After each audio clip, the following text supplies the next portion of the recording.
smoky clubs to fields of green, her life took a turn, but her rhythm's still the same. Feel the passion burn. On stage she was a queen, now the land's a throne.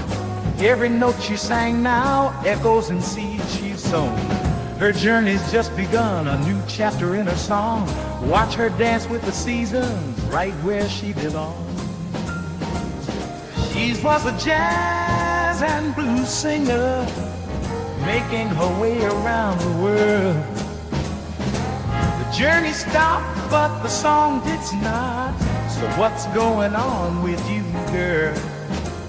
She started a YouTube channel and learned how to grow veggies, fruits, and bread, and a bunch of chickens in a row. Diva of the stage to diva in the dirt. Same diva, new life, diva in the dirt. Singing sweet melodies now with the earth. From city lights to moonlit nights, she's found her worth.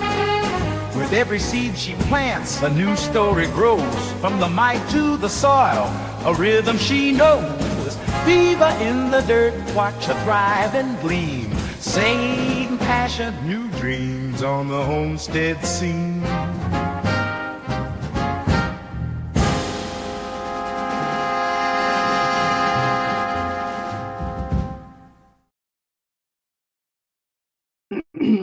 How about add yourself to the stage, Maureen? I missed that little bit there. So welcome in. Apparently, I'm not sure, but my machine that I use my microphone and earphones is not working. So I just want to make sure that you can actually hear me. So do give me that. And I'll just there's just a few people in. I know that Broke Farmer, he's doing a watermelon chat tonight. So he's got a lot of people over there. I'm sure they're having a great time. So a good friend of mine, Marvin Washington, he said, "You're doing it. So happy for you. Amazing." So thank you, Marvin. I do really appreciate you popping in and giving me a bit of congratulations. And hello, the Bud Files. Oh, ladies and gentlemen, my co-host with the most, it's Carol, South Florida Sunshine. With my dirt merch. Get your dirt merch. I'm not wearing dirt merch today. I'm wearing I almost didn't. I couldn't find my shirt at first. So I was like, where's my shirt? Where's my dirt merch? Oh no. I know. Yes. Hey, everybody. Hello. Are you feeling wonderful? Are you feeling better? I could tank in the middle of this because I had to take a muscle relaxer. I told Shawnee I've been dealing with a headache all day because of our weather, I thought. And then I just read that there's another sun fart incoming. Oh. They're talking about that it might knock out electronics tomorrow. Hey, everybody. Okay. Welcome in. Hello, so, yeah. Miss So, I don't know which. I don't know of which course, it is. as well as Carol, they're both in the Diva Club as members of the Diva Club. And Sharon is also fabulous at making sure that she is just make sure that she shows up your YouTube channel if you have one, which is really great. So she is one of the most fabulous monitors out there. So moderators. Yes. So yep. We do absolutely we do really appreciate Miss Sharon and that. So yes, we do. We're very grateful for her. So the meeting went well. I saw a couple of your pictures. Those were really neat to see. Yeah, that was wonderful. It was so weird because we finally got out there. It's like 45 minutes from my house where they were having the meetup. This was for Black's Tropical, for those of you that don't know, who weren't on my channel last night, where I was going. And as soon as we turn down the street, the rain starts. And I was like, no, because I have my son with me and puddles. He adores puddles.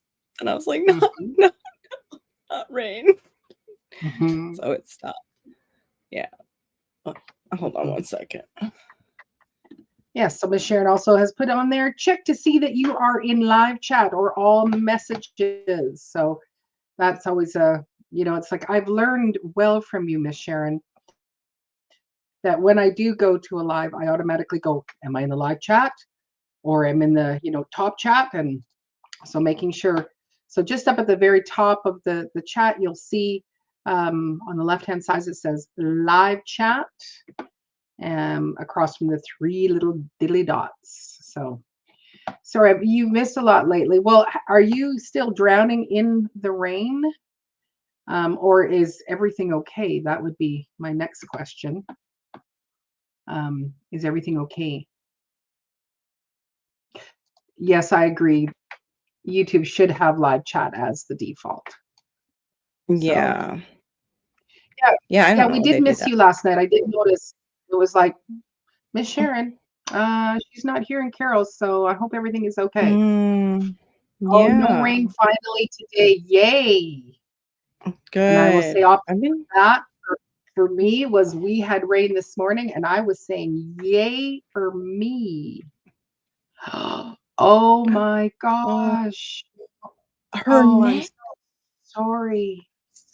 Very sorry.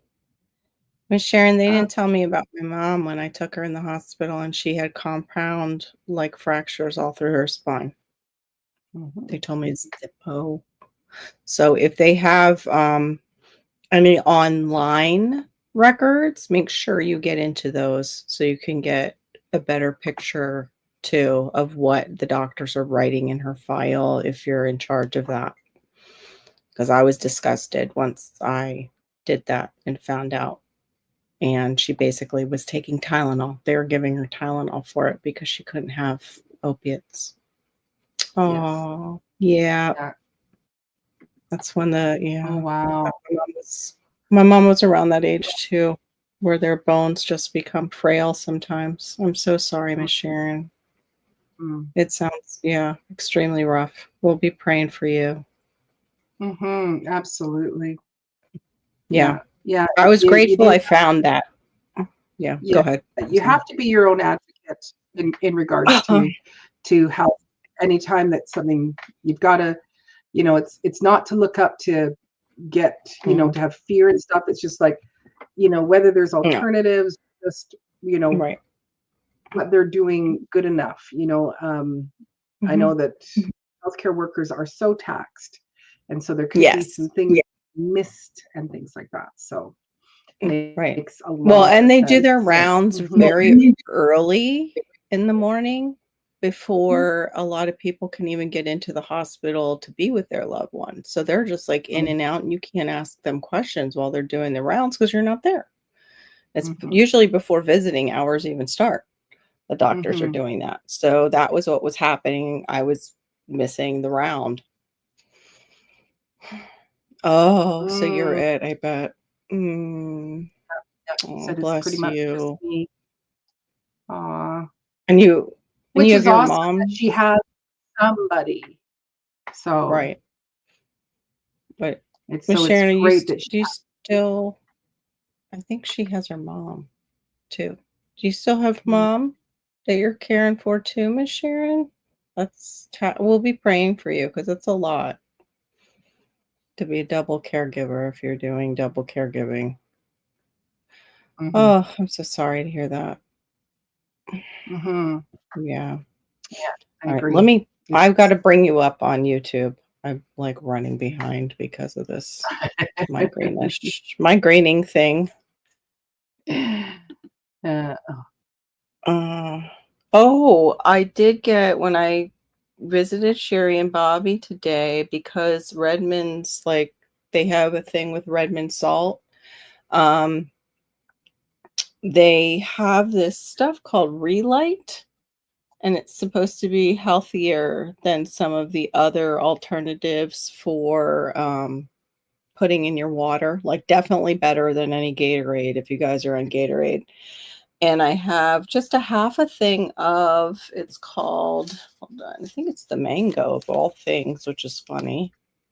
Oh no, yeah, it is. It's raspberry mango and it's delicious.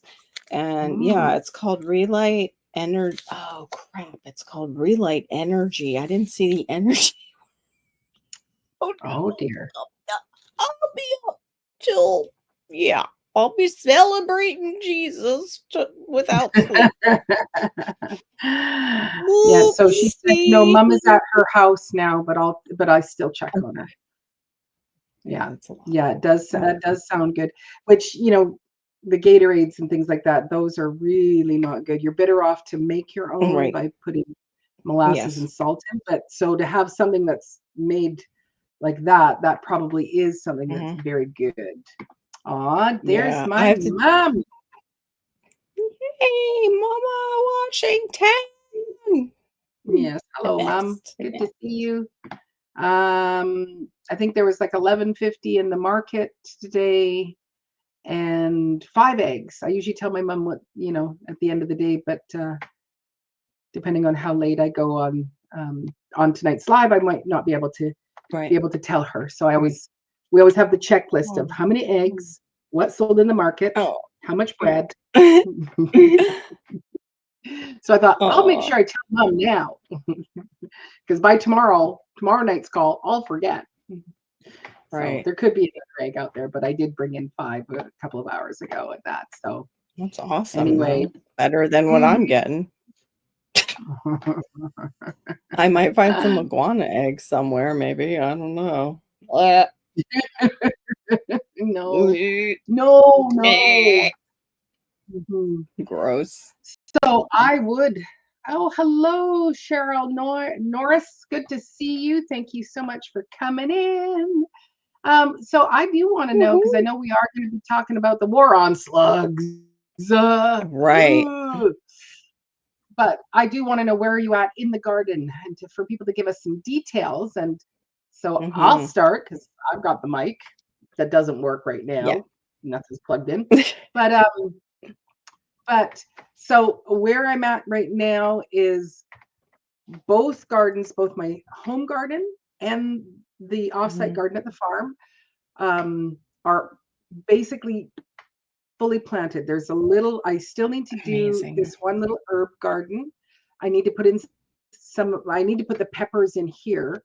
And then I do have a plot left out at the farm that I'm not sure what to put in. But yes, we worked super hard, 6 hours yesterday of cleaning and setting up the farm. And then we did that in 4 hours. And then I went back for 2.5 hours and planted out all the squashes and things and stuff like that. So it's good to be on this side of it, you know, except for when I walk by something, I go, oh, you forgot about that. Oh, you forgot about that. So whether I use that last bit of the plot just to throw in things that might not grow, might not get sold, because there is a few squashes out there, and it was like, well, I could just take them to the farm and let them be there. So I'd love to hear what some people are saying. Yes, thank you very much. I do appreciate that. Yes, if you could hit that thumbs up, you know, and whatnot. I don't know if you knew that Broke Farmer, he's doing a live right now, and I think there's you know, close to 150 people in it. Oh yeah. Oh, is it still the Watermelon Wars one? Okay. Yeah, he's talking about watermelon. I don't know. They started some time ago, and I thought maybe he would be finished by now, but maybe not. Right. So, Miss Sharon, have you moved? Have you been able to? I think it's your rosemary, the great big rosemary. Have you been able to move it yet? I think there was 2 things you were doing, and rosemary that's was one. right. Yeah. And the other one, I can't think of what it was. Oh, Miss Cheryl I just harvested my garlic. That's amazing. What state do you live in? And that's good. Replacing it with bush beans. Awesome.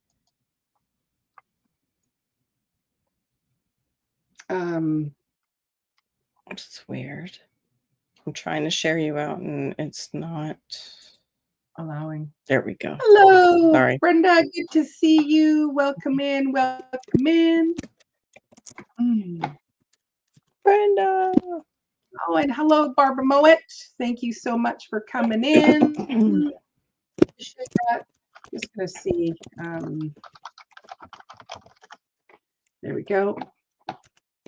Oh, he just finished the live. Okay. Yeah, Okay. that's awesome. So thanks for letting me know about that. Okay, so you haven't moved the rosemary and oregano yet. So Oregano. yeah, sure. I'd love to know what state you live in.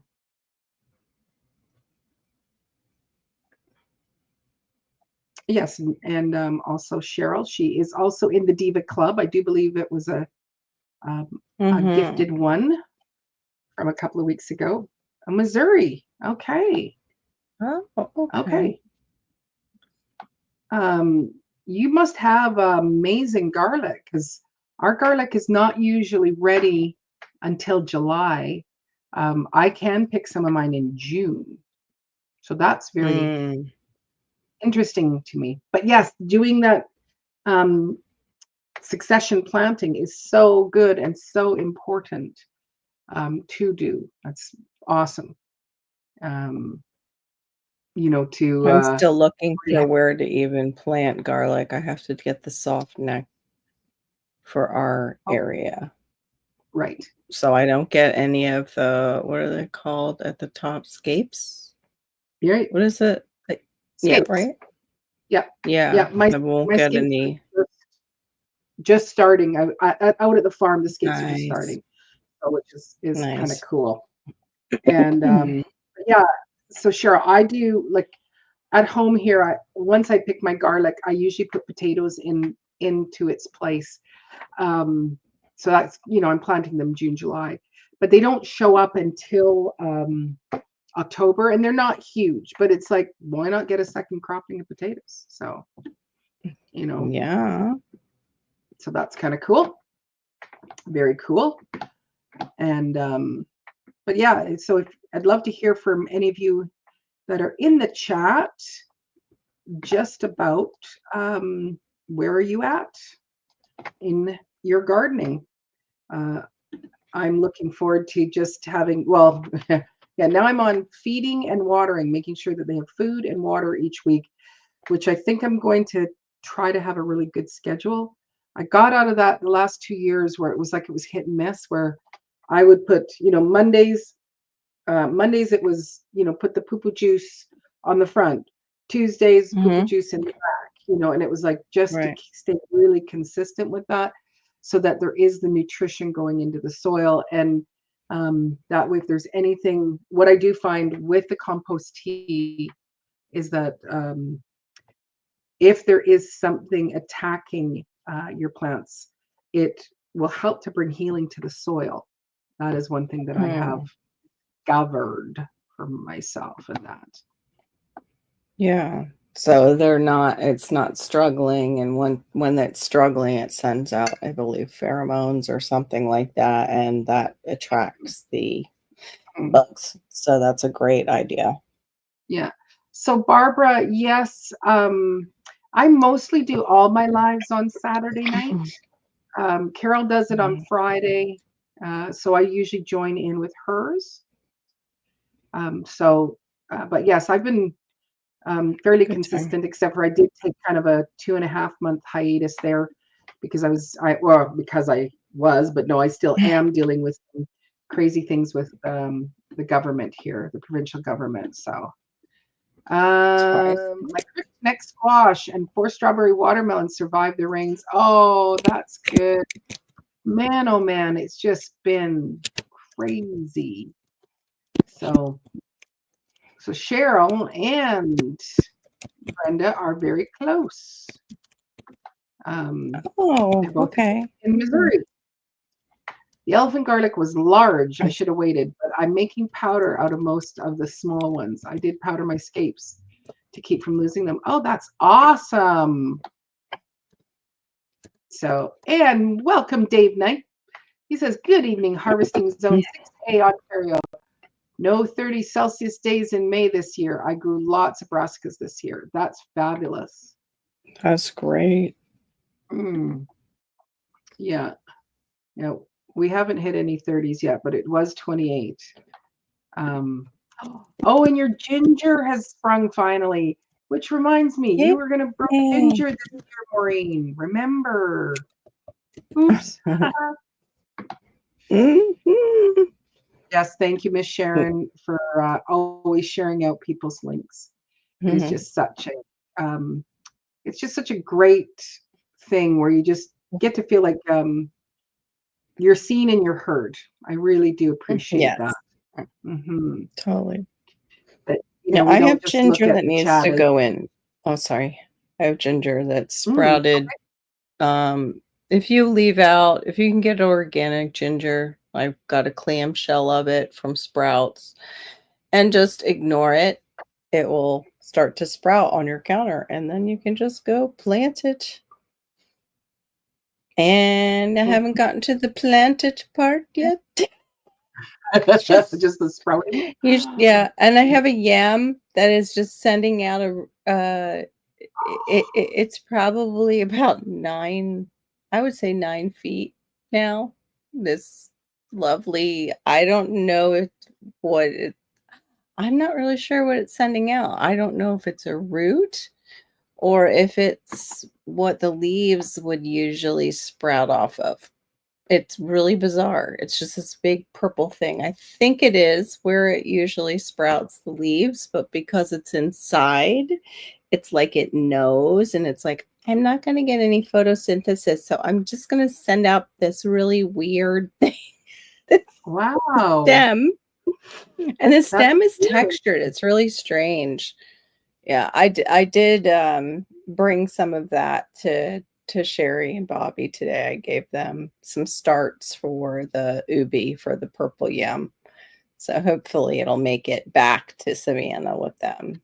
And That's awesome. I gave them a chia cutting and I gave them the ever-bearing mulberry. And I was like, it might be different than the ones you guys have. I'm not really sure, but this one wants to be a tree, so just be aware. Like once it gets growing, it wants to just keep growing. So for Right. a dwarf, I'm really doubting it's a dwarf. Something happened genetically with that one. Right. But I mean, I've got, if I would go out and pick and pick and pick, I would probably have 6 gallons by now. I have 3 in the freezer, 3-gallon bags of mulberries for recipes. That's fabulous. Yeah, Good it's fresh great. fruit. Mhm. Miss Mhm. Sharon says, Loaded with Mod sharing links and chats is how I found you all. So yes, it is. Aw. Is a it is where you can find some great content creators and also make just some really good friends if they're not content Exactly. creators. Brenda says, I haven't Exactly. planted my ginger and turmeric yet. Well, I Is it planted some. warm enough, Duncan, where you are? Is the warmth there in the soil to do it? Or just like me, or like not finding the time because of caretaking right now? Ginger from the grocery store. I come home and put it in the ground. I don't look for. I'm too scared. Before Oh the weed. yeah, I know. Yeah, I understand. Yeah. I waited. I Go ahead. No, you say it. I waited and actually thought something stole my shampoo ginger because it's like, okay, where are you? Why haven't you? And then all of a sudden, I thought they were tiny little banana plants because of the way they wrap their leaves as they come up. Yes. Yeah, that's the I was just gonna say the ginger tends to look like hostas, like smaller version. So it's like you will Mhm. see, kind of a straight up and down, stalk, but it will have its leaves kind of wrapped around it. So that's the way you will know Right. it if it's a weed or if it's the ginger itself. So, yeah, nice little compliment from my I mom. know, that was sweet. Thank Yeah. you, Mama Washington. And also, Cheryl, the one thing in regards to your ginger, What I find here for me is that it does take a long time, quite a long time, and to try to keep it moist, but not too moist. You know, they grow in tropical damp places, but don't have it too wet, but not wet. Right. So that becomes Right. you know, sort of It is a a bit of a balancing challenge. act. Yes, it is. And Yeah. they like dappled light or shade because they will burn. The greens will burn on your ginger. Hmm. At least here, but it is South Florida. Because I also have the gallon gall, and that came up, and that comes out different. That's a weird one, the way it comes up. And it started to burn because the light was hitting it. Mm. That's terrible. Shampoo ginger might be gone. I just would like Oh, to get a no. shampoo ginger. Yeah, So, my other yeah, ones I got just found killed. it takes a long, Go ahead. long time. Most welcome. And that's what's great about when you're in the chat is that we get to learn stuff from one Mhm. another, which is Absolutely. brilliant. Brainstorming. I love brainstorming. Mhm. Yes, and to pick up stuff. So Mhm.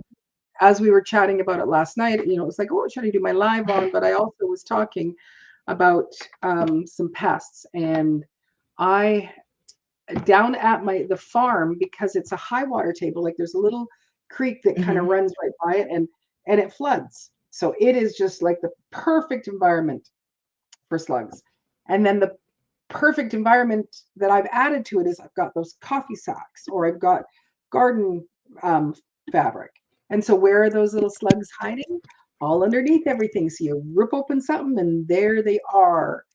Um, so I would love to know in the chat, what are some of your pests that you are concerned about coming up? And while we're doing that, I do want to, because I do want to show you these slugs. They're just, ugh, They're ugh, disgusting. they are. Mm.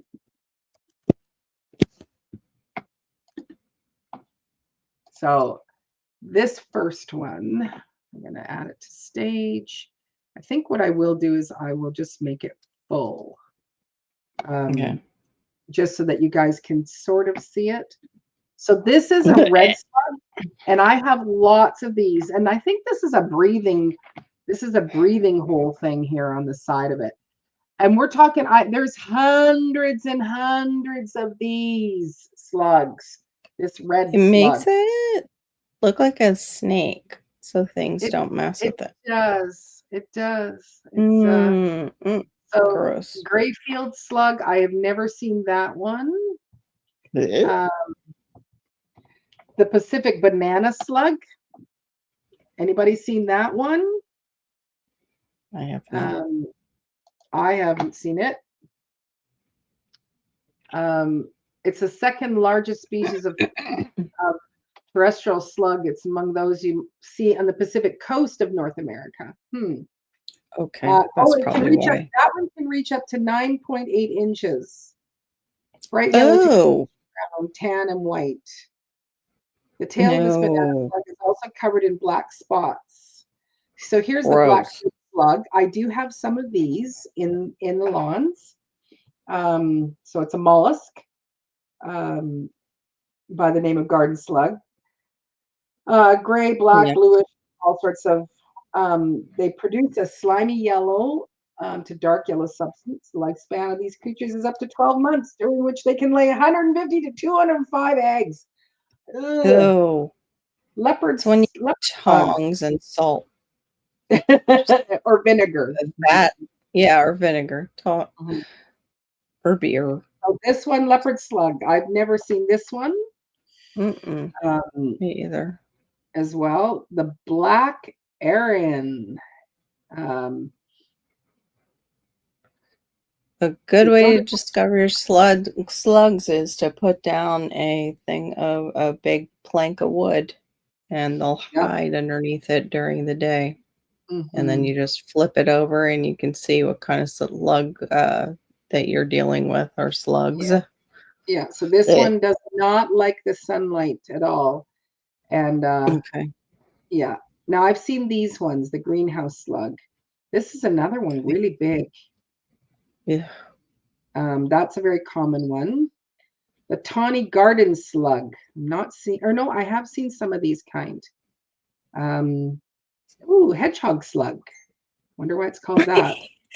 Oh, it's Uh-oh. got I because wonder it's if got Luke prickly knows. points on their tubercles that give texture to their bodies. Um, Oh, they can go 0.7 inches and are found in forests and grasslands. The okay. brown banded Aryan. No, I've not seen this one. Mm-mm. This is the one that I'm dealing with, the red slug, also Ooh. known as the chocolate Aryan. Has reddish coloration. Sometimes the animal's color can be orange, yellowish, brown, grayish, or black. All the colors.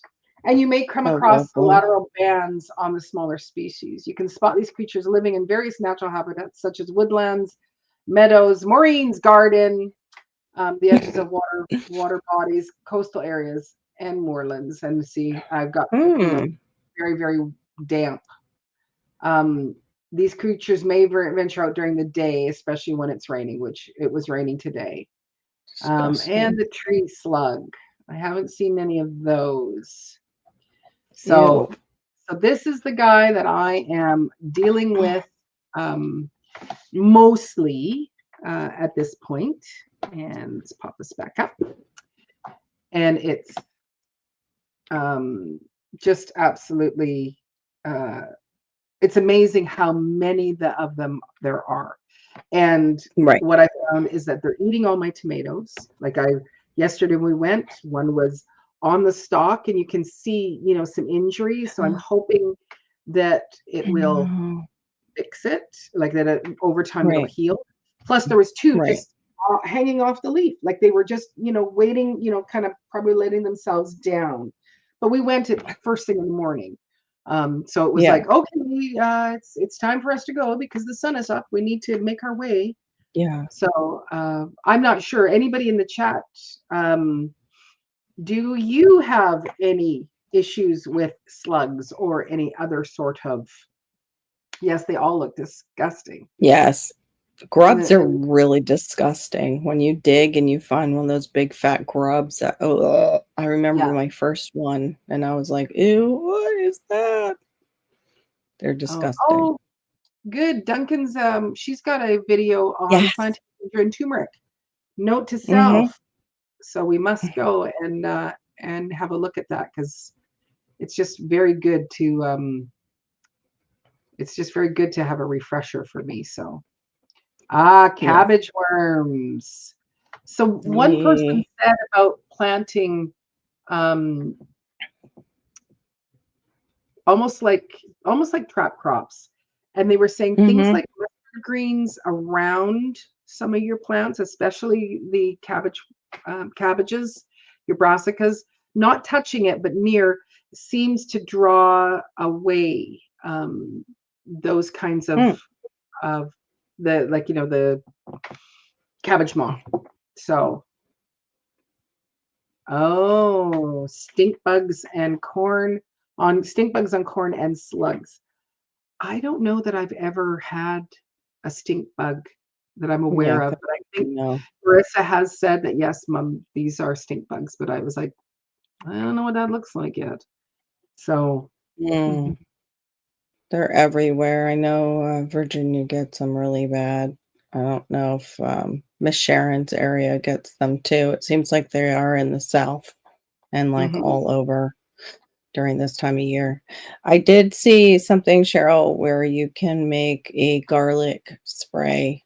So you might want to look that up for the stink Oh, bugs. Yeah. so Oh, awesome. Awesome. oops, I didn't mean to show that yet Oh, because I wasn't sure if everybody was finished talking. But so and if you have an idea of what works good for slugs, because that's what I'm looking for, like mhm. this is very typical of my red slug that I have. Um, you know, I will be doing the beer. Mm. Oh, Duncan says put knee-high hosiery over your cabbage. Oh, okay. Oh. And my uncle told me to surround the cabbage with pennies next season. So that copper, maybe. Well, are pennies Right. copper? For the shock. Right. Makes sense. Yeah. So I haven't done the beer yet, but I will. Oh, good to see you, Lou Tube. Thanks for popping in. I think I saw that you posted something from Fortnite yesterday, but I haven't had a chance to go and have a look. So, but thanks for popping in. Make sure you click the thumbs up for me. I appreciate that. My daughter plays that. Fortnite. Oh, but will the corn taste like garlic if we're spraying garlic on it? I kind of don't. No, you can always rinse it too after you get them away from your corn. Yeah, and this Corn next also one can I get was worms. getting this was something I was going to be bringing up was my mother used to do the slug patrol. So she says I used to go around every evening with an ice cream bucket with water and a lot of salt in it, picking them off my veggies and dropping them in the bucket. As I counted them, over 500 a night. That's crazy. I know they Mhm. sneak up, and even Dave the Good has mentioned that elevated beds here that Uh-huh. are made out of wood, they love to sneak up the sides Mm. unaware. People have no idea. And then, like you said, early in the morning, late at night, they come out, do Yeah. their thing, and then go back to their hiding places, and they're right there, all surrounding your Yes. crop. Yes, So, exactly. oh, so Yeah. So no, frustrating. my mom would I'd be on the phone with her and she get in and she'd go, yep, just finished slug patrol. So going out at night, that is another time because that's when they're coming out. And she would just hand pick Right. them off every night. And it's like, no, mom, I can't do that. That's I can't do that. I can handle the other things, but no, I don't want to do that one. So right. it's pretty amazing, her slug patrol It routine. is.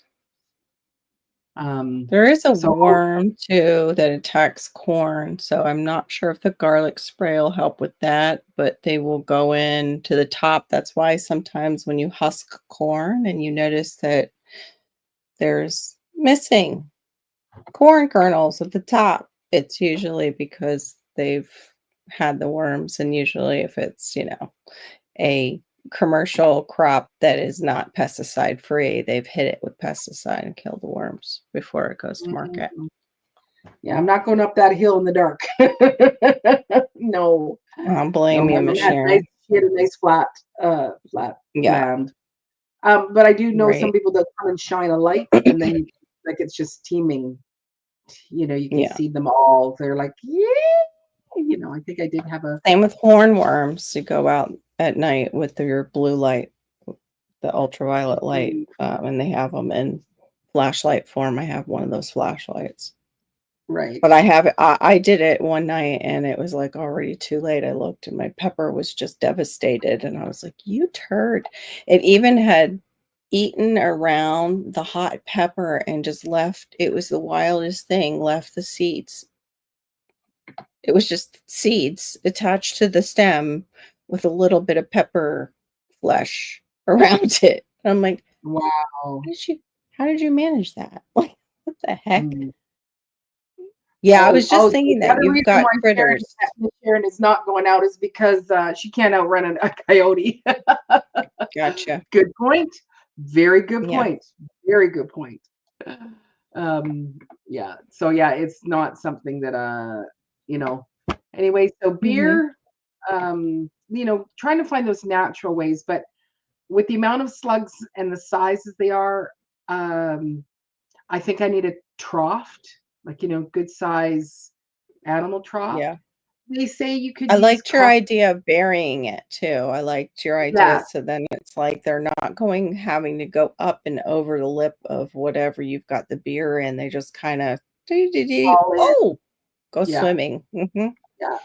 So they say coffee grounds, Okay. and they'll start avoiding because they don't like things that I think it's also the smell. They don't like the smell of it. Um, Okay. so that's a good one. Using a barrier. I don't know. Using crushed eggshells. Anybody in the chat, have you found using crushed eggshells around your plants do you find that works? I personally have Mm. not. Yes, my mom does say beer never worked for her. It worked when Yeah. I used to live down the street from her, and the beer worked Mhm. for us, but she said it never worked for her. So another Yeah, Mama one, Washington, you might have been using nice beer. They like the really cheap, yeasty, disgustingly smelling beer for some reason. They have no taste. I don't, yeah, but somehow they love that. yeah. Stink. I was actually thinking of even putting some extra yeast into it, into the I beer. remember us saying that last night. Yep, that's a good idea, I think. Yeah. Oh, Brenda says, well, we could pick up the slugs with plastic set of That, ice tongs. that's how I would do it. Yeah, No, it's like, I don't want to touch it. And then the other one was with seaweed. I've never heard this. Both fresh and powdered is a winning natural Hmm, repellent for slugs, and the bonus is interesting. that it's great. Oh, it's great for the slugs as well. Um, the Wait, it's salt great for content. the slugs? Yeah, no, it's like seaweed, both fresh and powdered. They didn't write it right. Is a winning Okay. natural repellent for slugs. Um, Okay. yeah, they've made a typo. So it works because the seaweed I was going salt to content, say, right. which all know are not keen on it, to put it mildly. Simply place Hmm. seaweed or sprinkle it using the powdered form around the plants. They nibbling it, and you should hopefully start to see a difference soon. This for if you have potted plants, which I don't have any, is using petroleum jelly. And then also, this Interesting. was interesting, choose plants the slugs hate. So they don't Hmm. like scented plants such as lavender, rosemary, and sage, as well as wormwood, rue, fennel, and anise. Um, Okay. so those are good ones. And the fact that slugs tend to avoid most herbs, so that's one area of the Hmm. garden that's typically nibble free. They're not keen on geraniums or begonias. So Okay. that would be another thing, is just be adding in, kind of those scented types of herbs Yeah. uh, in I I amongst must be stuff. I must be part slug because I'm not keen on the smell of geraniums either. Yeah. Mm. So they do love hostas, delphiniums, lupins, Shoot. dahlias, um, and they can get shredded by the armies of slugs. So um, copper tape. This is something I will be Mhm. try this coming up. Is I've got some copper. It'll be coming tomorrow, I guess, because I ordered. Or no, maybe it's Mhm. coming today. Using a compost trap, vegetable peelings, kitchen waste, malt beer, right? Uh, Yeah, I don't know what are malt beer useful is.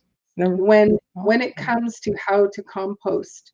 Leave a pile of leafy kitchen compost, such as lettuce leaves, in a damp and shady corner to attract large number of Mhm. slugs. Check the garden at night by torchlight and catch them congregating as they gather. Scoop them up and dispose them. Scoop them up with what? Yeah, exactly. Like Use gloves up to your nematodes. elbows. You can use nematodes to kill slugs. These soil-dwelling microorganisms are a great way to kill slugs. They're effective when it comes to getting rid of aphids as well. Simply mix the powder with water and sprinkle it on the soil.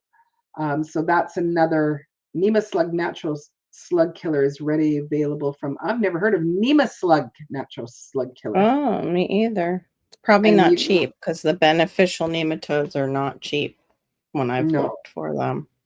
and it's best and it's safe to use around children, pets, and other animals. And this one Mm, was to use melons, to catch Milwaukee them. beer. Okay. It's cheap and it works. Okay, Hmm, I will try. So use a grapefruit.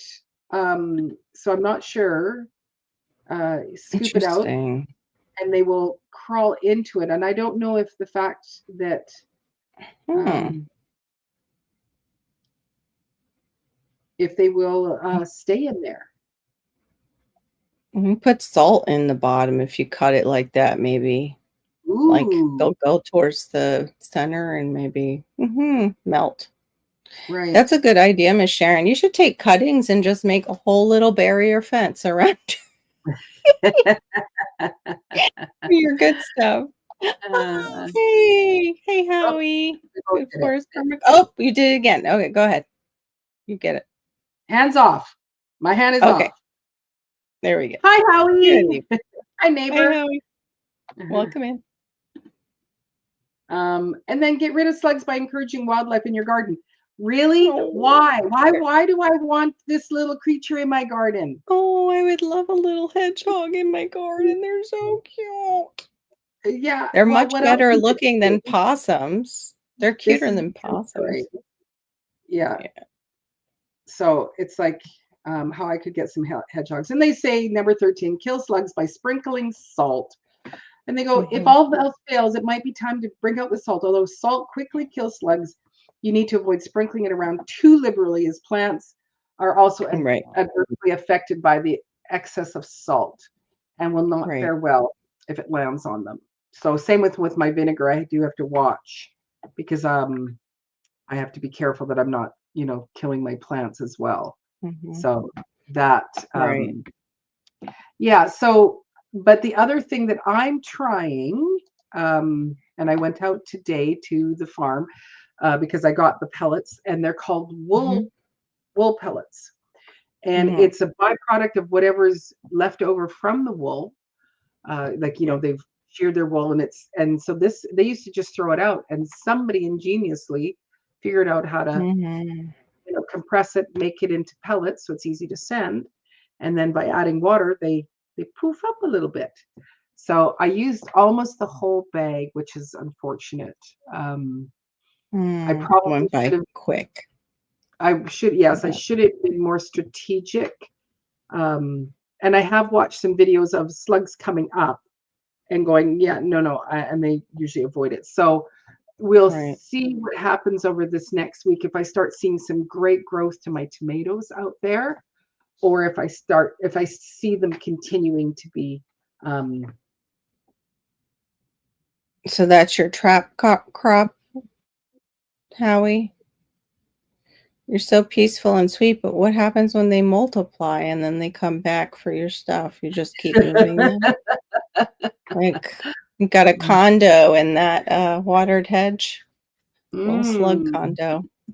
Slugs don't like wood ash or biochar. Yes, Okay. that I did. I had read earlier that it was like even using wood ash, similar like the Mhm. coffee. Is that, Um, Howie, is that too like the biochar that you charge with the weed tea? Because sometimes it breaks down a little faster, I've noticed when I've done that. Thank you. That was good. Yeah, I agree. Good info. I'm sorry. I have pulled a back muscle underneath my shoulder blade somehow. I lifted today. I got what is it? I just had to look it up because I keep forgetting. The comfrey. I got a big comfrey, the Bocking mm, 14.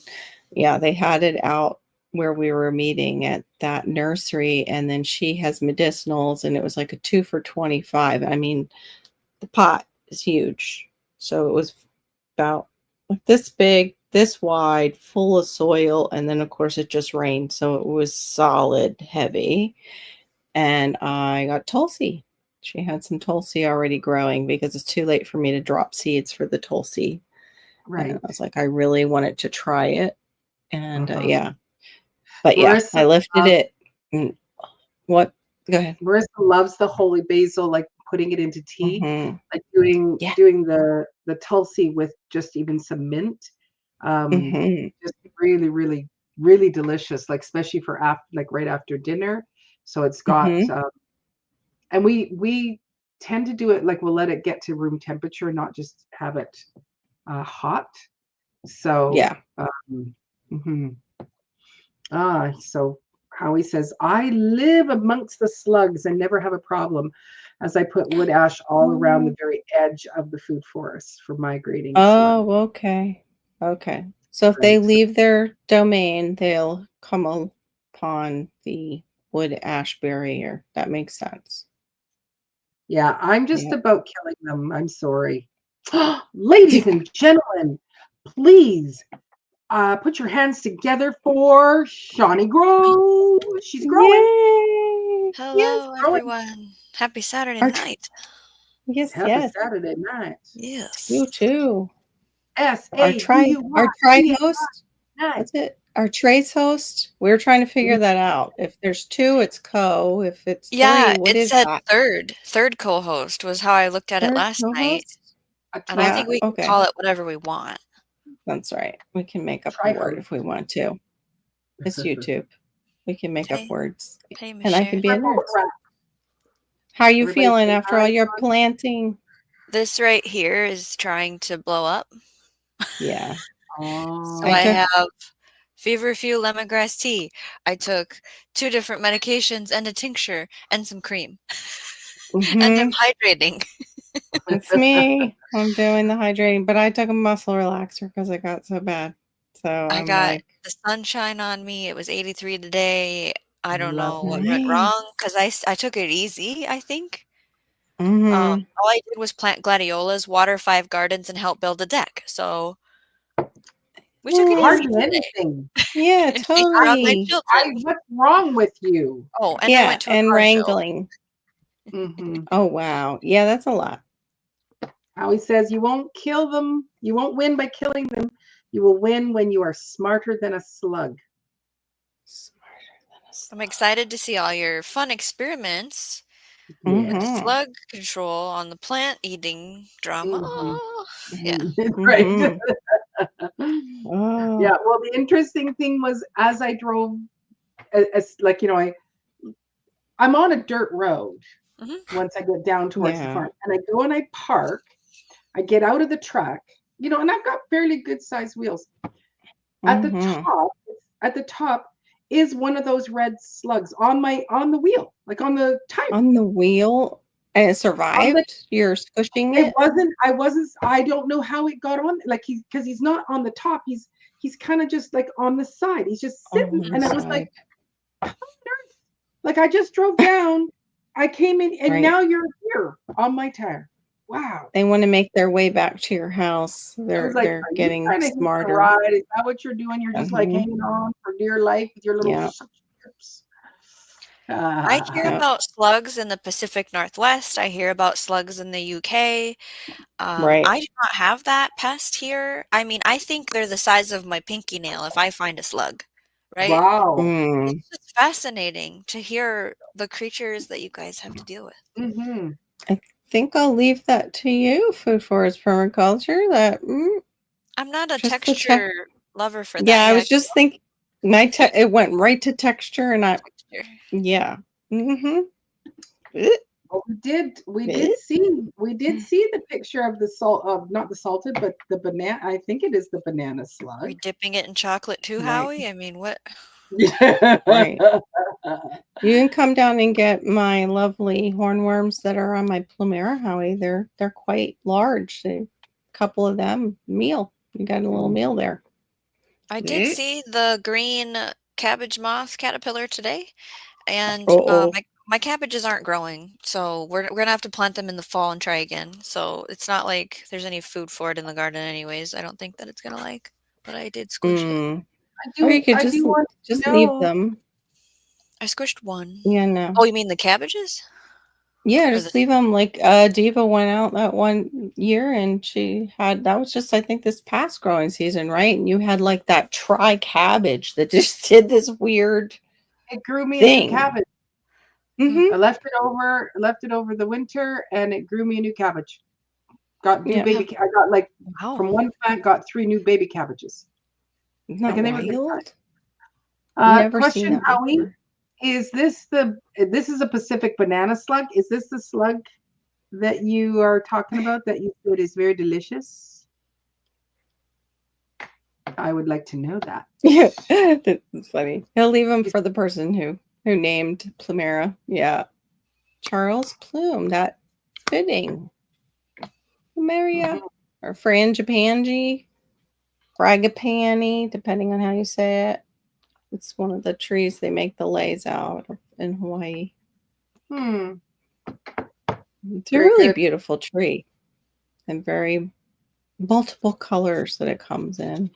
That's the one Ooh, that he likes to eat. That's very interesting. No, I've had escargot, right? I've had snails, right. in the nice garlic butter and stuff like that. And it's fine. It's not slimy and like it's cooked. So he Right. says, yes, they are tasty. That is very interesting. Do Banana you try slug them? cream pie?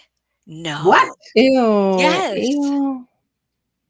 Are you going to show us Mm, a picture? I'm gonna pull it around the corner here and get into here. Pull it around the that sounds corner. like that movie where she pooed a little bit in the pie and delivered it like to somebody Oh, you really don't okay. like. The Yeah. movie The Help. Here's the name. Yeah. The Help. Thank you. I could not think of the name of the movie. Yeah. That's The Help, but the gardener version. Okay, this is not a good example because it's not real slugs. It was some kind of Oh, homemade, like, Oh, okay. let me, never mind, like a guys. joke. Yeah. Duncan Oh, says, hell oh, no. hell no. Oh, We're hell getting a lot no. of nopes to you, Howie. Oh, Lots of nopes. Okay. Thank you so mm, much, Cheryl. Thank you for coming thank in. you. I really appreciate that. Anyway, Definitely. take care. Have a wonderful Sunday. Blessings to Yes, have a you. really great Okay, night. here's another weird recipe. 12 large banana slugs. Put the slugs in the freezer for an hour, remove them, and put them in vinegar for another hour. The slime congeals. Wash the slime off under running water. Using a sharp knife, make a vertical cut along the slug's body and remove the dark entrails. Remove the small fingernail-shaped shell from the slug's head area. Saute them well in butter and some seasoning. Serve over rice or rolled into sushi. So like an escargot-ish Somebody's thing. like, don't slugs carry leprosy or something? I don't know. True, true. This is what Howie said. There you go. When you Yeah. are denied food, you will be very inventive. Hmm. That's like True. them eating, what is it? The ship? What are those ones in ships?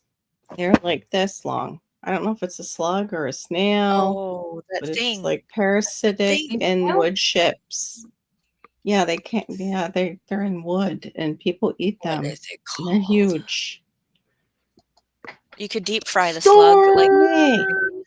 Oh, hi. cool. Hey, storms. Yeah, you could have like slug Barnacles? nuggets. No, but Is it it's not a barnacles? barnacle. Okay. No, Isn't it just it's called a sea they're slug? what? Oh, a sea slug. But no, it's something else. Yeah. No, Hello, it's Jared. not. It's like, well, let me see if I can look it Shipworm? up. Mollusk? Yes, they're called the shipworm, and they're Okay. nasty. And people eat them though because hey, you're out on ships. If your ship's like kind of decaying and you're wondering why, and suddenly you pull out this big thing, they eat it, I guess. You can eat them raw or Try. cooked. Okay, let's try to bring this one up. Oh, this is Bi- gross. biofilm from your cave, sir. How do you know the biofilm is safe to eat? Bio. Let's see what's it. Yep, there they are, right out of the wood, and they can get like as long as your forearm or longer. They can get really, really long. That's just bleh. No. So like big white worms. I'm gonna go have a salad. I'm not having that. What is Yeah. biofilm? Yeah, you have to enlighten us on that one. Is it like a how do you say it? Lectin? Like leechin? Lectin? Thin layers of microbes common in caves, colorful patches on the walls, ceiling, and sediments. They're composed of microorganisms, bacteria, cyanofungi, algae. Is there a picture? Oh, How do you know if it's like not toxic though? Do they turn a certain color that says I'm safe to eat? Those things will own the garden if I see that. Yeah, right. I hear you, Miss Sharon. I'm not How going about out those there. ones? I'm not going out there. What? No, I'm No, not going that's out like to my garden. how do people in Australia go to the beach with those worms that have teeth that can do nerve damage to their feet? Have you seen those where they just hold a little fish down near the sand and it comes up to get the fish and then they grab like some forceps, pull it up, and it's super long too? Yeah, yeah. Mm-mm. Feed it to someone you don't like to try. Yeah, I don't want to lick this biofilm the way it looks. No Yeah. way. Uh-uh. Okay. So don't be licking it. Appreciate that. Yeah, feed it. See, how did you like that? That was a new recipe. Oh my goodness, too funny. Yeah. No, Because I think a the thing is, biofilm, like the stuff that you were trying to dissolve a while ago, food formers permaculture with the enzymes. Like our biofilms are not so great. It's where all the like bad bacteria and stuff can hide, and they're really hard to get rid of. Diva in the Dirt, have you proposed to any local chefs that you have this fantastic slug, Arion chocolate slug, if they Yes, would there like you to go. buy some by the bucket There you go. to And prepare for then their no, I have not. and then you'll know what restaurant to never visit and eat from too once they buy them. I'm assuming you can eat these chocolate Probably. slugs. Like if Howie's eating the banana slugs, I'm Yeah. assuming mine looks pretty much the same. Gina versus Yeah, I Gina just came in. oh, Gina versus Gina, welcome, welcome. We're talking about Welcome. slugs. Yep. It went from getting rid of them to eating them. I guess that's an alternative. They didn't put that on the list. Just eat them. Just eat these. You can saute these up and get rid of them. Cambium, But cambium. Yeah, cambium is the tasty cambium, and can be collected from most trees. the cambium layer. Oh, okay. Mm. It's definitely fibrous for sure. Which Keep it trees though regular. are better than others, Howie, for the cambium? Is it just a matter of chewing on it to get the nutrients out of it and the minerals? Because yeah, you would think the trees are pulling it all out of the soil for you and storing it. So what is basswood and cambium? cedar. What was that? What is cambium? Like, these are things that we should It's the be. cambium layer of the tree. It's right underneath the bark. You usually cut down to the cambium for when you're getting ready to air layer, I think is the correct answer. I could be wrong. But you're taking the bark off to get to the cambium layer, and then that's when you're applying your soil, putting your bag over top. Some people put like aluminum foil to hold it in place, or they use those now. They have those cups that Yeah, they look like a sphere. yeah.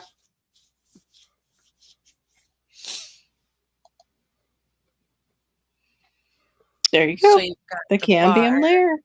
and then There's the cambium yeah. right underneath it. Thanks. You brought that up in lickety split. What's the layer after?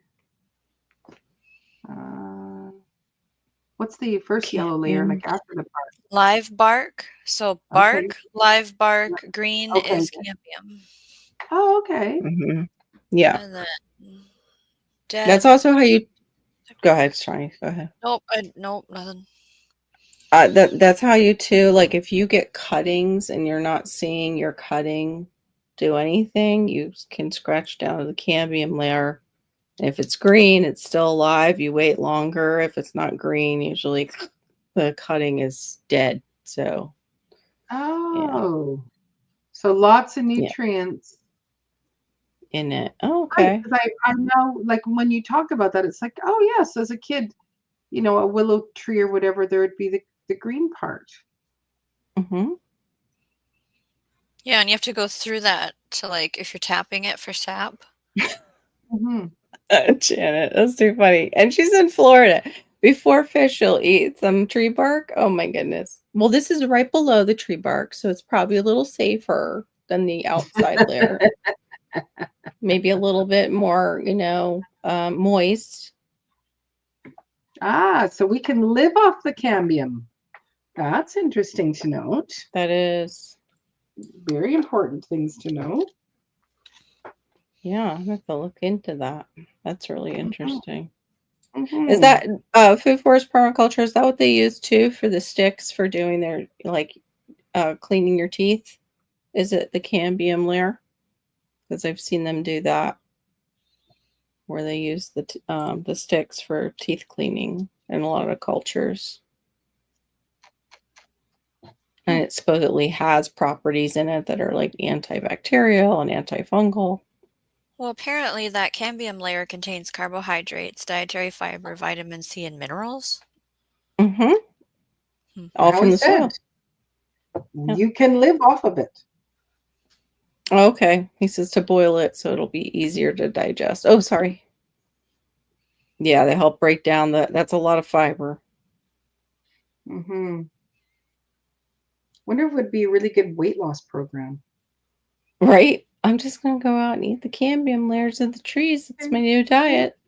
Yeah, that's how many. Mm-hmm. That's how It'll many. definitely keep you moving too, exercising, going around trying to find Mhm. trees that you haven't cut the bark off of. Yes, it is Right. good to know. Oh, sorry. Take your hands away, please, ma'am. I'm just teasing. If you want to click, you click. Mhm. The cambium can be used to make flour, cookies, breads. Mm. Well, that you'd need a lot of it, though. I imagine, yeah. Does it say what trees are best for it? Like for us humans to be Well, the consuming? first thing was like basswood and cedar, and then the second thing was like pine and birch. So I have to find an actual what? Yeah, cedar could be super hot. It's like one of those ones that the oils in it can run hot for Somebody plants. can see. Mhm. Most earthlings, wait a minute, will starve to death Starve amongst to the death. wild. Yes, that's so true. That's Yes. so true. Tree bark versus slugs. Pass me the tree. I agree. Mm-hmm. Oh, I mean, it okay, says birch Duncan. and Well, pine, the people that are cooking. Sorry. no, then she'll be back after she helps her daughter. Maybe it depends on how you want to use it. Mm-hmm. Depending on the True. tree.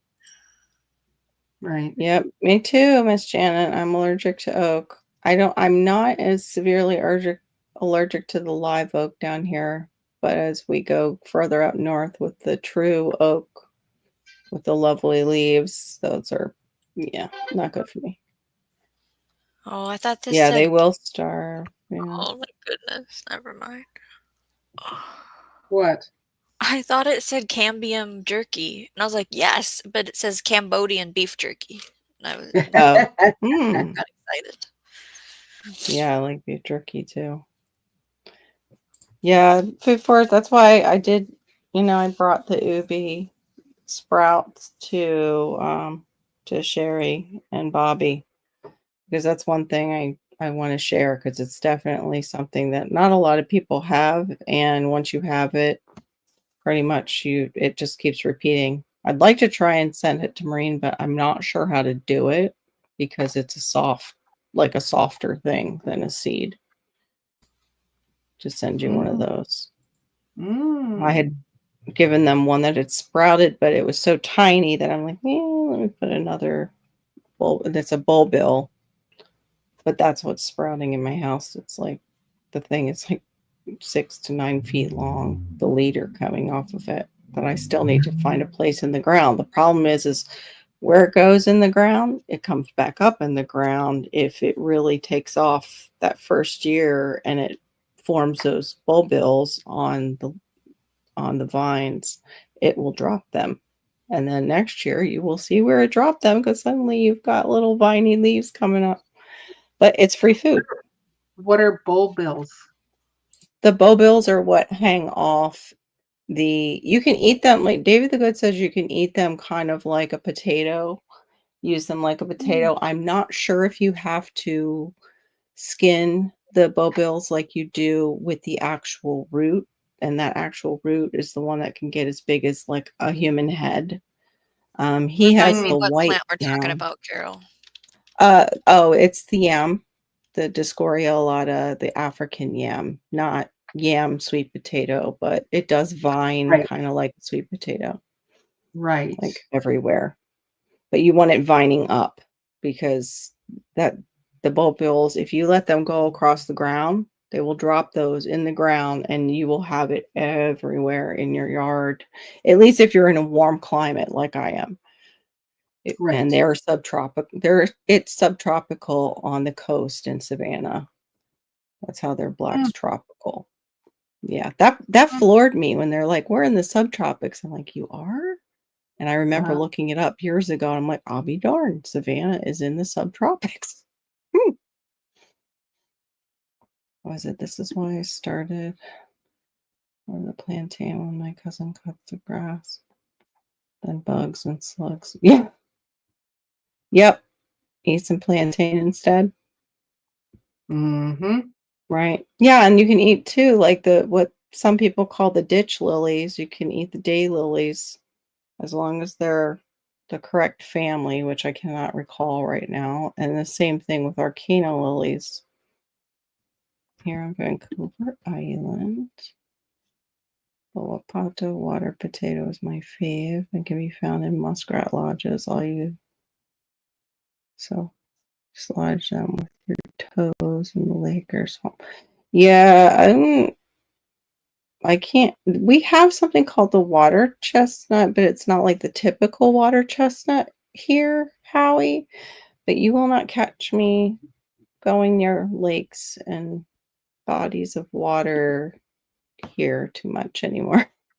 When I was a kid and naive to, gators being in there, and now they were showing a bull shark in a lake that had an opening to salt water. A bull shark was just swimming around somebody's lake. I'm like, don't need to go near any of that. Nope. Wow. As long as maybe if they were at the very edge, but even then, I'm scared that there might be like a gator or a croc like watching you. Mm-hmm. Oh, they float up. Okay. So he just dislodges them with the toes, and then they come Got up. it. So could you use like a stick instead?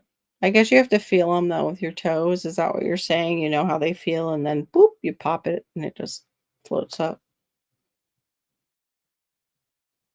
But yeah, I don't mess with What is a fresh wapato? water. Oh, he's telling you where to get them. Lots in the. Oh, right across the street from me. I'll be darned. If you get a buku amount, you should maybe stop by and let Maureen have a couple. Give her some tips. We could do I'd like to see a tasting on that. Signing my friend up for things. We were Okay, talking about frog legs today. They got frog legs from somebody, and the frog and Sherry held them up and they were still moving even when they got them home.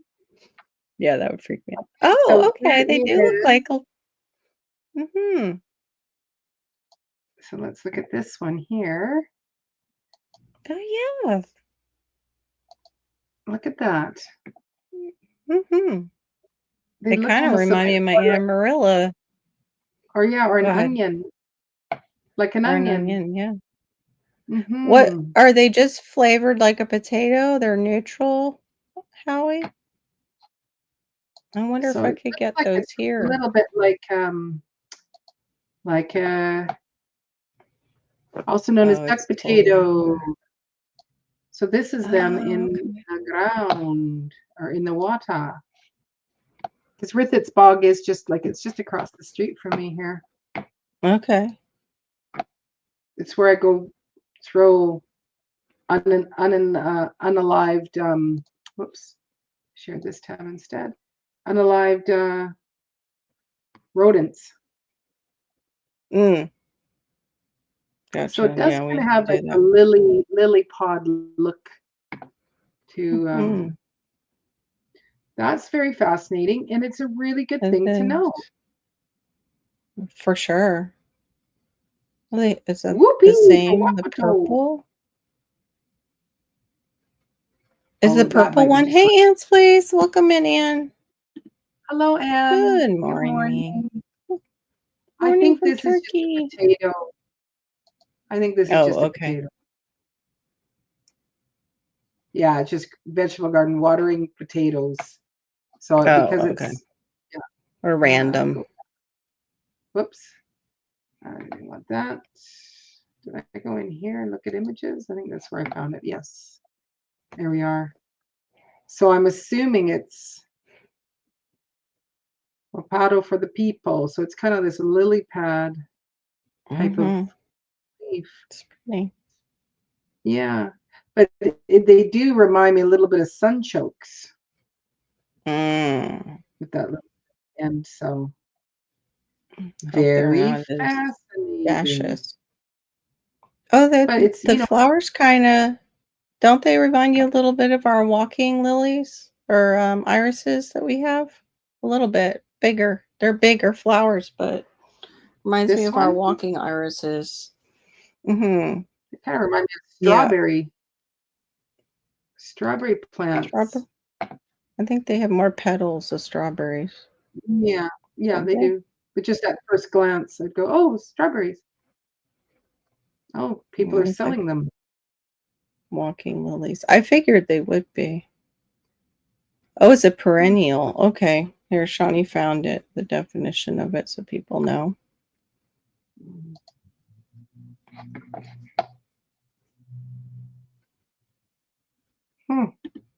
Yeah, that would be very interesting. Something interesting to definitely Mhm. try. Yeah, the leaf looks like an arrowhead shape. Wow, it's got a huge grow zone. Mm-hmm. Like that's definitely a survival food. It might be, Shawnee. Look. I was wondering if it was down here. Because we do have a lot of food in the swamps that the Seminoles used to eat. I want to actually get that book. There's a book for that.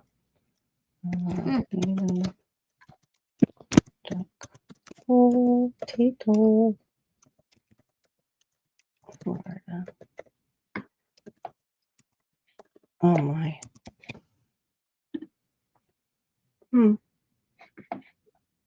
Sagittaria lancifolia is a native plant. Yep. It's native to here. Thanks, Howie. Camas bulbs here on Vancouver Island are 45% sugar, and I have ate them so often and must be collected when in flower, as there is yellow death camas. Blue camas is the Wait, best. what? Oh, excuse me, death? Wait, what? I was on the other page. I wonder why. Howie, do these things create tummy gas, like sunchokes or Jerusalem artichokes? Do they are they a There we tuber that go. give you some extra tummy? Yeah, I was just gonna highlight that, but I was on the YouTube side clicking on it. I'm like, why isn't it highlighting?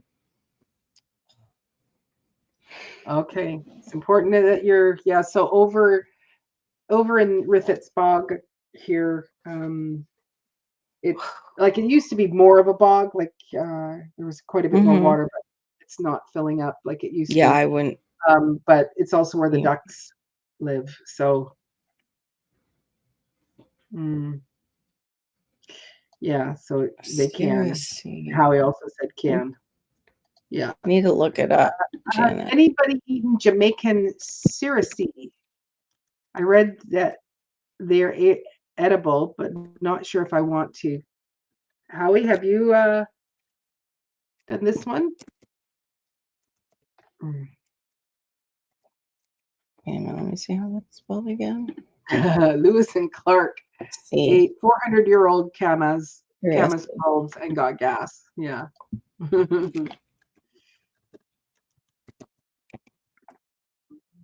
If you're not busy there, Shawnee, do you want to look up that cirrusy? That's what I'm doing right now. Oh, okay. Yeah, it Oh. sounds like there's a tea. Oh, it's the melon. It's a bitter It's melon bitter melon. plant. Yeah. Yeah, it's bitter melon. Leaves and stems are tea for health benefits. Mm-hmm.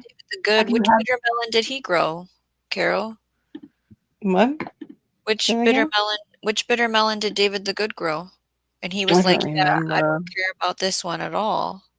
I don't even I think don't the pig ate it. remember. Yeah, this looks kind of like the one that I cut open, like it's related to what I cut open, but mine wasn't really like bitter tasting. Oh, this is the one that has those red seeds. I have seen people eat these. I have never tried it though, Janet. There's a There tagline. are It says people. the Jamaican herb for every cure, Carol. There you go. It might. I was just thinking it might be for like one of those high blood pressure bitter melon, and for leaky gut too. But I'm not positive. So do your own research. Blood Yeah. As we say. You have had bitter melon though, right, Carol? Not that one, but you've had Not bitter that type. I might have. I can't remember. I've had the melon I had was the other one that's really weird looking. It's orange on the outside. It's a horned melon. Orange on the outside, green on the inside. Tons of seeds. Kind of a, I don't know if it's like a cucumber flavor. It really didn't have much flavor to it to that me. David had. The thing you're It's describing. the horned. Yeah, the horned melon. I was like, Like, I no. wouldn't grow it. Yeah, I wouldn't grow it. True. You will get inventive when you're hungry. That is absolutely true. Mm-hmm. Yeah, I'd probably put some salt on it and eat the bitter melon too. Mm-hmm. Yep. Pears are ripe right now. Those are my favorite. Aw. Weren't you I wasn't one of you guys or somebody said that you have to have for the salmon berries, you have to have 2 plants?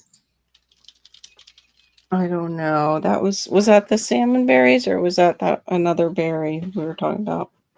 I don't know. I'm not sure. A couple of weeks So ago. many Salmon berries are can't- self-incompatible and require cross-pollination from another salmonberry plant. That You're means right.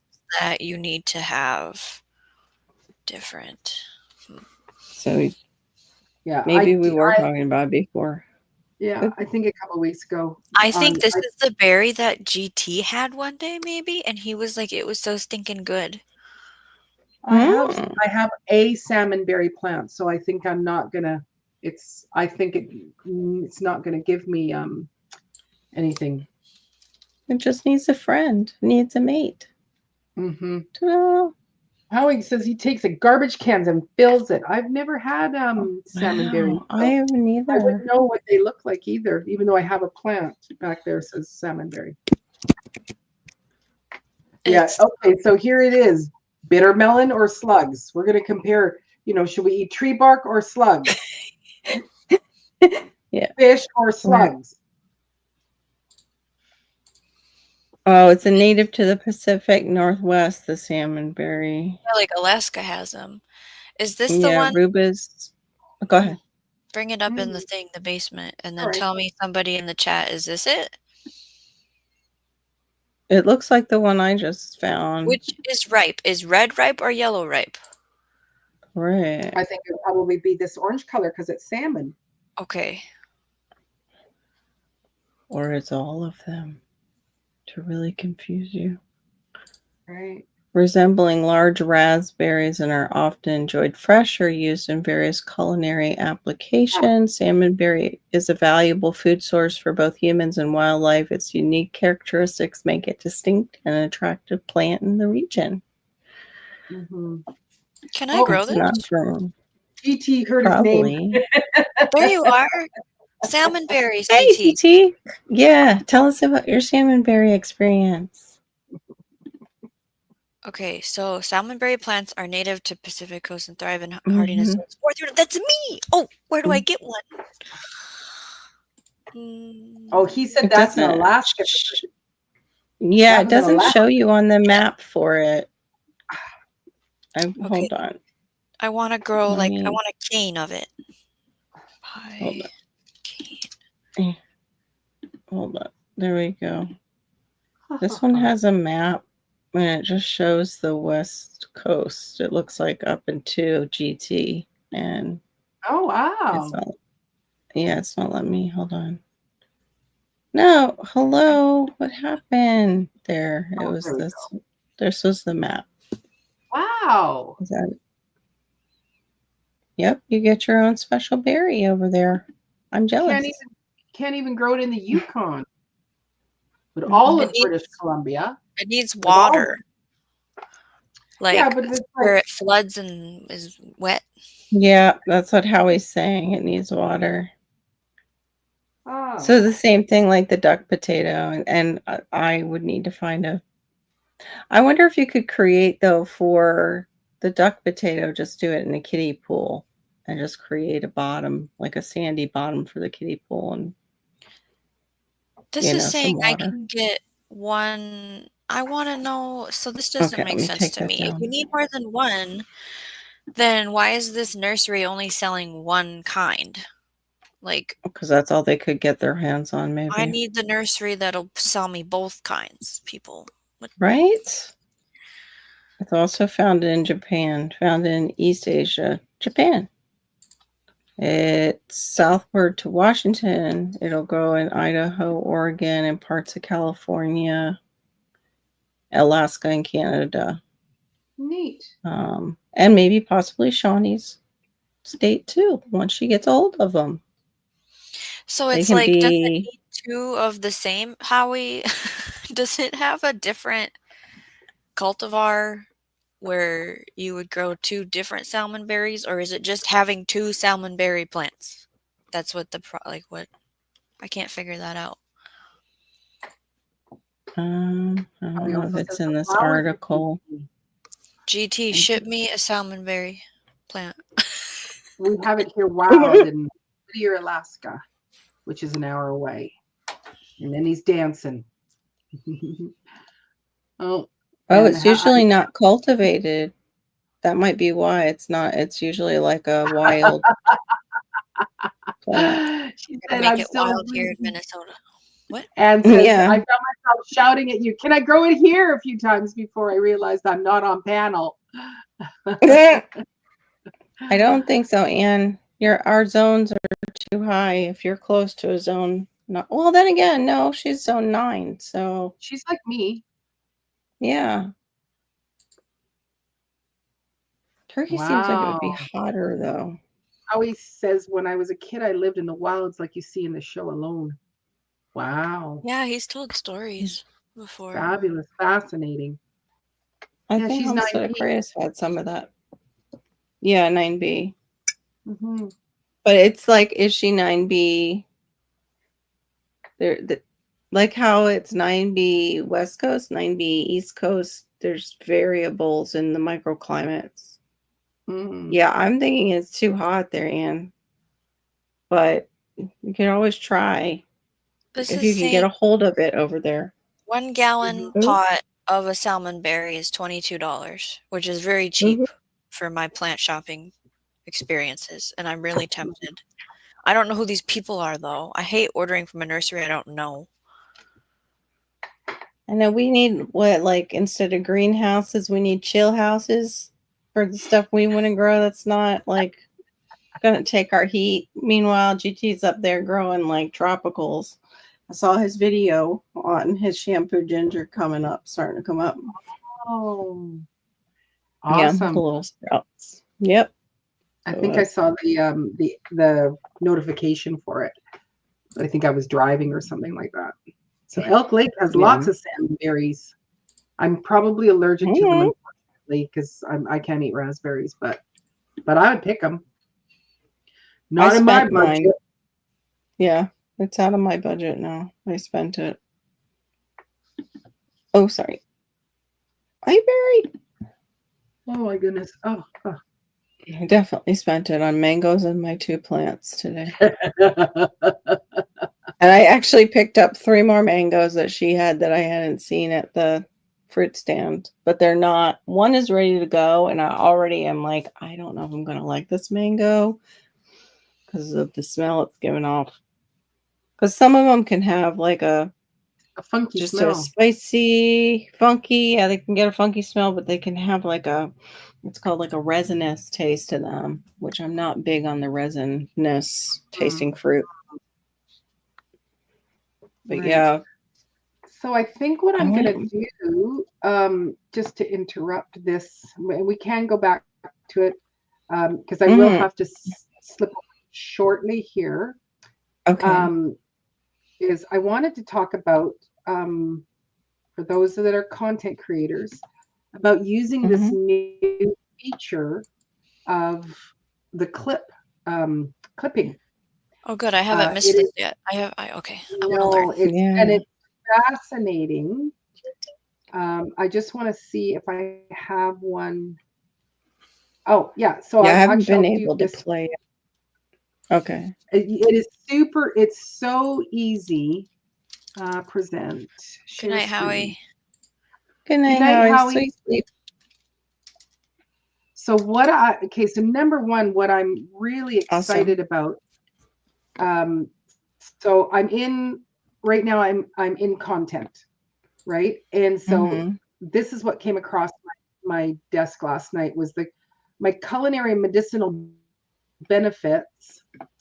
So the title, culinary benefits exposed plus bonus recipe. So you've got this bonus recipe here. So if you go over to the left-hand side where it says clips, and you click it, yeah, so you see where it is, and it's going to still show it. So the video is 12. Nope, this is not. I'm not going to do this one because this one is already done. Because as you can see, this video was 31 minutes long, but the recipe on how to make shada is 12 minutes, and I did this one last night. I just clipped it, so I need to go and grab a different one. Well, you clipped that one from a video. Are you talking about the one that you did your deodorant clip from? Didn't you just recently do that one? I can. Yes, the other one I haven't put up yet. So yeah, I'll look at this one here. So Natural Simple. So this was my live last week. So if we go in here to this one, and I go to the left-hand side where it says clips, and I go like this, clips, and it's gonna.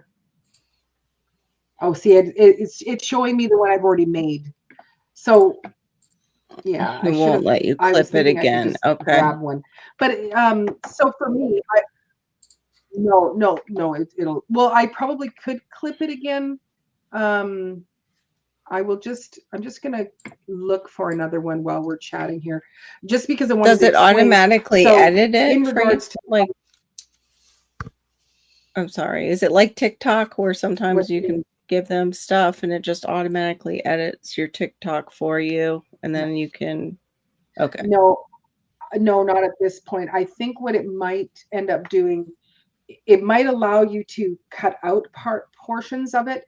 I don't know that it's doing that quite yet, and I have not tried it on a short yet. But I do want to just see if I can have another one, because I'll do a video, and then at the end, because I want people to watch to the end, we might have a recipe, right? Right. And some people might get there.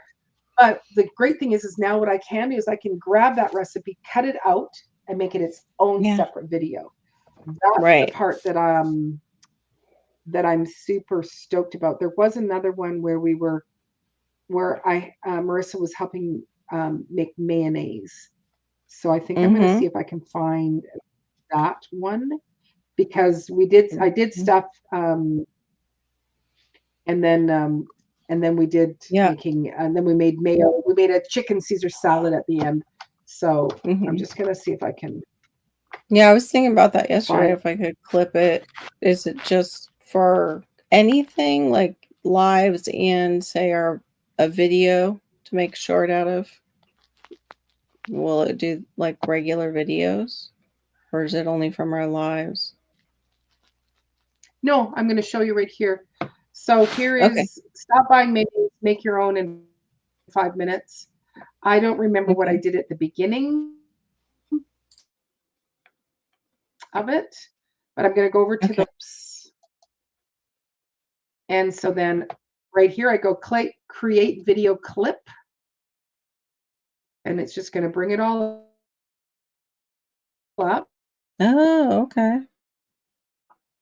And I can take, Mm. if you look at the bottom here, I can take any section of this video. I'm just waiting for the buffering. So they put the transcript up. So if I go, I want it to be this much of the Right. video, or if I just want to show just making the mayo, but we also made Caesar salad. So let's just say, Mm-hmm. because I'm showing my Caesar salad recipe. We've made the mayo, and so I'm just going to scroll it to the end, and you can use it up in here, like you can just look for it Mm-hmm. to bring it out. So I'm going to Right. back this up here and see. Okay, so whoops, sorry about that. So this is where I start making the mayonnaise. I mean, making the Welcome in. Mike's came in. Caesar dressing. Hey, Oh, Mike. hey, Mike. And I want to take it right to the end. So I'm just going to scroll it over. It does let you, I haven't done it where it says add intro and outro. So I'm not going to do that. So I'm going to, Okay. so we've made the mayo, and then I'm going to just keep going to the end where we can see the food, and it'll show my ending there.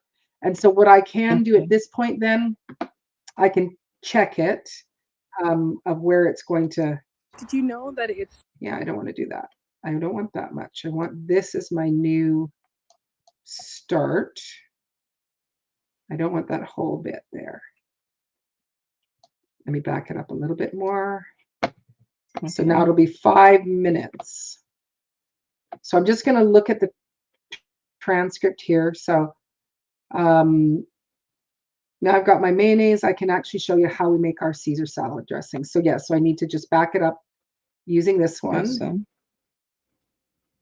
and go from here. Now, confirm the new selection. So that's where I'm going to start. And then Mm-hmm. I'm just going to use the bottom one to drag it. Boop, like that. And then I'm going to say create draft.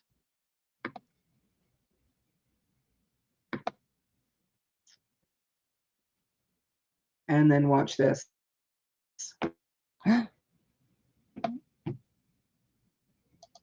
So I'm just going to call this homemade, and you can change Caesar. I'm spelling Caesar wrong. No, not creaser. Is it CAE, right? Yeah, I think so. No, CEASER. I think it's opposite. Yeah, I got it. CEASER. Homemade Caesar Got it. Okay. dressing. Oh, it's CAE. Okay. And And got I'll it. just call it with homemade mayo. From homemade mayo is what I should say. Put it in there. So there we basically, this is the start of it. So it's uploading. I go through my next. I'll fix that later. I can turn on monetization. Yep, that. Done. Click next. Wow. And then nothing bad is happening in this video. Submit my rating. And it'll take a few minutes for it to buffer. I can tag products. I'll do that later as well. And then copyright next. And now of course, I always save or publish mine private. Save, done. So however long it's going to take for it just to go through it. Uploading. and close. Wow. So there it is uploading. And so that's it. That's pretty amazing. And so now I will have this secondary video from a video I've already created and edited. And so it's like it's a bonus to me. That's a bonus video. That is. So like last Yeah, week when I was showing how to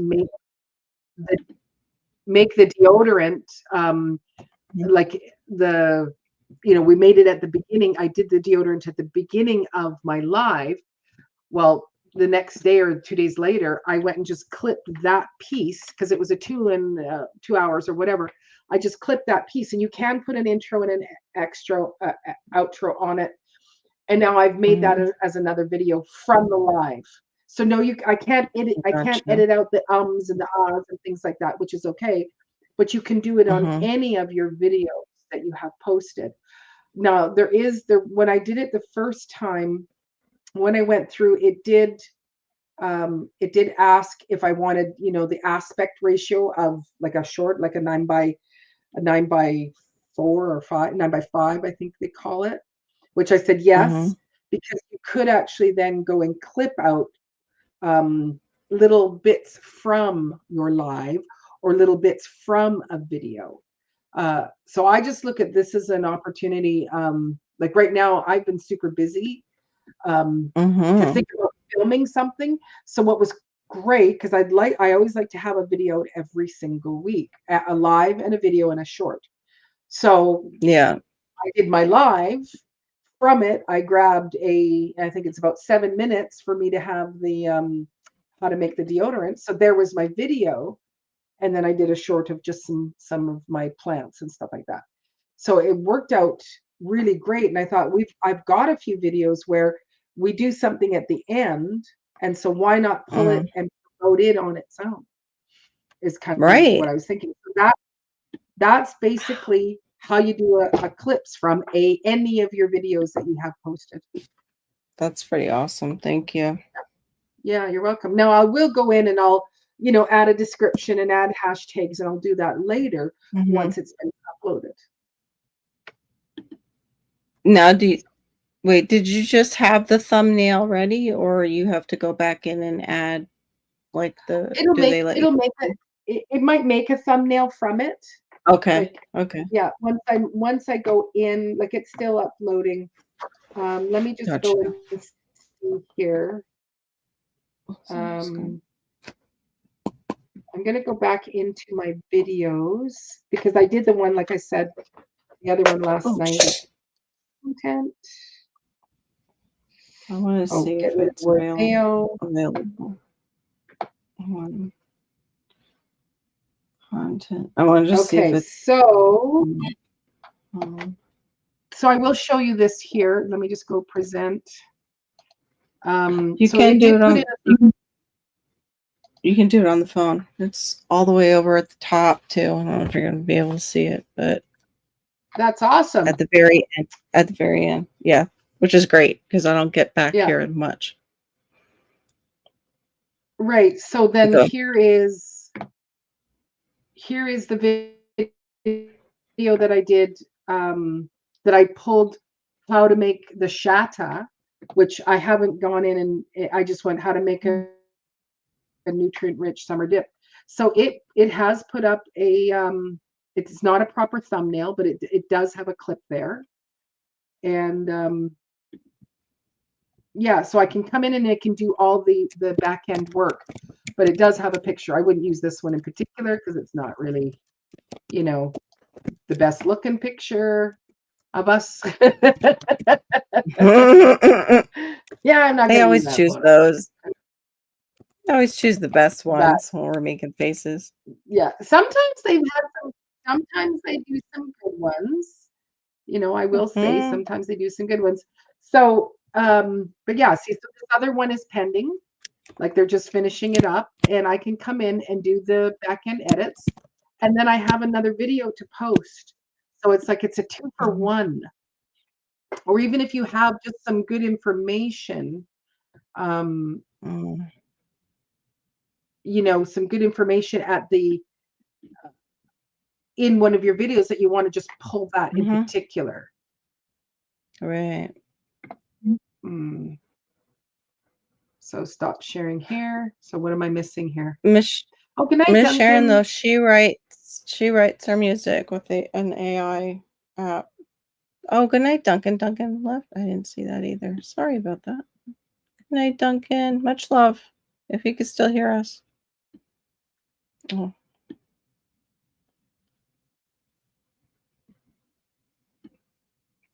I'm going to slip away and go put my chickens to bed.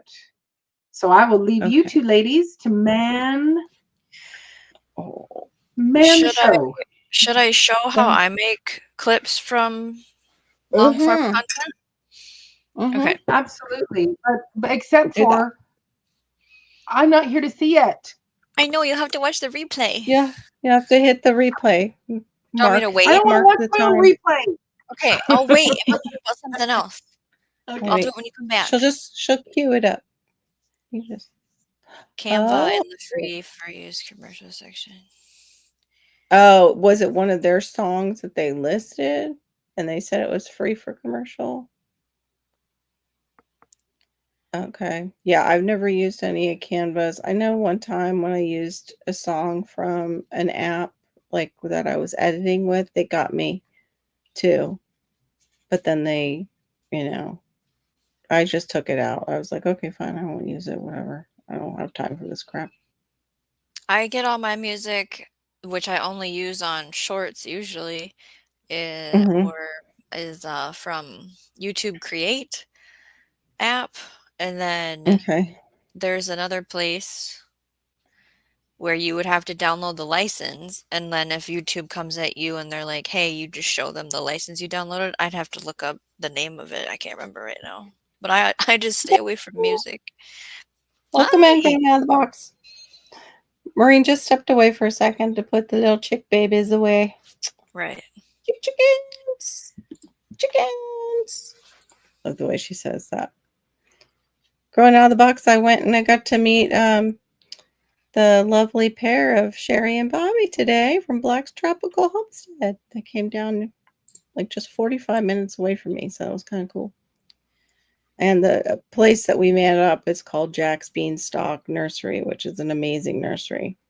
It's one that I was like during 2020, and when I was taking care of my mom, I kept marking it down as a place I wanted to go. And I'm watching YouTube one day, and then there's Sherry and Bobby at it. And I'm like, y'all are from Savannah, and you beat me to my own nursery.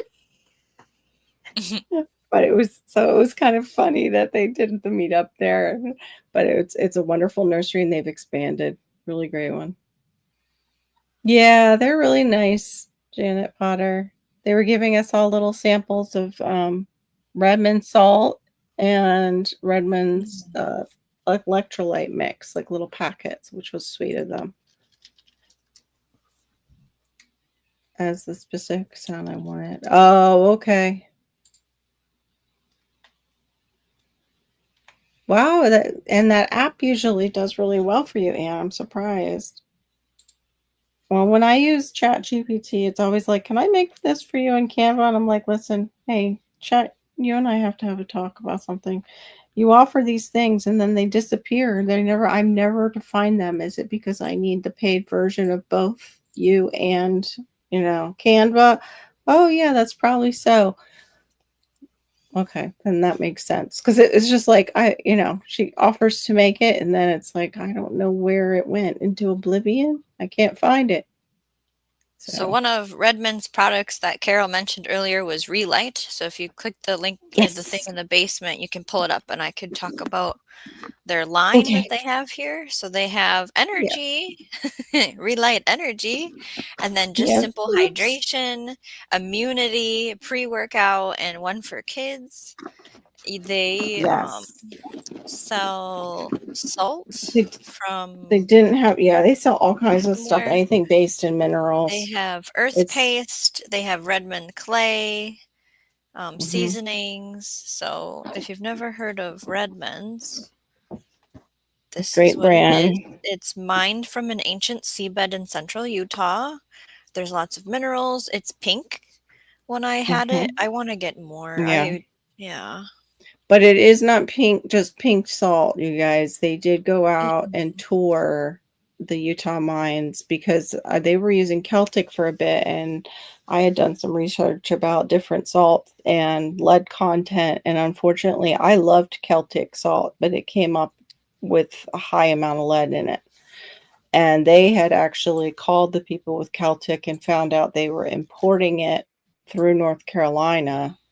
So there's a gap in accountability there. Whereas Redmond's, they just went to Utah and got to tour it. And the mines, I mean, the salt mines. You need energy? You would probably like the one I just had, Anne. This was the Relight Energy, which I didn't realize, like I said. It's the raspberry mango. But I don't know I guess you could order it online and they might ship to Turkey. I'm not sure. But it has zero crash, it says, for the energy. It's keto, paleo friendly. It definitely doesn't have all the bad stuff that a certain other brand with a G does. It doesn't have all those crazy colorings in it, too. Will be to the mines, my neighbor and I. Oh, cool. Cool, Janet. Thank you for posting that link. I wish we had their affiliate since it was really them giving me the sodium, samples. potassium, chloride, calcium, magnesium, coconut water powder. I was trying to find Uh-oh. is that the ingredients list? Caffeine. What's the source for caffeine here? What? For the energy, probably green tea, I would imagine. Usually it's green tea. Yeah. Why can't I find a list? You got a list on the package? Okay, I usually drink CURE. That's the one I use for hydration. I had just had actually a pinch of Redmond salt and pomegranate juice in my water after you and I were talking about how your husband likes pomegranate juice, and I was doing a little research on pomegranate juice, and it's really good for your microbiome. They were saying it has the possibility of helping heal your microbiome and helping mitochondrial healing too. So we all need more pomegranate juice. Okay, this one does not. Oh, wait a minute. That one doesn't say because it doesn't have the energy in it, Carol.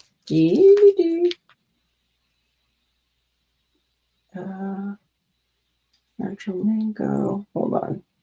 Non-GMO citric acid, ancient sea salt, Redmond's real salt, which is the sea salt, natural mango and raspberry flavors, natural.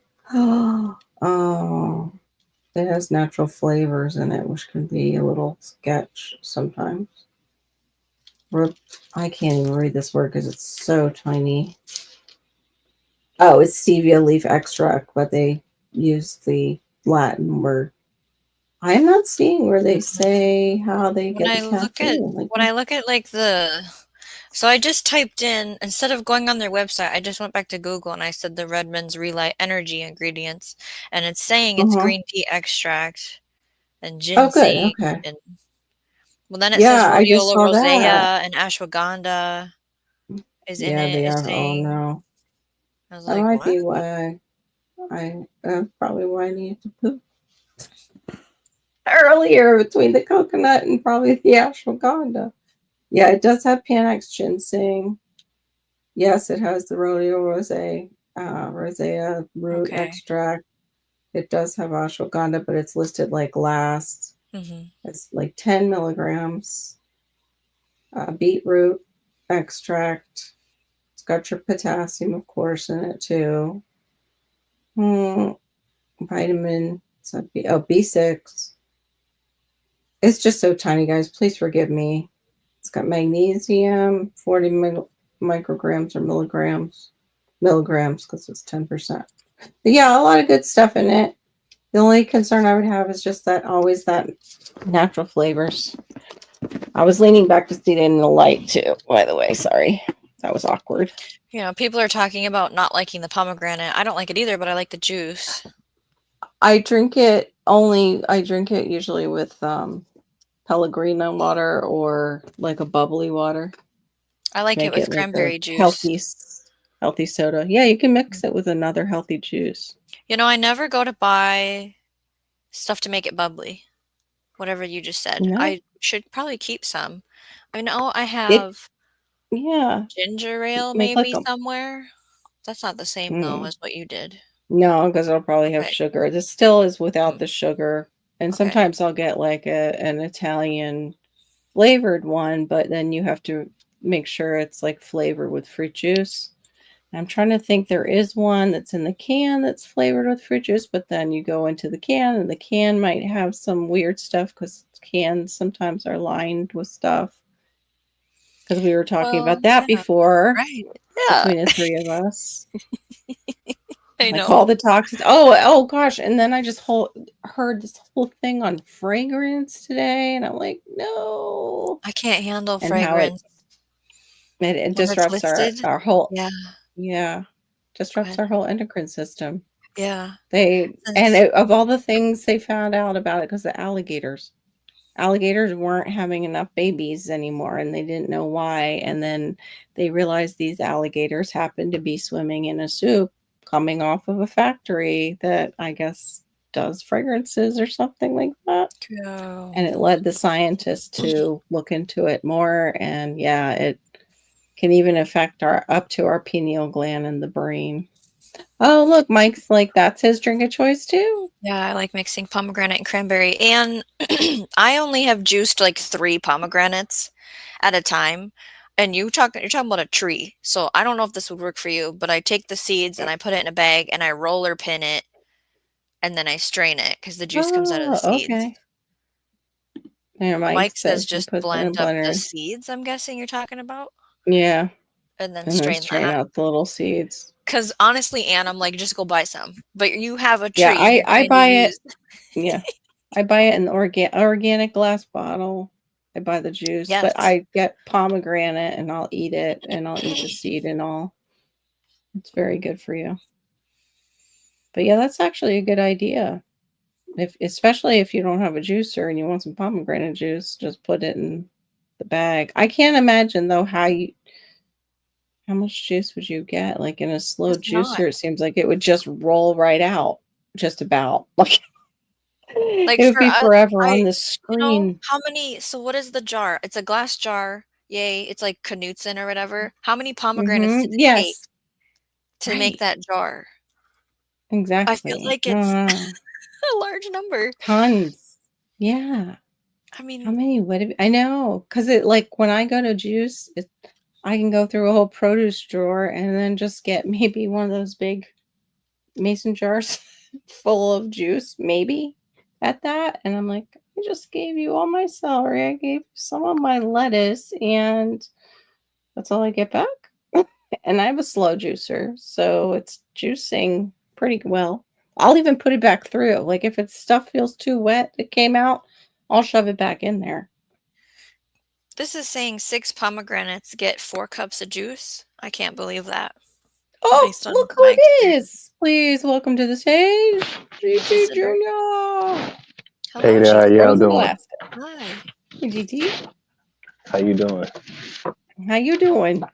How I'm your doing plant? good. What are you doing? Yeah. I was doing a delivery, and then y'all started talking about pomegranate, and I got a little too excited. Uh-oh. Yeah, I have an associated memory with it because that was the first time that I thought that I was rich. My Oh. stepmom, we had just moved to Alaska not too long before this, and Mhm. she brought out this fruit with the pomegranate. I was like, "What is this?" She was like, "Pomegranates you never had." I was like, "No." And then I was eating it. She said, "Well, you might have to eat it over the sink." And I felt rich because it was just so rich. So I Mhm. love pomegranate. I absolutely love pomegranate. And I just put a Facebook post out to my wife saying that I want to go get Mhm. salmon berries. So I'm gonna actually go this summer, and I'm gonna go just take some cuttings. I'm gonna take a Okay. lot of them Yeah. because I have to have it. Now that Mhm. you Mhm. mentioned it, I I remember exactly when I seen it, me collecting it, me trying to cultivate it, but I was new and green to, all the Right. different methods that you could do. So Right. yeah, I'm gonna do a lot. Yeah. So I put it out there just so she's accountable, and anybody that might Yes. know some suggestions, they'll actually say something on it because I told them I wanted to go wild berry picking.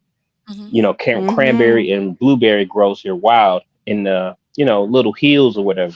So they gave me some suggestions. I've been to those before. So Mm-hmm. as the summer develops, it's gonna get more and more traction. So I get to do what I do. So yeah. That's So awesome. that's all I wanted to do. I just wanted to share that I felt that I was rich Mm-hmm.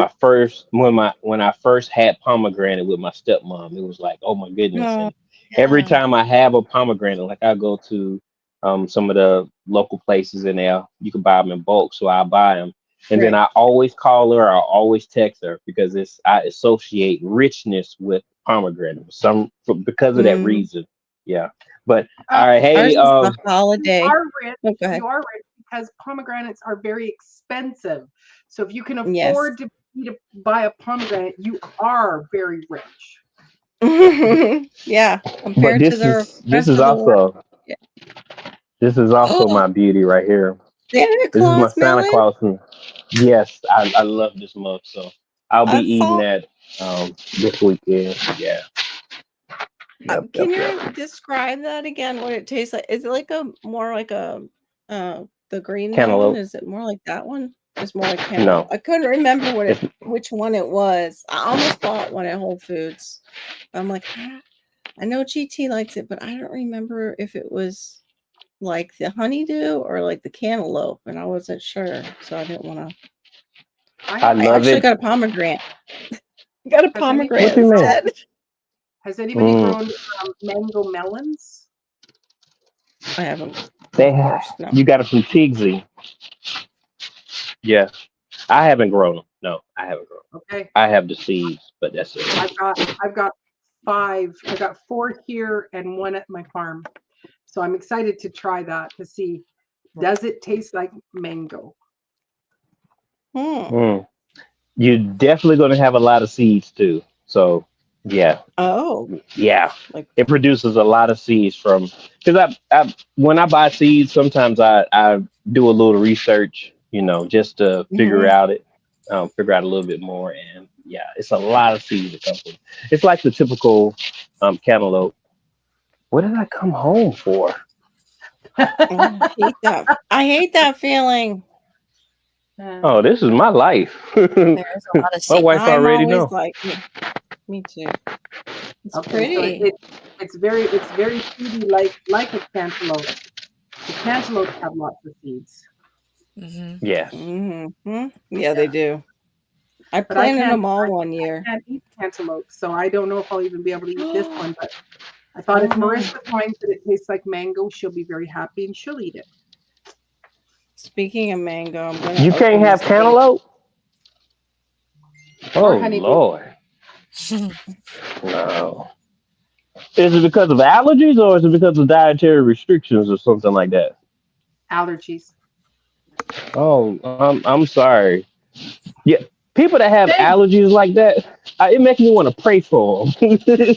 And I don't say that out loud, but I'm Mm-hmm. sorry. Me and my son, we can eat anything. So I feel for y'all. Y'all can't even have Yes, a why can't melon. we reverse That's it? Why haven't we unfair. figured out how to fix people that have food allergies? Like, That's Right. mean. Like the first time I ever knew about a food allergy is I had broke my Achilles tendon playing basketball, and that's the only Mm-hmm. surgery I've ever had in my life. So I broke my Achilles tendon. I tore my Achilles tendon, and so I had to stay home. Ooh, horrible. And Yeah.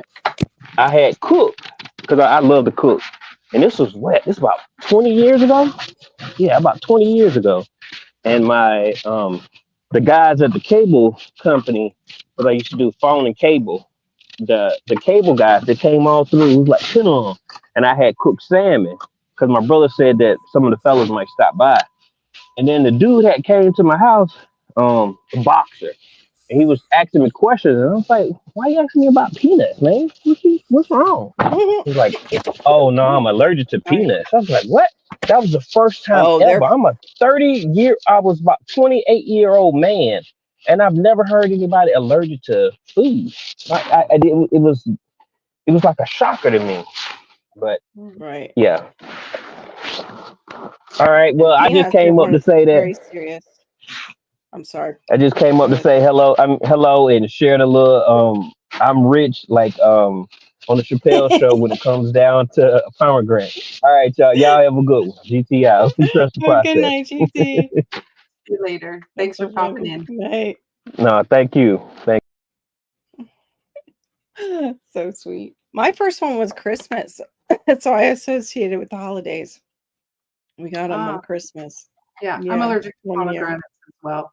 I can't have them. Oh my gosh. Yeah. I'm sorry. How did you find all this out? I know. Probably Um, eating them. yeah, it was little by little because I could eat, most things as a kid. But first it was just like because I used to love maraschino cherries and stuff like that because my parents would have Mm-hmm. drinks or whatever. Yep. And I could have smoked almonds, but it was at one point, all of a sudden the smell, if someone was chewing cherry gum or cherry hulls, I'd get this Mm-hmm. wicked migraine in the Oh front my lobe of my goodness. head. Um, and I could eat like that, the red Twizzlers licorice. I can't eat that now. So as a kid, I would eat that. But then there would come a Mm. time where I eat it, and then I just whacked out with a wicked headache. Um, and if I ate those things, like there was one time where it was like I'm walking down the hallway at our house, and I actually could not keep my balance. Like it was like I was moving back and forth. So it just seemed that the older I got, I can smell like if there's because I'm allergic to tree nuts, I can have the peanuts, but not tree nuts because peanuts are Okay. legumes. But if I Right. smell a chocolate bar, I can smell the residue of certain nuts in there, the nut oil, enough that I can go, Mm-hmm. oh yeah, that's going to give me a headache, and I won't eat it. So I still Mm. cook with things. I can cook with those things. I would still give my kids pears, like when I eventually became allergic to pears, like there's never a defining day where it was like, oh, Wow. it's just one thing after another the older I got, where I can go. So anything almond extract, um, Oh and wow. the smell of artificial cherries I can't handle. I can handle the smell of raspberries, but I can't eat them. I ate them Mm-hmm. as a kid. We'd get these little tin containers that had the Philadelphia cream cheese in them. Go fill them up with Mm-hmm. raspberries, bring them in. My mom would pour canned milk and sprinkle sugar on it, and we'd eat that. Mm. I love that. And when I smell the raspberries, that takes me back to that. But I could not consume a raspberry without it giving me a headache. And because I avoid all those things every so often, if I do accidentally consume it, I have felt where it was like, oh, now I feel like somebody's kind of pushing on my throat. So I went, okay, yeah, Mm. that's not a good. So I have had it Mm-mm. like, and it can't touch my mouth, and it can't touch the inside of my mouth or my lips. Like I have taken raspberry capsules that didn't have any scent on them, no problem, Mm-hmm. no migraine, nothing. But it cannot touch my mouth or my lips. If I just even touch it on my Oh. lip, it's like instant migraine, just instant Oh wow. ping.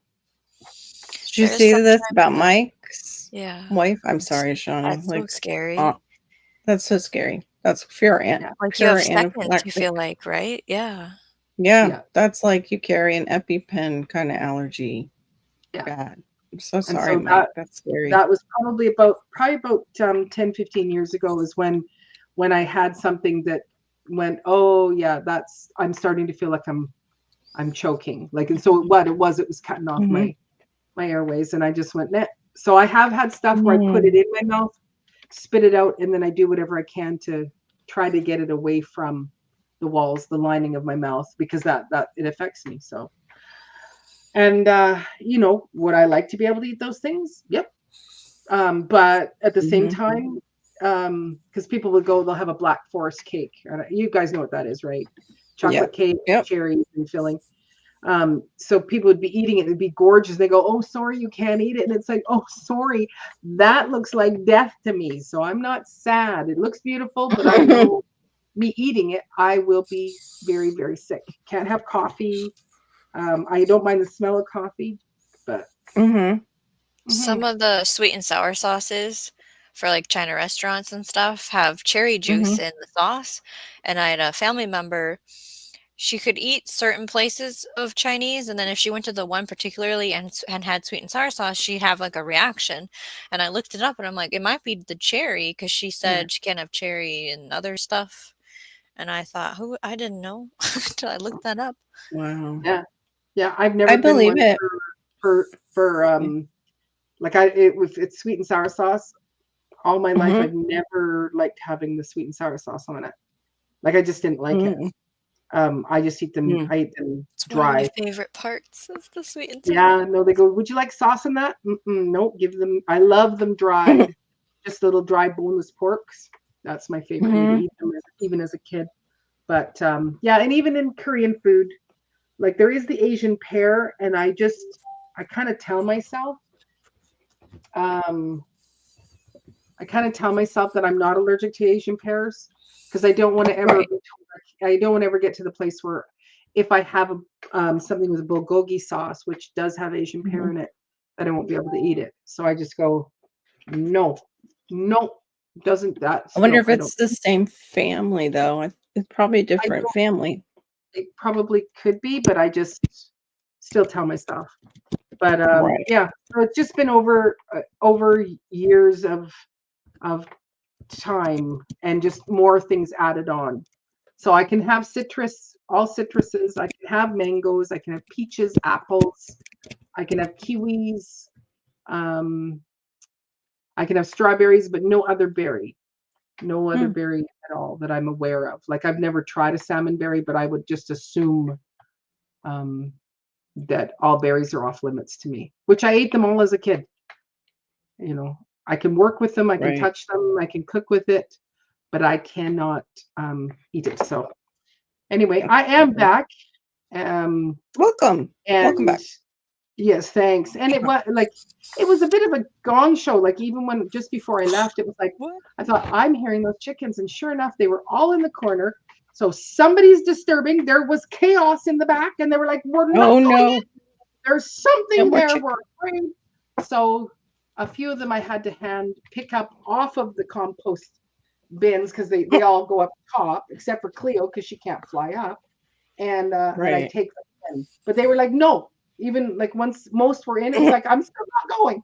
It's scary." And it was like, why does there have to be chaos? It's nighttime. Go to bed. You'll be safe. Anyway. And you so- didn't Wonder what it see was. anything? Yeah, you No, didn't see anything the around, I cat, guess. there was a cat that came a couple of days ago. Oh. And it just wreaks havoc back there. But it could be a rat, could be anything, you know. And you know, there is a couple of yeah, I don't know. They just and once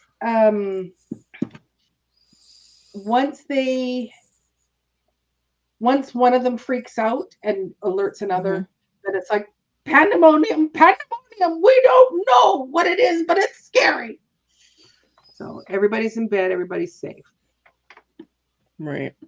Like, I don't know. Anyway, Shawnee, show us how you make your little clips, which are fabulous off of your lives. I've been experimenting with it, yeah. So let me copy. What I'm going to show everyone is called Opus Clips. And when I came across it, it was with the link that's in the chat. And so what I'm using is the free version. So what happens is you create an account like you would with anything else. You do your name and your email, and you can link your account, so like YouTube or all the other places where you can put content out at. And you actually don't have to put in any kind of payment information. You know how sometimes when you have a free thing, they're like, well, first you have to give us a paywall. None of that is entered. What happens is you get some credits, and a minute is a credit. So like, let's say I'm going to show you guys a 35-minute video that I want clipped. So I'm using 35 credits up. And for free, I get 60 credits a month. So because I do long live streams, this eats up a lot. And I haven't decided if I want to actually pay for this down the road, because I still would probably hit the max if I really want to clip every single live stream, which no, not all my live streams are worth clipping. So I'm going to share my screen and walk you through this. So I went to my YouTube channel and I copied the link, like you're sharing any other link with people, and I entered it in I'm logged into Opus Clips. I've entered it in here. It goes, did it not show it? Is it in the basement? There it is. Sorry. Okay. So it's like, oh, you mean this one? And so yes, we're going to do the fill a raised bed video because it's 35 minutes long and I only have 60 credits. So get clips in one click. So down here, it has things that I've done and they have expired. Again, if you were to pay for this service, you would probably be able to keep previous projects, but I have a time limit, 7 days, I think it was, 3 days, I don't know, before it goes, you can't use these clips anymore. So it says ETA 9 minutes. I am gonna stop for those 9 minutes, and when it is loaded, I will bring it back up and show you what it created. So I'm not touching anything, you're not missing out on anything. The way I found about Opus Clip was from Nick Nimmin, so that's why the link in the chat does have his name at the end of it. I think you can get 2 Opus Clips free if you just Google it. I'm assuming by using that link I gave you, Nimmin gets something for it. And I do appreciate his advice for creators, so I'm okay with using his link. I don't know if you can just go to Google. I think you can. The reason I like this service is it sort of does it all for me. It decides where are some good talking points in the video I linked, and then I can watch them and I can edit them. So I can change the shape of it, like whether or not it's going to fill me totally or fill me halfway, or the color of the words, because you know how people talk and the words pop up as they talk. You can kind of change that. Obviously, with free versions, there's a limited variety. If you go to like the pro, you get more options. I don't know how the points work for that. There's like purple stars on it. You can move where the dialogue pops up. So like I did a bunch and was learning how to use this process, and I felt like my face was too zoomed in and the words were at the bottom. So when you watch the short, you know how there's like text that comes up, like the name of the channel, a recommended related video, all that stuff. I felt like it was in the way of the dialogue captionings, so like I moved them up. It was just a lot of finagling. We do have 7 minutes left for our ETA on the clipping. Now I've been told by many people, just manually clip stuff. You know, go into your live stream. Maybe you were talking about this thing at this minute. Usually there's a timestamp that I've made. Go to that timestamp, sit and click it and clip it. And I'm like, no, I want it to do it for me and go, here's a good thing. Do you want to talk about this? Now it gives you like a number. Like this is 99% probably going to hit good, right? They'll have ones that it's like 60%. Well, you could try it, but we don't think it's going to hit as good for views. I'll watch it and it'll have me talking to someone in the chat. And I'm like, well, that doesn't work for me just throwing it out there in the shorts world. They have no clue who Miss Sharon is in the chat, right? Like, you can take the clip that they give you and edit it. I'm trying to remember if there was a button that says pick 30 to 90 seconds or minutes. I can't remember that part. And like I said, the free version is different than the paid version. How much is it? The actual paid plans. So let's go to the pricing page. And again, it's not unlimited credits. If it was unlimited credits, sure. So starter is $15 a month, but I think I have it set to yearly. So like, you know how when you toggle it, the price changes. So with the $15 US a month, you only get 150 credits. Remember what I said about I have an hour or and a half live stream, which 1 minute is 1 credit? Like I would eat that up in 1 click, right? So then if I go to yearly paying $14.50 a month, you get 3,600 credits per year available instantly. All this other mumbo jumbo doesn't make sense to me. Team workspace, 2 brand templates, 6 social accounts, AI B-roll. I know what that means. Okay, that's yeah. It's social media scheduler, intercom chat support. I don't care about any of that. And then business is some kind of custom that doesn't give me a thing. So $174 for the year to get 3,600 credits to be able to clip from my long format to put shorts on my channel, possibly longer than shorts, possibly videos. I think it's just shorts though. So yeah, the aspect ratios 9:16, 1:1, 16:9. It didn't tell me the minutes or seconds here for the clips.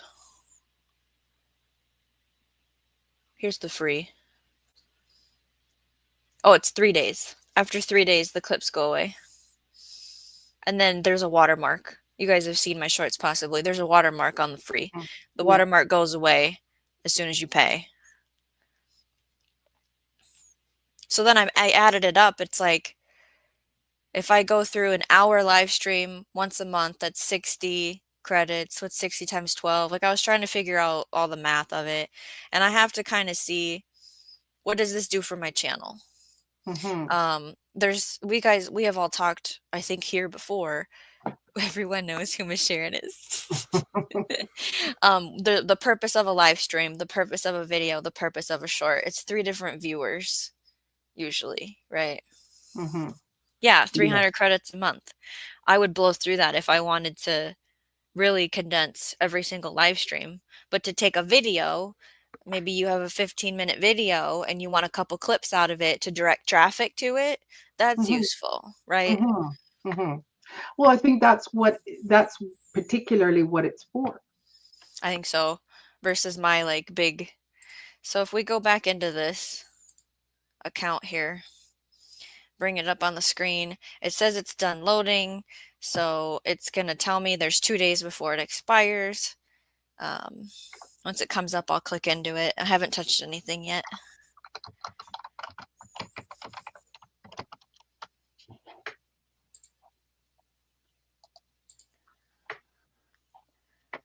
Welcome back, GT. In all honesty, like I really, well, number one, when you do a live, you create with some of your lives some really good content, and so I can see how the Opus Clicks really works for you by grabbing just some of those, like the little shorts that I've watched with Yeah. it. They're very good, and I could see how it would drive traffic to you. I've Because gained subscribers every day doing this yeah. clippy shorty thing. Yeah. So in Mhm. the basement, click that screen and bring it up and I'll go through the steps. Oh, sorry. Yeah. Okay, so here it is. I'm going to click on it. And now it goes, here's 32 clips that might work for you. Wow. Oh my See 'em? gosh, it gave you that many. Wow. Mhm. And it titles them. Yeah, it writes the title. I've never had to change the title. Anne, you're So funny. usually there's a number on here. If I click on this, why isn't this? It doesn't look like it normally does, you guys. What's happening? I don't know. Nope. It's don't. because you're How do I showing go it to back? us. How do I go It's the back? curse of showing it. Is this That's what back? happens. Oh my god. Okay. Oh, If I Oh. click, how do I get out of this screen? I don't know. Close you. Go away. There we go. Okay. Edit clip. See the scissors? I don't care about. Why is it bringing me to pro? I used. Why is this happening during a lesson? Because it's Can a I- lesson, and that's what and I can't. happens. Home, brand, asset, calendar, analytics, social. If I click an old one, nope, I can't even get in there. Why is it different today? They upgraded something. Yeah, it has the word Maybe. pro on everything. Normally there's a number. Okay, so you can see the point here. It titles it, it puts it in the thing, it puts the captions in it. Like right here, you can. Now this see goes it. back to kind of what CR was saying about the settling. I don't know if you could hear that talking. Just Yeah, we can. so okay. What you And can how do. long are the clips? That clip was 24 seconds. That one's 41 seconds. 2 minutes and 40 seconds. Mhm. It looks like it's up to 3 minutes probably for just shorts because that's like the limit that YouTube has. Mm-hmm. Okay, so the other thing is when you pay for it, you can automatically click a button and it goes to your YouTube channel. Like that process. What I do is I download it and then I go to YouTube and I go upload video. I want this one, this file. And then I go through the naming it. If I want to change the title, do I want to put a related video? Do I want to change the description? Do you want to change the audience and all that stuff? And then scheduling it. I always schedule them because then YouTube processes it. Yeah. Right.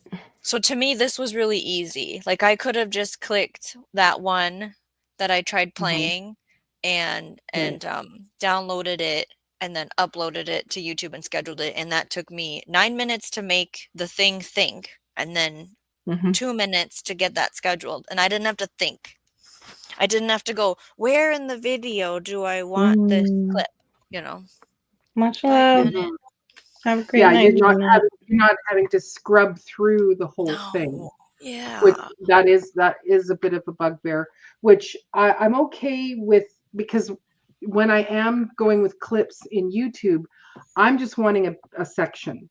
Now, I don't know if there is going to be the aspect ratio that you can do it to make it a short. I don't know if they're including that yet. That's a good point. I was trying multiple ones. I had signed up for a couple and then it was like, you can't do anything unless you pay. And so I unsubscribed and I can't remember the list. I think it's in my email. If I used, because I created a bunch of shorts and I think I just went back to Opus. I don't think I used any of the other platforms that were claiming they were free clip tools. AI clip tools is kind of like the search term. And then you had talked to me about the YouTube Studio having clippable stuff, Right. and I would have to sit and really look at it, and then you kind of have to have a plan of what you're clipping. They didn't have an AI come in and say, here's what I think would hit, Right. or that Right. bums me out. That makes me not even want to go in there. Don't have that extra assistant. Yes. Exactly. I very like that much idea. want, if I had expendable income that I could just do whatever with, A, I would have more fruit trees, and B, I would probably pay for that service to help my channel to have more content, honestly. Because it can Right. drive stuff to long format and then make people binge it, potentially. Like I said, I've grown subscribers every day from using these. And I've had 4 to 5 creators say, Shawnee, you need to be creating shorts, content, videos out of your live streams, because exactly what Diva in the Dirt talked about is Yeah. there's all these little absolutely. nuggets. And Carol's talked about it with me. So Yeah, and you did it, and it's working. It's fantastic. Did we go over how much it is beyond the free? Like what's that 15 first? Right. $15 a month. So I have it set 15? to yearly. It depends on, here, I'll show you. It depends on So which one you choose. For me, Okay. using the starter wouldn't make sense. The starter is $15 US a month, and you only get Okay. 150 credits a month. So a Ah. credit, 1 minute of Yeah. a video is 1 credit. So like if I do a 60-minute live stream, right? Like for the whole month, I just ate up half my credits. If you go to the Pro, I'm on yearly, so then you get a discount. It's almost $15 a month, same as the other one. Okay. But then you get 3,600 credits per year, and they are available instantly versus like you only get 300 a month released at a time. And then like that watermark goes away. If you guys seen my shorts, there's a watermark of Opus Clip on there. All this other mumbo jumbo, I don't understand. They do have the note of multiple aspect ratios, 9:16, 1:1, 16:9. The business, there's Okay. none of us need the business. So for up at front, you would pay $174 for the year. Okay. And it's like, well, my channel doesn't generate any income. And I've even tried linking my website and offering products, and that was very great. It'll come. It was very difficult for me to get through that. And I am very stuck and at it or touch it or think about it or smell it at all right now. I don't want to think about creating digital content, printables, and figuring out merch. Like, can't do that right now. There's so many things when you become a YouTube right? creator Like, that people who don't do it don't realize how many things you suddenly have to learn and get good at to be a creator. Like I was even saying that today to like Sherry, like I'm like, you guys are like on all the platforms. And then you have emails and people. I'm like, I could not handle that. Like couldn't.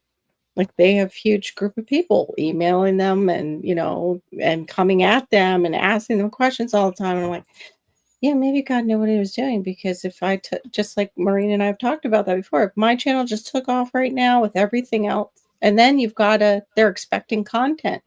They want your content. So you've got to keep boop, boop, boop, boop, boop. Yeah. And what did you make? Oh, are you selling it? Like, yeah. I mean, it would be great to make the money. One thing that's good, Shawnee, though, is yes, you've got the website. Yes, you've got, you know, your printables and things like that. So you've got that base. So when monetization does happen, and if you want to incorporate something else into your website, you've already got it established. So that's the one thing that's off, as opposed to having it all at the same time. Right. You know, that's one thing is where you go, you've got this little thing in the corner. No, don't smell it or touch it or look at it right now. But it's there if something shifts for you. Because what I like, you know, for what I see with you is that your lives are that is your channel. You've got this great information. You do the research. You just how you format it and how you even, like I said, you can listen to it. You can listen to your lives and not watch them and know who you're talking to and what each person is saying. And you have a cadence in how you speak it, that it just rolls. And so you know exactly what's going on. And I can keep doing whatever I'm doing, you know, glance over once in a while, but it's like, yeah, I know what's happening. Like, it's like you keep the commentary. And now, you know, now we have the race of this person's going here and this person's, and you, like back when radio was all you had. Yeah, exactly. Like your cadence is just perfect with it. So that might be what your niche is that you're not going out and, you know, you're giving little bits of, you know, filming the garden or whatever, but you're all about teaching, encouraging people. And so it would make sense. So it might be something where your website will come up in regards to this, where you might be offering something, but it's now the website is ready. So it's just a matter of bringing the way I kind of feel about it for sure is every single one of these educational topics, I could have been offering a downloadable PDF for each one, honestly, a checklist, a grow guide, here's the zone list. Like, honestly, there's things that create that for me these days. Yes. And it's just like having that figured out before the show or whatever. And I've had a couple people talk to me about, you know, you got to go over to Shawnee Grows live streams, because the conversations and just hearing her read to you or watching her facial expressions and, you know, all that stuff, it's very encouraging, obviously. And yes, I do love reading things to people. So yes, thank you all for the love. Yeah, no, it's Like Yeah. even when I hear your podcast, it's like, well, Mhm. you know, you just have this radio voice. It just comes on. It's like, and Mhm. this, and you're like, Right. It's very it's good. melodic. Well, yes, it's Very so good. melodic. You know, there's Mhm. Carol and I. We're both, you know, like, yeah. I'm like way up here in my nasal passages with my voice. It drives me crazy when I listen. I'm like, I have got to improve my voice. I need to get some vocal. Practice fluency. Yeah. Yes, practice some Accuracy, rate, and fluency. expression. Yeah. But at Yeah. the same time, what Carol does and what I do, like, you know, we Different. all have Yeah. different things, Yeah. and so it's figuring out Right. what is your niche that works. Like when you Mhm. used to do the extra lives and you were looking at health and stuff like that, and going during the daytime, like not that that's something that you can do, Carol, Yeah. now, but it was like in that time, it was like you could see how your that niche of It was health of building. things It was you were building. dealing with. Yes, it was like Yeah. your channel was like building, and you were building this community of very like-minded people. Again, you go, Right. not I me. miss them. I miss them. Exactly. But And you know, yeah. so mine is just the fact that, you know, keep going out to the garden and what are you doing today, Mhm. Maureen? Right. And that's as good as it's gonna get, and I'm okay with that. There we go. So, Yep. Thanks, Miss I Sharon. agree. Yes. absolutely. Yes, Absolutely. absolutely. I agree. I Definitely. love working from home. If you didn't know that about me. So these are all wonderful Okay, ideas. Mhm. let's just really say what the truth is. You like working from your bedroom. Yeah, Ooh. I like wearing whatever I want to wear. I don't like dealing with the public at all in Same. any kind of form. And so like having a good mic and a good little studio area and like being paid to read a book. Sure. Oh yeah. That's like a Yeah, dream. but That'd still, be I would wonderful. be happier doing it from my bedroom rather than here in this office. Oh yeah. I would I love could to just be pick laying my in a phone bed right from now. my bed. I love because it's my legs are nice and relaxed. Got everything set up Yeah. in there, and The I can just legs. It's the legs for me like too. exactly. Yeah. You know, so all my editing, I never edit. I don't edit at a desk. I edit No. in my I bed. edit on my bed and my phone. Yeah. And like anytime I'm talking in a video, I like this with my phone Mhm. and I'm in my bed. Yeah. So Oh, y'all know. GT, it shows GT. You love I love people. people Yes. too, but Yes, I in do. moderation. Everything in moderation, including people. I I love love the people too. people I I was love. happy to be there. It's There right. we go. I love the people that I love. Hmm. Indeed. Yeah, yeah. No, I'm not a big. I'm a little bit of both. I am a bit of a recluse, and I am a like that loner, and I'm an introvert, Same. right? But then I Hmm. have this aspect where you go, yeah, but you get all dressed up and you go and sing in front and live in front of people and embarrass Right. yourself for 2 hours, and it's like, yes, I do. But then I go home and I take it all off and I get in my bed and I do my editing here, and that's if I could Yeah. just be there, I would. So, Yeah. And I Yeah, think that's much better than some other jobs. Like that's a job. It's a job you're right. doing. Even though it's it seems fancy schmancy because it's very few can do it well, There's so it's much still a job. technical that goes into that job to be a performer Yeah. like that. The pre, Right. during, and the post. And then like we were just Mhm. talking about just this in here. Yeah. The work Right. that happens in your face when you have to Right. go do that. yeah. I wanted to Yep. say I love going to Carol's channel and learning about things that I Mm. can't have here. Like Aw, fun thank mangoes. you.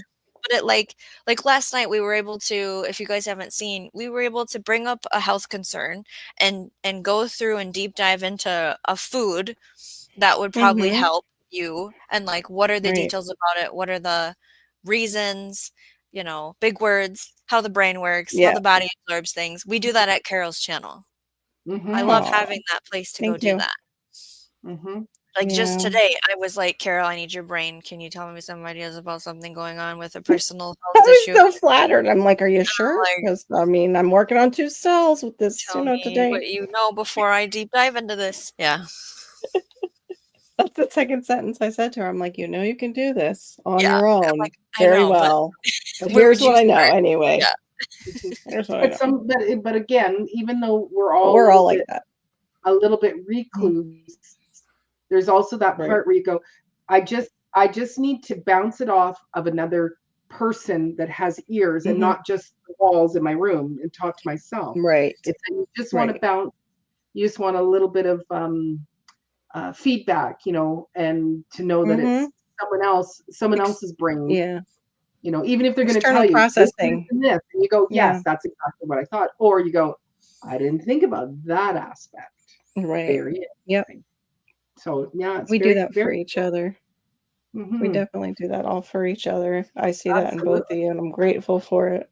And then I Yes, see it in the side chat too when they like chime in on something and we're like, oh yeah. Like just like what was going on with Howie. Like Howie's telling us about all these wild foods up there I didn't That know was a fun about. 30 minutes. Yeah, right? mhm. Yeah. I know, and it's like, Yeah. so should I go out and get some, look for the green layer in the wood and try eating it, and look Or for the these things watered that are in duck the bog over potato. here. Yeah, Yeah. the duck potatoes. Yeah. Yeah. And that they're And, actually here. They're a native. I didn't even know that. Never heard of duck yeah. potatoes, Well, they but I call might them, have heard of them different name. I might Yeah. have, maybe. and they grow, yeah, in almost every zone, which, that's a good Mhm. survival food. If there is something that Absolutely. goes a little bit sideways for you, there is Right. food. Yeah, no, and that's the beauty of um, what all of us do, all the content creators that are in the chat, Right. is that not all of us are the same. We have a common Right. ground. We like growing, and other aspects, because it's not just about growing, because it's growing the person, it's growing your mental, it's growing healing, it's growing food to eat, all of these things. But yet we're so different, and Right. finding out what that niche is for you and grabbing a hold of it and staying with it, even when, you know, it doesn't seem like it's moving forward. Right. I think I was saying to you guys, or I don't, or somebody, or no, maybe it was just to Homestead Aquarius. It was like it was probably about 6 months ago, and I sent something to you ladies about the fact that most people don't hit 100 views on their videos. Right. Yeah, we were Like talking about that. Yep. 60%, Yeah, and so Right. 40%. Yeah. Like, because here I'm like, you see all these people Yeah. and their thousands of views, I and you get it, go, Miss Sharon. oh, I made 150. You go, well, that's really good, Maureen. And so I went, Yeah. that's my goal. Hit Right. 100 views. Then yeah. that means Right. that's a success. And it's like, Yes. instead of this pressure of, well, look at, they've got 3,000, they got, bazillions or whatever. So Yeah. That's so so funny. if I can hit 100, that's a good video, Maureen. You did well, and that's good enough. And it'll just Right. continue to grow little by little by little. Eventually, then it'll be, well, let's see if I can hit 200 views. I'm not at that level yet, but um, consistently. Right. You get quite a bit of views, though. You really do. You do well, really well. I'm just having a problem with I don't know what's going on with YouTube. It's like, oh yeah. And then I read something about they do projection views, which I didn't know before. And so they're projecting your views, they're giving you a certain number. And I'm like, well, then is that capping me off too? And then I watch it go, oh, sorry, you didn't do our projection. So we're going to take away 10 of those. Like now that makes sense. Now that Mm, makes sense why all of a sudden 10 views might disappear or something. But still, it's YouTube math. Like I said, probably learned it in Common Core. But yeah, Have you been in not a cool. live stream chat where they have the purple crowns yet? No, I've seen purple crowns It's a on. whole game now. Like, so What? you would look at your chat, and at the top where it would say like live chat, it Mm-hmm. would have this little crown XP number, and you could click on it Okay. and it'll show you the ranking. So anyone that's in the chat actively typing gets points. So like they only show Oh. crowns. Like, you know how when you're a member, you get the thing next to you, or a Yeah, wrench, you have the yeah. thing next yep. to you, you'll get a Right. crown. They only do the top 3 people getting the crowns, but they'll have this ranking list. So if you're a member, you get more points. If you chat more, you get more points. If you make a super chat, you get more Wow. points, and you move up in the crown point system. They made it all gamey. They gamed it. Yeah, they gamed Yeah, and it. I don't know how people Wow. turn it on or off, because I'll go places that are monetized, like here, and it's not here. Mhm. And I'll go places that are No. monetized and it has it on it. It might be in beta right now, so they might be testing it. Like I they think so. gave I've seen it Maureen for that 2 days in like a row in. now. Oh, okay. Oh, Whoops, I'm doing the wrong Oh, thing. coming out the box. Hey, growing out the box. Welcome, welcome. hey. Yeah, he came in when you were putting chicken ladies down. Mm-hmm. Congratulations on your 200,000. I saw that Yes. yesterday before I Amazing. came over to Carol's live. So congratulations to you, sir. Quite incredible. But yeah, I have that goal, 100 views. Right. And eventually I hope to have 200 subscribers, 200,000 subscribers. Yeah, just like growing out of the box. We just got to follow like Overnight his success, recipe only over 30 years in the there. making. Oh my goodness. I can't. It's funny to look at your channel now, growing out of the box, and think that you thought that back in the day, like, oh, if I could just get 100 views, and then you go over to your channel, and it's like you just released the video, and oh, no problem with 100 views now. Nope. Right, like Isn't that 110 minutes. Yeah, I don't know. Yeah. exactly. Yeah. Well, but that's the thing 50,000 is views. that it's easy to get discouraged, and Right. you know, it's in the music world. That is one of the things that we say is that, you know, you're an overnight success, 10 years in the making. Because usually when a band comes out or musician, they go, they're an overnight success, and then when you look back at their history, you go, they've been doing this for 15 years. They've been doing this for 20 years, but that one moment when it clicked and they could go over. But we all see they came out of nowhere. You know, it's like, no. They've been in the trenches. They've been digging. They've been doing the work to get where they want to go. And same with our YouTube channels. It's like, I'm just taking away that pressure that like the only pressure I want is I want my consistency. It's like get out a live, do a live every week, do a short, and do a long form video. That's the goal to hit. But if I miss it because of whatever's going on in my life, that's okay. But that's still the goal. And also to not have where, well, you know, you got 75 views. Well, that's pretty close to 100. Good for you, Maureen. That is. Because it drives you crazy when you're like, what's wrong? What am I doing wrong? What can I do? Right. Stop. Just be. Try to fail. Exactly. Shawnee Grows was not my first YouTube channel. I had like a vlogging channel that didn't go well. And I wanted to not have my kids. People were talking about my kids. They were on the video, and then they were talking about it in the comment, and I felt terrible about it. And then I did Shawnee's Kitchen, and I realized I hate filming cooking videos. Yeah. Hate editing that. Hate filming it. No, stay out of my kitchen. I feel like there was a third one, but and then now the Shawnee Grows, the educational thing. I love it so much. Yeah, it's so good. Yeah. It totally fits and suits you. Absolutely. Yeah. It is. I'm trying to remember. There's a saying for that actually about the 100 views. I'm gonna look it up while you guys chit chat. it was talked about today on one of the creator conversations, but I can't recall how to mouth it out of my brain. I don't know. So I'll find it. It says, do not despise these small beginnings, for the Lord rejoices to see the work begin. I love that. Like, you know, it actually is right out of the Bible, and then people quote it and change it a little bit, but that one's right out of the Bible.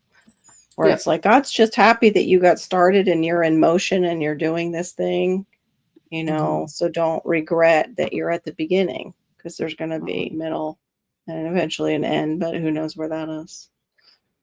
I know, that's so crazy. You're like thank you. This was just 1.5 years ago. You ladies have it. The three of you are very tall. Thank you. So sweet of you to say that. Going out of the box. It's a matter of getting time. You can Sherry and Bobby get to see why I don't have too much time on my hands with little man with me today. I cannot tell you, at one point I had to grab Malachi by his shirt because he was going right for Bobby's like Canon camera on the tripod. Like, if I didn't grab that shirt, we might have been paying for a camera today. So it was like a whole day like that. But yeah, thank you so much for saying that. I appreciate it, especially coming from such an intelligent man as yourself, sir. Absolutely. Giving all the sciencey stuff that we like to hear about. Right, it does. Oh, It does. Sorry. Okay. You want to click it? It's yours. Yeah. And see, It and I've can been feel here longer. 6. Yeah, I've been here 6 years, and it feels shorter. But I haven't been active, like trying to do anything with my channel for 6 years. Mhm, I was helping other people come up and come along. mhm. And then you moved your own channel up, which you did fabulously. Mhm. Got Thank you. monetized We did it fabulously. together. Mhm, Did it together. absolutely. But I said in the side chat, we might have people that are watching TV tomorrow. If you can, when you're up and you're not watching us on TV, please come around and hit the like button. Helps Diva's video get pushed out more. The engagement. Or leave a comment. Hey, I was watching from my bed last night, just enjoying your talk show. Yep. Yep. It's all good. It's all good. Oh wow. Yeah. Sure. Yeah. So I opened my channel in 2011, but did nothing till a year and a half ago. Right. I have my music channel, and that was I was working on that back in 2020. I didn't understand how to make it work, and I don't know that I like what I would have had to do to actually get the hours up, right? Yeah, now that I understand it, I think I would have faced it much, much more differently. Because I was just, we would do these little lives, and I would watch, just to see, and it was like, I don't know how to get 4,000 watch hours, in the course of a year. Right. That would have been the same thing. You could have done lives, but you would do requests of songs and then have your setup and be able to do song requests since it's music based, maybe. Exactly. And then get hit with a bunch of copyrights and be, typing them. Well, the problem is typing everybody. I wouldn't be able to play for myself. I can play a few songs like on the piano or guitar. Would have been very would have been people boo. Get a real guitar player, get a real piano player. Because when it comes to guitar, I'm fine to play songs in 3/4 time. I have a hard time with a 4/4 strum. I do not know why, but I think it's just because you're singing, and it's a way to do it. And I could have worked it out but it's to work out to figure out how to do a 4/4 time. I think it's to make videos, but don't want to talk or show myself. So not much left. Yeah. True. Jazz hands. Yeah. Yep. Yes. Well, we got our hours though this way for us right now. Like some people like me, I can't get outside and really shoot videos, like a full video to where it's going to make sense from beginning to end with the way my life is right now. But like talking to Sherry too, what you can do, like what Maureen was talking about, is the shorts.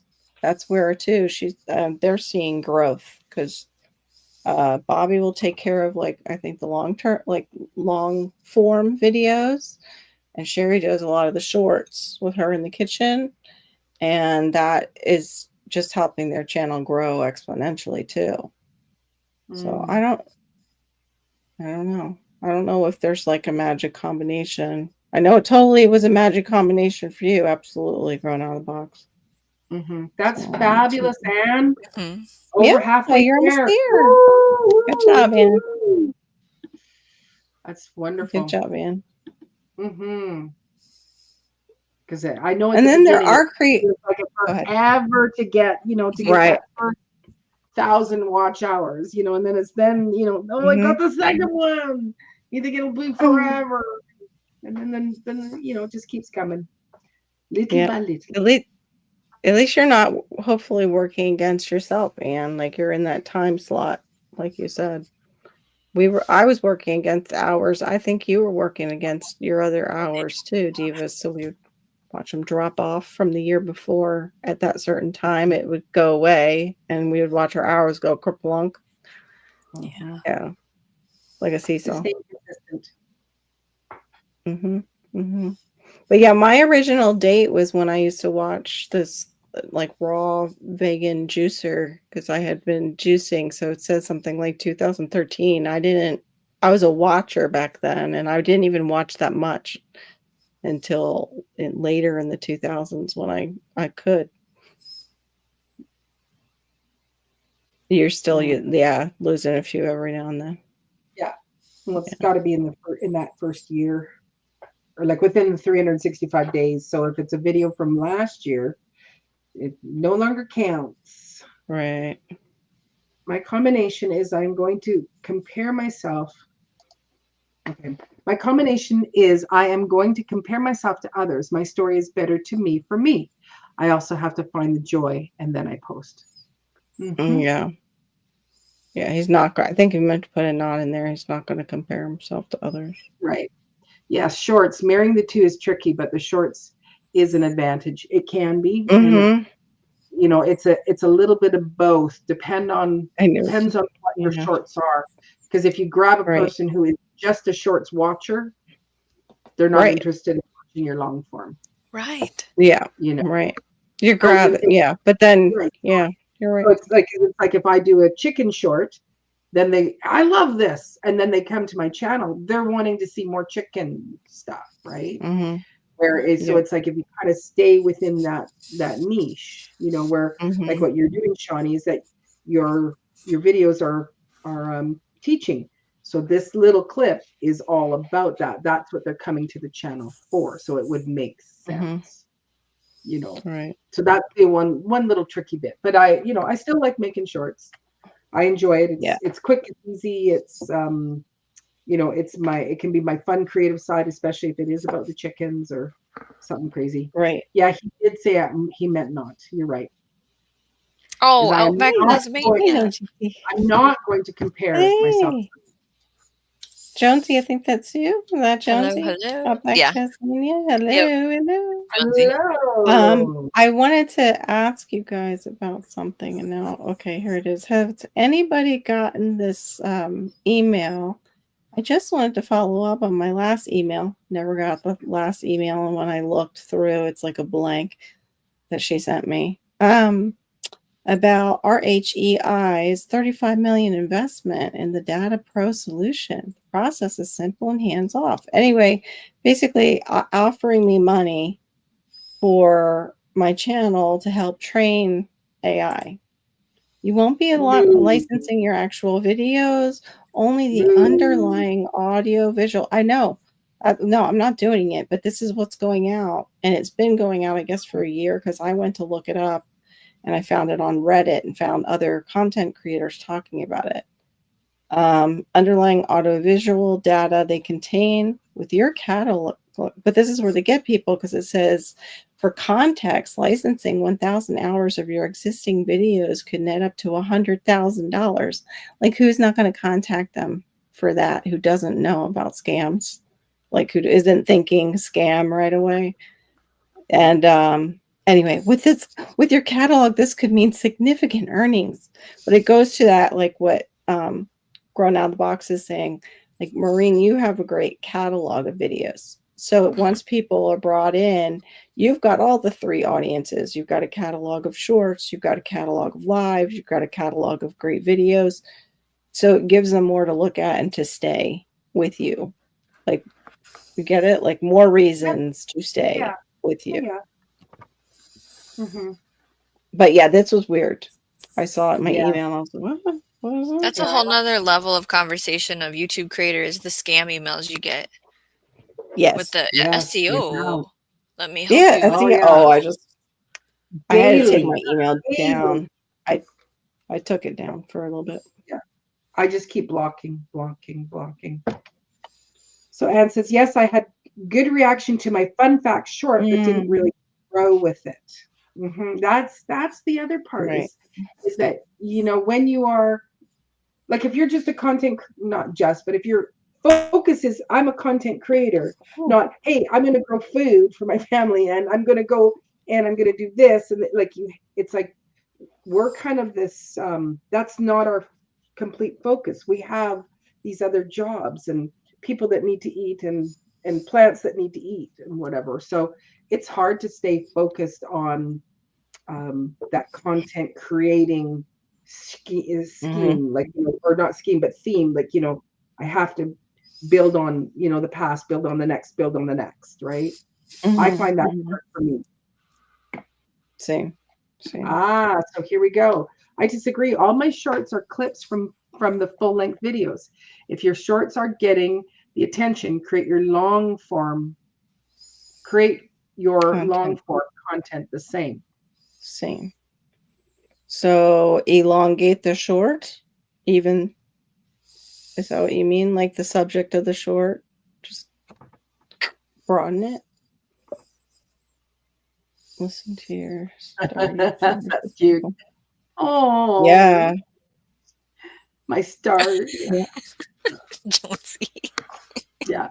Oh, you star. I thought you meant your. I thought for my brain put an R in there. I'm like, yeah. What star Listen to you YouTubers are we? star YouTubers with people wanting to scam you. You're such stars.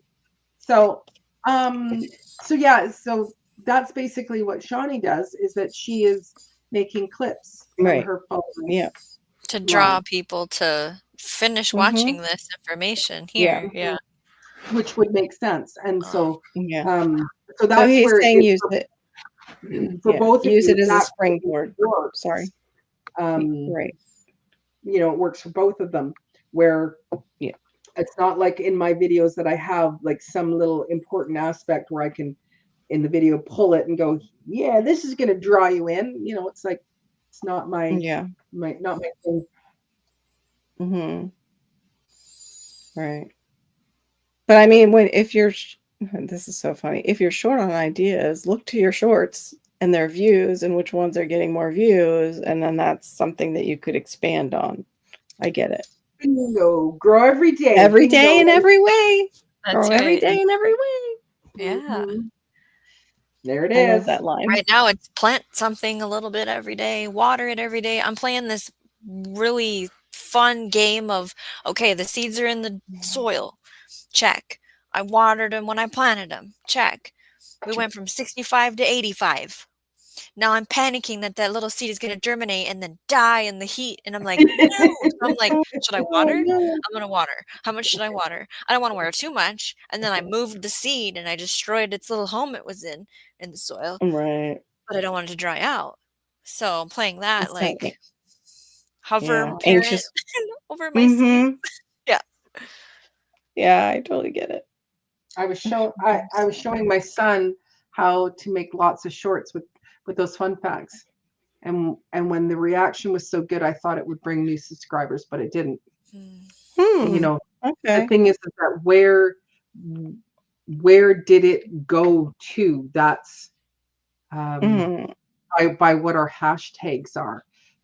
That's a really good key important aspect, that if it's not getting out to the right audience, and that part is the hard part, to go, how do I tag this so that it gets to the people that need to see it? So yeah, exactly. Miss Sharon, I need more patience to do more YouTube content. The older I get, the less I have. Yes. And Miss Sharon, like you go, you don't want to be on camera. And I think you said, I don't want to be on camera and I don't want to talk.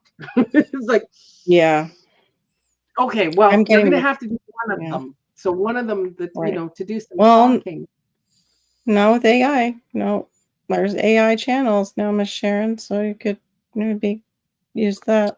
Yeah, but AI you probably talks don't want to. for you. And, learn. Yeah, but that's it's good.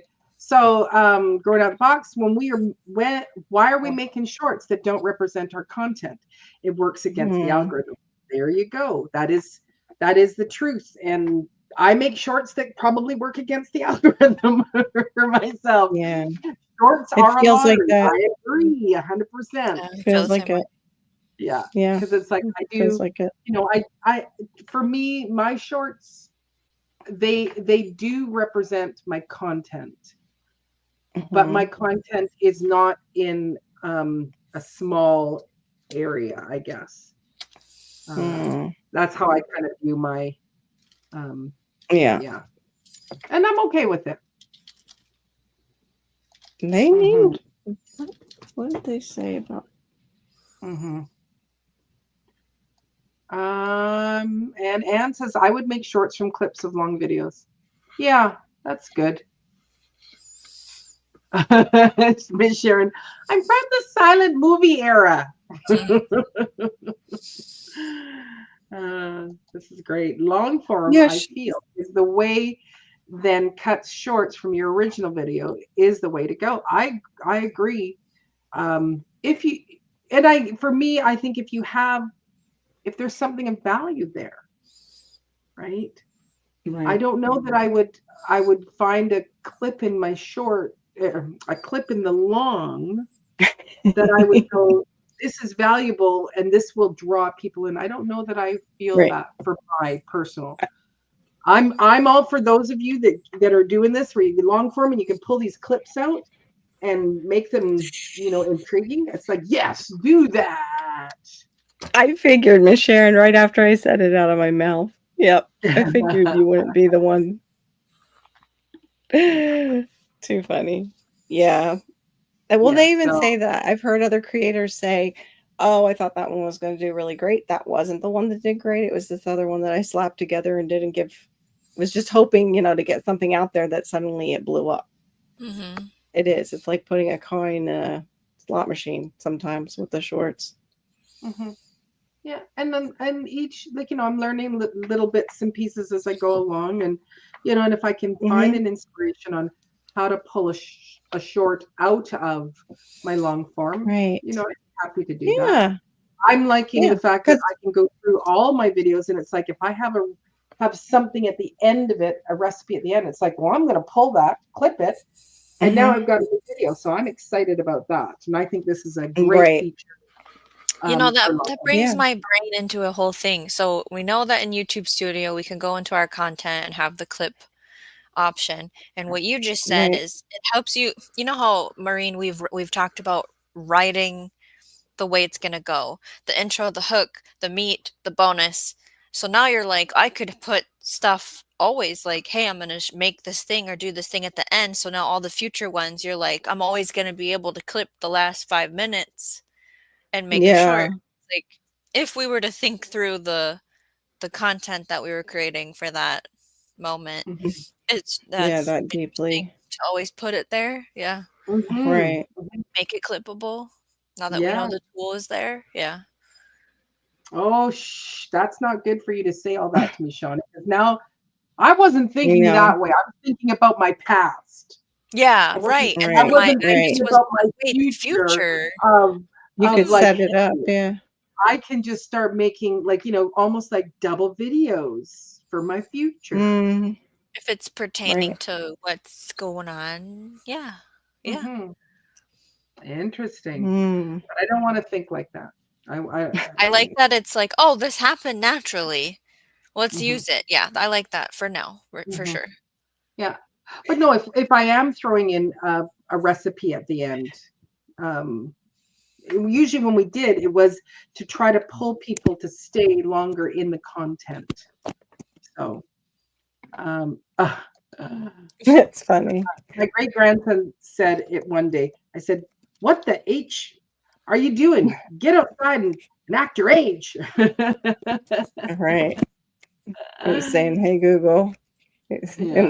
In her house, he was freaking her out. Get outside! Don't say hey Google. Long form traveling videos and dad joke shorts, and they worked as two separate entities, and both made money for the channel. That's awesome. That is great. Now Shawnee's speaking Greek or something. I know. Sorry. Right. But after 6 months, I ran out of jokes. I was still rambling about the Hey Google. Yeah. I got it. I caught it. I went back. Gotta tell them to go drink up too. That's help them to get a check like we were when we were younger. There's a little host drinking for you. That's all that's out there for you to drink on Thursday. It says here, I have made the same video go viral 3 times just by rearranging the way I say the short. If a clip from your long form gets views, make more videos that reflect what you did in the short. Yeah, Hmm. I've heard this before. Like you saw that this worked, this topic, this thing you showed or presented, do Yeah, it again, do it again. And then the other part of it right. is, let's say you have something in your catalog that went viral, bring people back to it all year round. Mm. Bring people back there. Maybe it's just always I've in your seen the description. yeah. Maybe it's in your related videos. Maybe you're like, "Oh, did you know I have this deli meat Hmm. video? You should check it out at the end of, Right, you know." right. I've seen people do that who make a lot of shorts content. If you scroll through their catalog, like say, late at night while you're doom scrolling, and you suddenly realize like, oh, that's just that same one, but he shot it a little differently, but it's the same basically skit that he's doing. And Oh, people I've have watched reused it. their content. Yeah. Hmm. Like, And "Oh, I always reusing make it. this video in June because I know I always get X amount of views, so I'm just gonna redo that thing Yes. in June." Yeah. Hmm. Right. Right. He told him to clean the coop. Oh my gosh. I think, yeah, that's scarier probably to a kid than just drinking out of the hose. Farmer Marshall Urban Gardener? Hey, Farmer Marshall, welcome in. Hi. Good to Welcome see in. you. Thanks for coming in and hanging out. So there you go. Growing up Thank you, boxes. Growing Up. Absolutely. Yes. Yep. People Yep. saying hi to Farmer Marshall as we're going along, but I think we'll probably start winding ourselves down Hmm. just because it's been a long few days for me. Hmm. For everybody, for sure. Uh, Same June 1st here. here. Yep. It's officially the first day of winter. Hmm. Oh, the Well, not weather winter outside though. is frightful, but the fire is so delightful. Since you've no place to go. Oh, it's not going to snow. I wondered because he had like a hat, a warm hat, and a sweater on. I wondered what was going on when I saw Oh, him earlier. Okay, so I think tomorrow night storms. I'm supposed to be able to Cool. see things in the sky if I cared to. That's hmm. cool. So, all right, you awesome people. We had a G4 solar fart and might have auroras tonight. I'm going outside and try to see if I can capture cool long exposure photos. That would be very cool. Storms.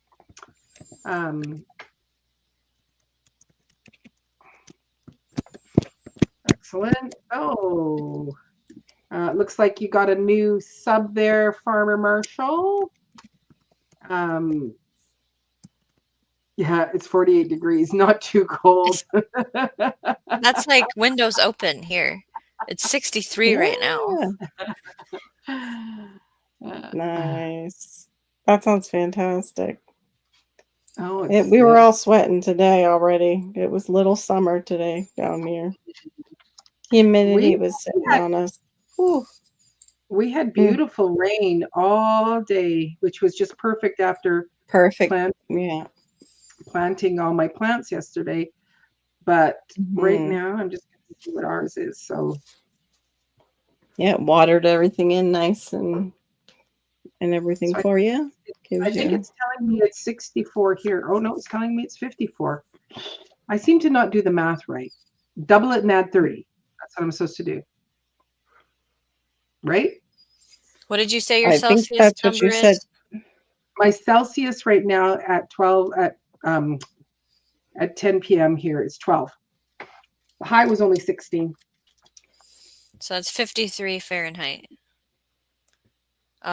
Growing Up the Box, I have so used that Mhm. where it's like, what led viewers to your channel this week? And it was like greenhouse, winter greenhouse stuff. So then I just did Mhm. more content talking about winter greenhouses and it got a lot of views. Yeah. Yeah, that was an incredible Okay, live. so I wanna ask you that. Yeah. So what you just said, Shawnee, was how did you figure that out? There was this section that said your week in review, your weekly recap, and it's like you did 1 live, 2 videos, and 3 shorts. Yeah. Here's how Mhm. people came to your channel. Sometimes it just says a search box or recommended videos, It's saying what they searched. and sometimes it says here's the word they typed in, and it brought them to you. And that one for a couple times it said like winter greenhouses.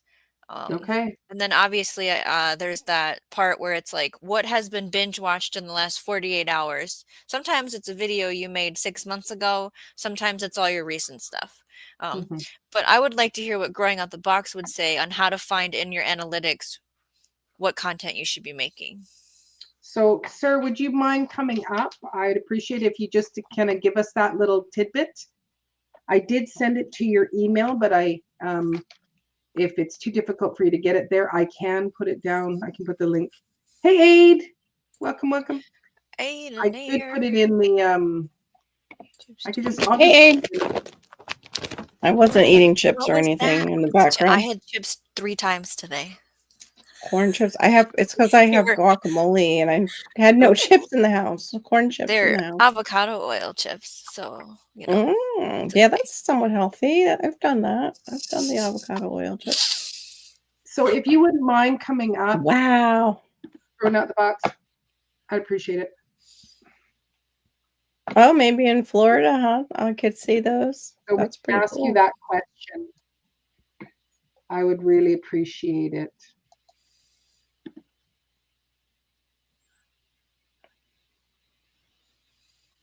I don't believe. Yeah, we were talking about that, about finishing things in the garden so you don't hit the heat and the heat doesn't hit you. Wow, you're getting all our rain. We didn't barely get any. Oh, and it's weird because it's just right over like a C shape, and my area happens to be in the middle of the C shape. Everybody else is getting it. So I'm kind of I weird love how you're microclimate. like first day of no rain, spent 5 hours in the garden, you just went hard. Right. I went hard in the garden. Had to get out there. Was it muddy, Farmer Marshall? Because some people were saying that. There was somebody in Central PA in a group that I'm in, and they were saying it's like all mud. He's afraid to plant anything. Go look at my new peach and apple trees. Oh, exciting! I have little fruits on them. I've got to prune them, and so I think the fruit isn't going to grow very big this year. Maybe. I don't know anything about Maybe. how to correctly take care of a fruit tree yet. Wait. Nothing. I know. I'm still learning, and they're all different. Okay, growing out of the box. 1 second. 1 second. Yeah, the I weekly use the review bed thing light. pops up on my phone. I don't even know how to Yeah. get to Oh. it in the studio. I don't have a clue, but it pops up in I my don't- phone, and I'm like, I gotta read it. I Yes, found it I too one time. Go ahead, Marie. Yes, I'm trying to follow trends from YouTube and not just what came to my mind. Viewers need to decide what video I make next. Yes, that's pretty. Sometimes. Yeah. Oh, he's Always- saying he didn't get the link, Maureen.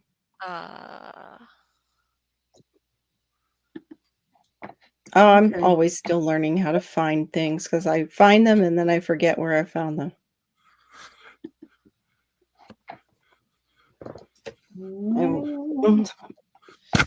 I have seen what you're talking about, but same thing. It was like at the end somewhere.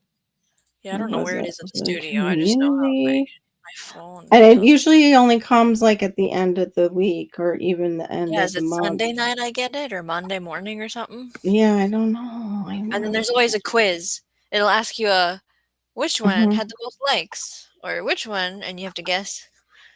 Yeah, I've done that one before. Exactly. I don't know. Oh, here, your weekly recap is here.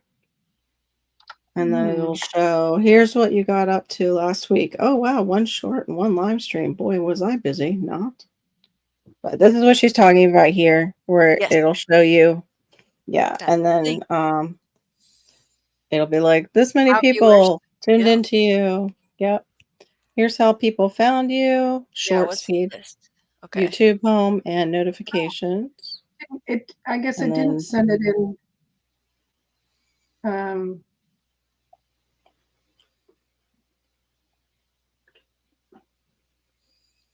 I mean, Do you want to put it in the chat and delete it as soon as he clicks it? I did put it in the chat actually. it's What? not. It But I'll is. just It's not there. Oh, I thought I had put it there. Oh, way up here. Okay, I found it. Mm, Between Ann and Mike. I just ate There. sour cream and cheddar ruffles. Mmm, yummy. there we go. Mhm. Mm-hmm. Boopa doo doo doo, boopa doo doo doo, boopa doo doo doo doo, boo doo doo doo doo. Oh, maybe I didn't put it in. Oh, you said I did. I saw it. It's just up higher. So growing out the box, she did put the link in the chat for you to grab. Oh, here. I can put it back. I can just do it again. And then I went and was putting on subscriber mode. I There it saw is. But that. I did send it to you. Yeah, mine didn't give me much. Mine didn't give me much feedback as far as Yeah, what to do sometimes next. it's not helpful at all, but sometimes it's like, Yeah. oh, Mhm. those were the keywords. Let's make Well, more content.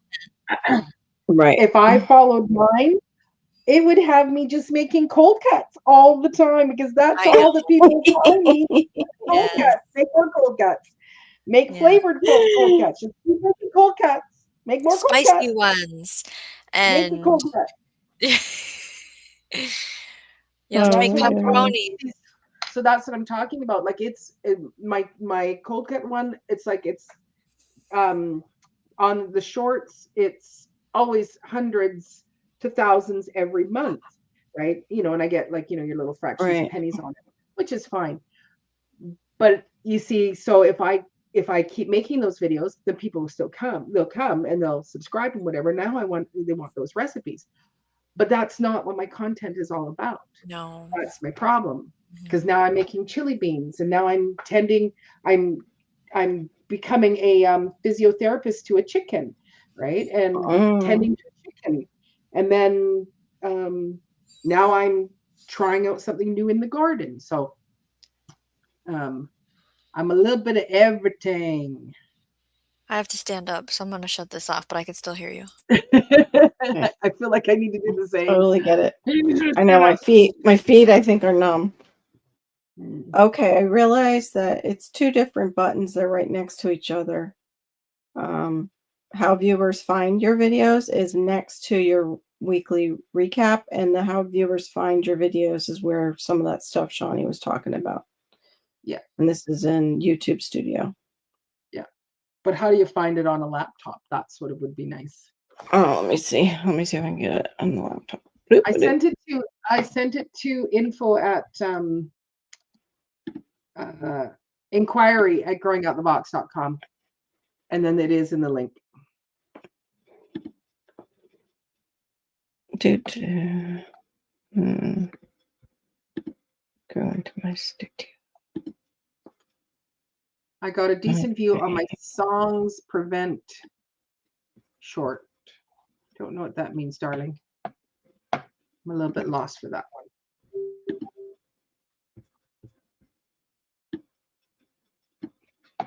one.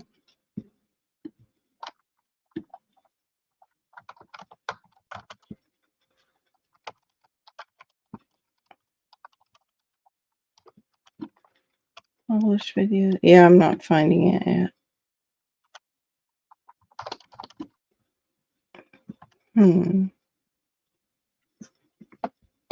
Maybe it's in.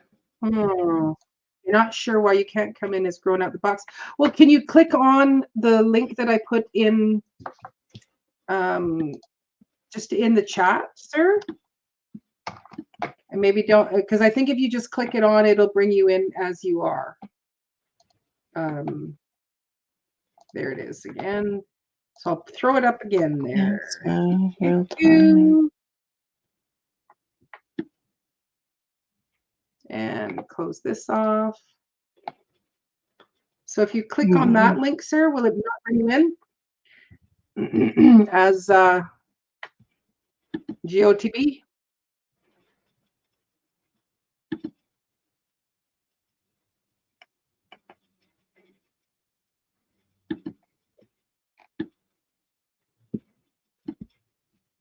Oh, not songs. It was slugs.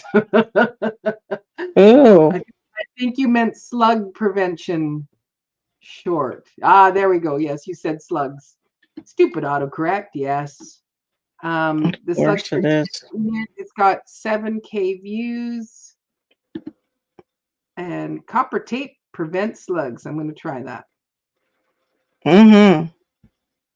So then follow the slugs around and make more videos. There you go. Uh-huh. And good news is you don't have to like go too fast because slugs don't. If you're following them, you can take your time. I'm my own best friend with some of those jokes. Sorry, Yeah. guys. Okay, so Shawnee, are you there or between the three of us? When Growing Out the Box clicks, it's asking to enter from Facebook or YouTube. When he clicks the link, and I can't remember what that. Clicks YouTube. He clicks So I think YouTube. He doesn't want to go. He does. Yeah, YouTube. you want to go through YouTube, but I don't know if if it's in one email and the other email, that sort of thing. But try clicking YouTube.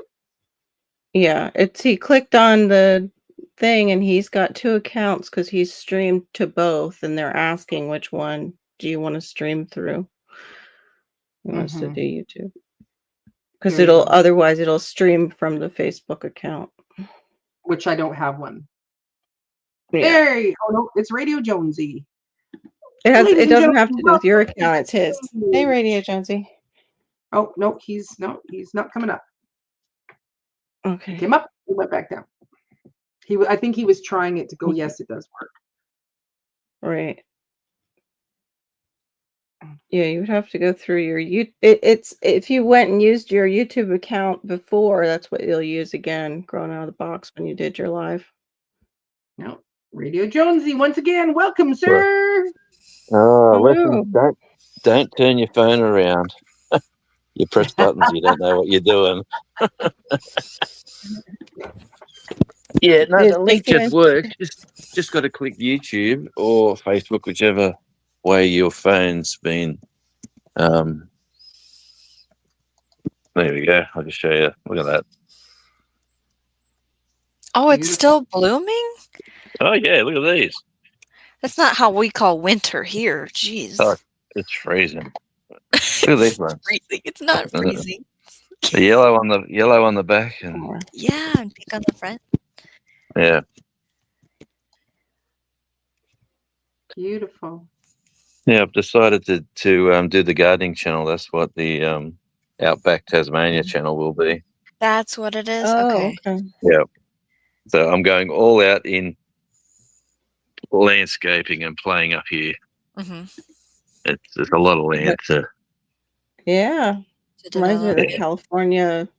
the California yards, how they're terraced a little bit, how you have that slope. Oh yeah. Oh yeah.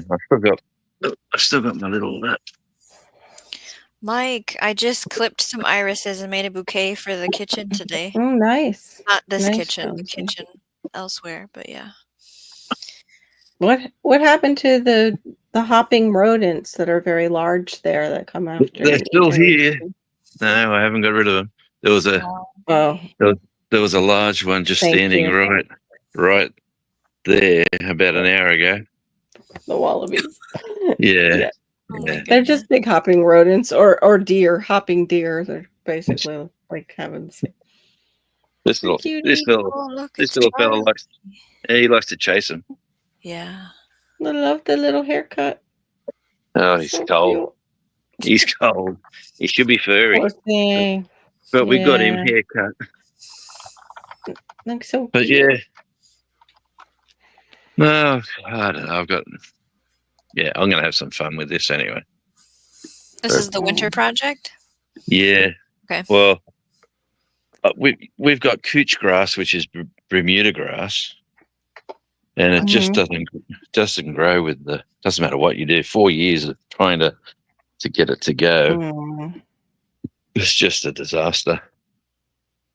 So I am gonna hand dig all this out and relay some turf and make a little shed up here. Got all these great little plants. I've still got trees to chop up that are up right up the back Hmm. that fell down in the last storm. But yeah, it's basically untouched. This house has been here for 95 years. And as you can tell by the craftsmanship of 100 years ago, Yeah. it's pretty solid, Wow. but it's just needs to be tidied up, cleaned up. This is my fire pit. Well, little fire area. But We can't have a fire for the next 3 days. We're under a burn ban. oh, you poor thing. We got a we're sooks. We've had a fire going in the house for about 3 days. But we're burning through the wood, so I've got to get some more supplies. Got some there ready to go. But Mhm. Mike anyway, says make a lawn of lemon balm, Jonesy. what's that? Lemon. Lemon balm. Lemon It's in balm. the mint family, and Yeah. you make tea out of it, and it's a calming tea. Okay. I'll show you So- what's in the. I'll show you what's in the ground actually, which is very hard to get rid of. Is the onion grass. Onion grass. Oh, you're frozen. Yeah. Are you robotic Oh, situation? am I? Yeah. Oh, sorry. Get- I'm get walking too away close from the to Wi-Fi. Yeah. Yeah. So you don't want onion grass. No, it's just never ending. You've got to find the bulbs. Well, they're not coming out like they usually do.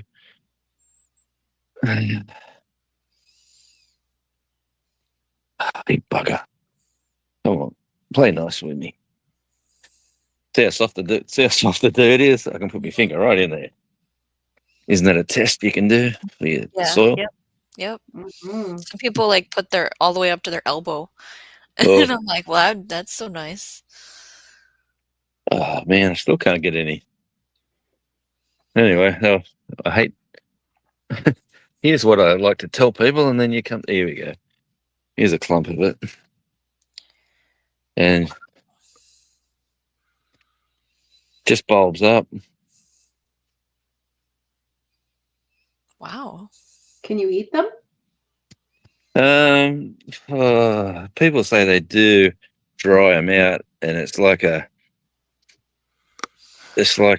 got the onion smell of it, but it's just continue. Once you got to rip them out like that, and Wow. our local government tells us to rip them out, put them in a plastic bag, and put them in the garbage because it takes over everything.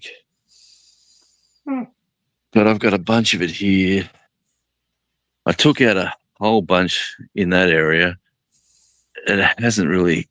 It's coming back in little places, but yeah, just Yeah, onion grass, wild onion, field garlic, or other names for it. Use it as a garnish.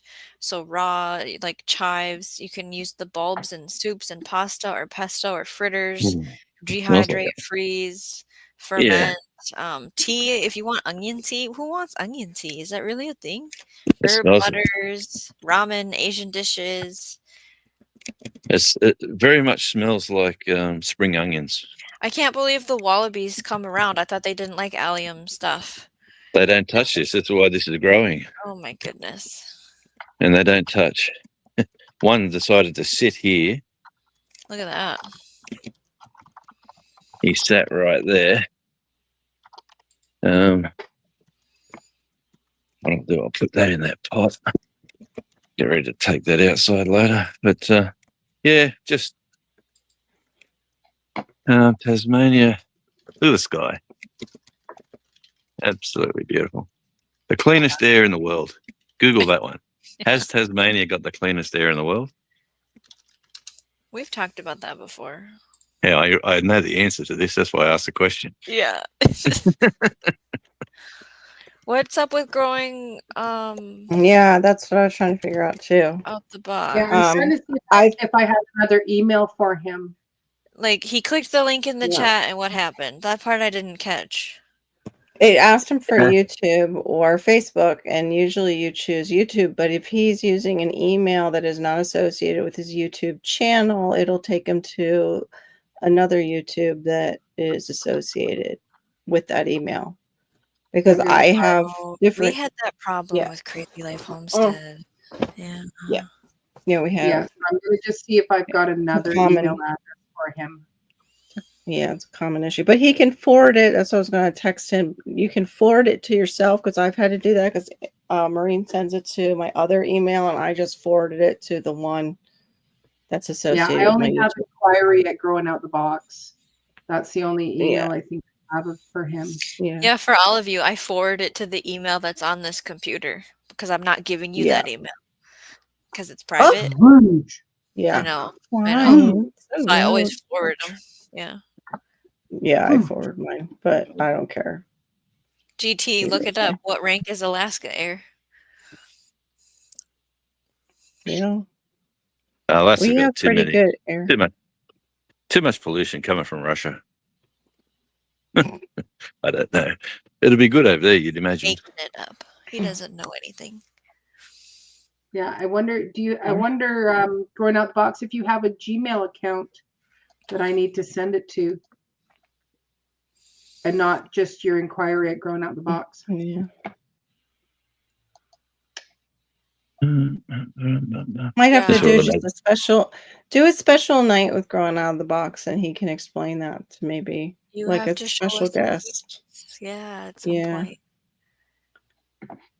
I think that would be good, Maureen. If he can't come up tonight, if he's having trouble, maybe just do a scheduled live with him, Yeah, and because he can I tell know us I that would info. really like, Yeah, I'd talk really like to YouTube chat. understand analytics Mhm. better Creator, because I know I don't. Right, I don't at and all. then release it to your members first.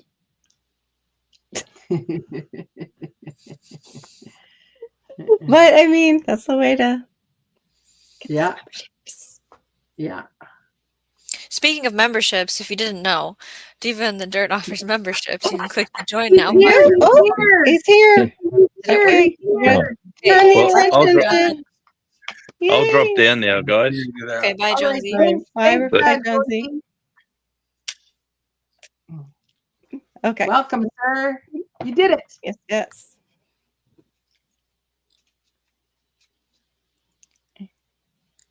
Still getting the side chat set up. So can everybody hear me? Yep. Yep. Okay. Now what it was, my initial account.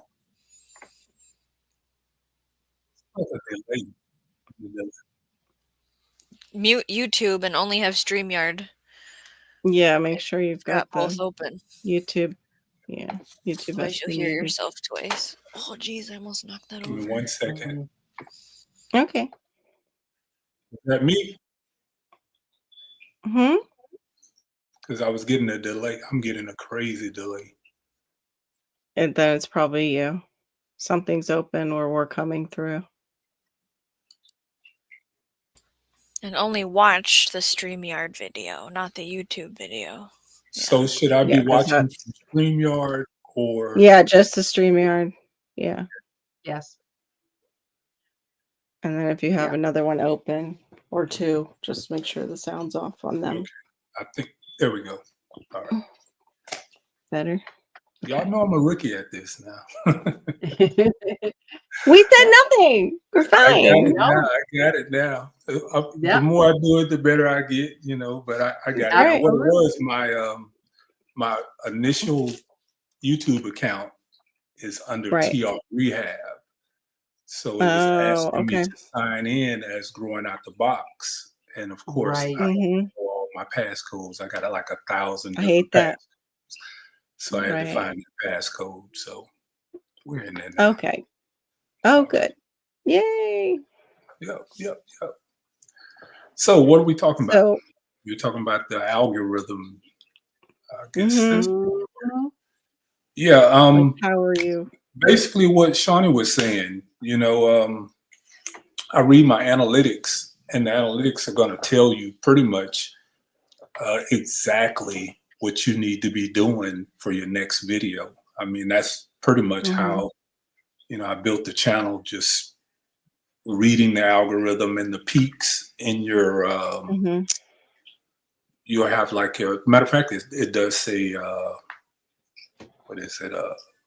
There's like a peak that you'll see in the watch time. I always Mhm. find that little peak right there, and there is going to be somewhere in that little valley is going to be one that hilltop is going to be my short. And I just basically take that Oh. information, turn it into a short, and then point the short Oh. back to the long form video with the related Oh. content. So it all works together. I hear, like with the vidIQ and all of those things there, I've Mhm. tried all of those things, but as simple as it is, Google, YouTube has the best analytic tools on the internet. I mean, they spoon feed you all the information, and that's all I did in learning how to use the algorithm or the analytics on there to really drive people to what I want them to see. I mean, it's really Right. simple. It's so simple, it's like people really don't get it. It's just that simple. I mean, like you were saying, Maureen, you're doing videos that have nothing to do with your content. So when you're getting hits on those videos or your shorts that are getting those hits, the algorithm knows not where to put you because it doesn't reflect what your content is. So when Mhm. people click on it, they of course are going to come to your Right. content to see if that's the same, and it's not. So that's why you're not converting those. And that's all I did with the marrying the two.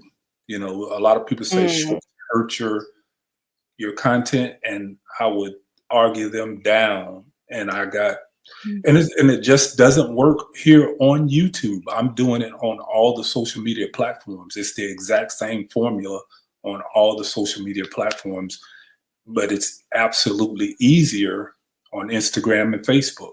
I mean, it's simple on Instagram and Facebook because that's all you're doing is shorts. So, Right.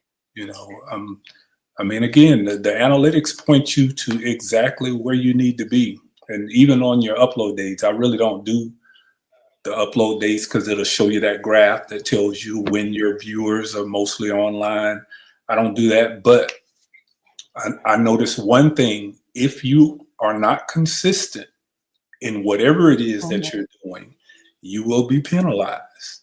So if you're doing, Mm. let's say, 4 videos a week, and then you slack off of Mhm. those 4 videos, you will get a Right. notification saying you haven't uploaded your normal 4 videos. So Right. your reach is no longer being pushed out there. They're going to tell you exactly. So what they're saying in so many words is you need to be consistent.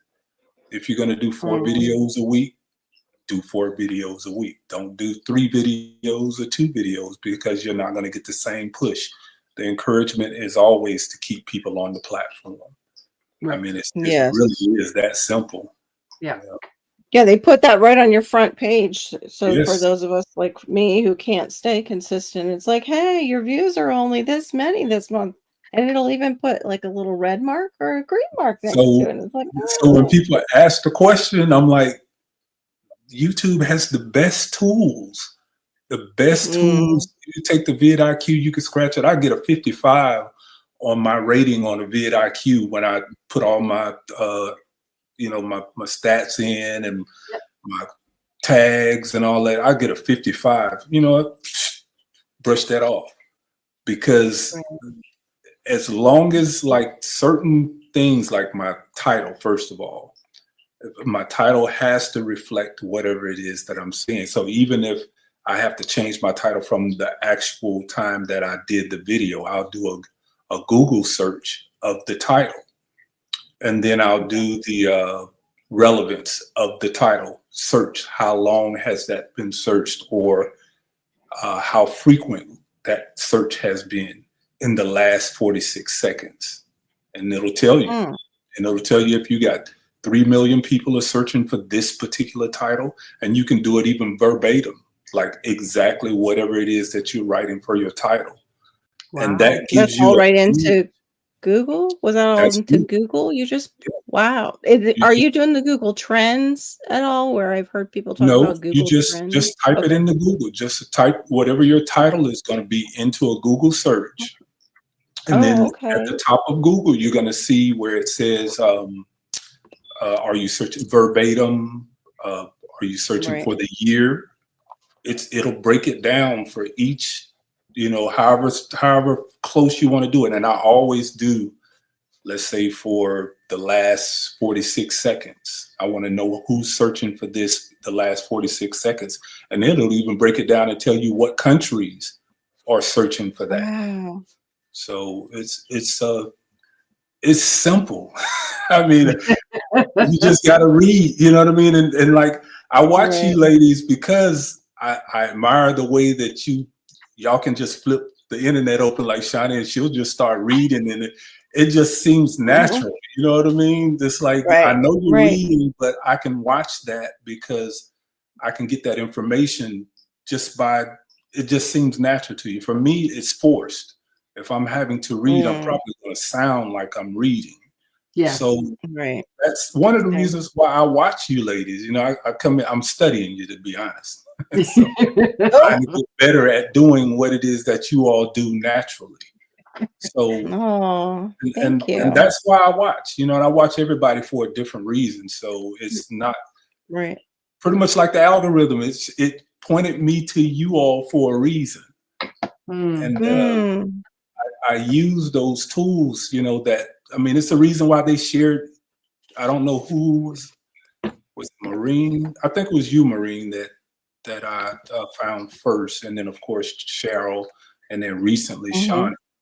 But Yeah. the algorithm points you to all the tools that you need. You just have to understand what it's trying to tell you. They're not going to like write it out on the screen for you. Yep, you're supposed to go watch Maureen tonight, or But even coming on and Yeah. learning how to use StreamYard, I learned most of what I know about StreamYard from the three people on this screen right here. Right. I literally from the Aw. three people that are on this screen. So Oh, that's sweet. even just logging in just now, that was a new for me. That's a first. Yes. So Right. with me and the internet, everything is a first because I don't like being in front of the camera. I've never liked being in front of the camera. So I'm having to rediscover the things that I've always told other people to do. So that's that for me is like I'm a good coach. You know what I mean? I can tell you like all the things to do, and that's been part of my career, and just being able to find talent.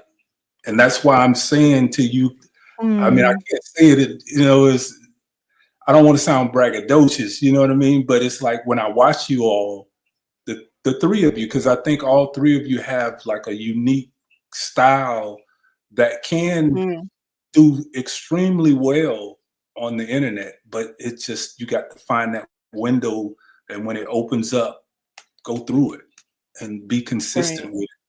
But for me, it's looking at myself and finding my strengths. My strength is looking at Maureen and saying, this is what you do good. This is why I watch you, and being able to pick that out and then tell you, okay, well, try this.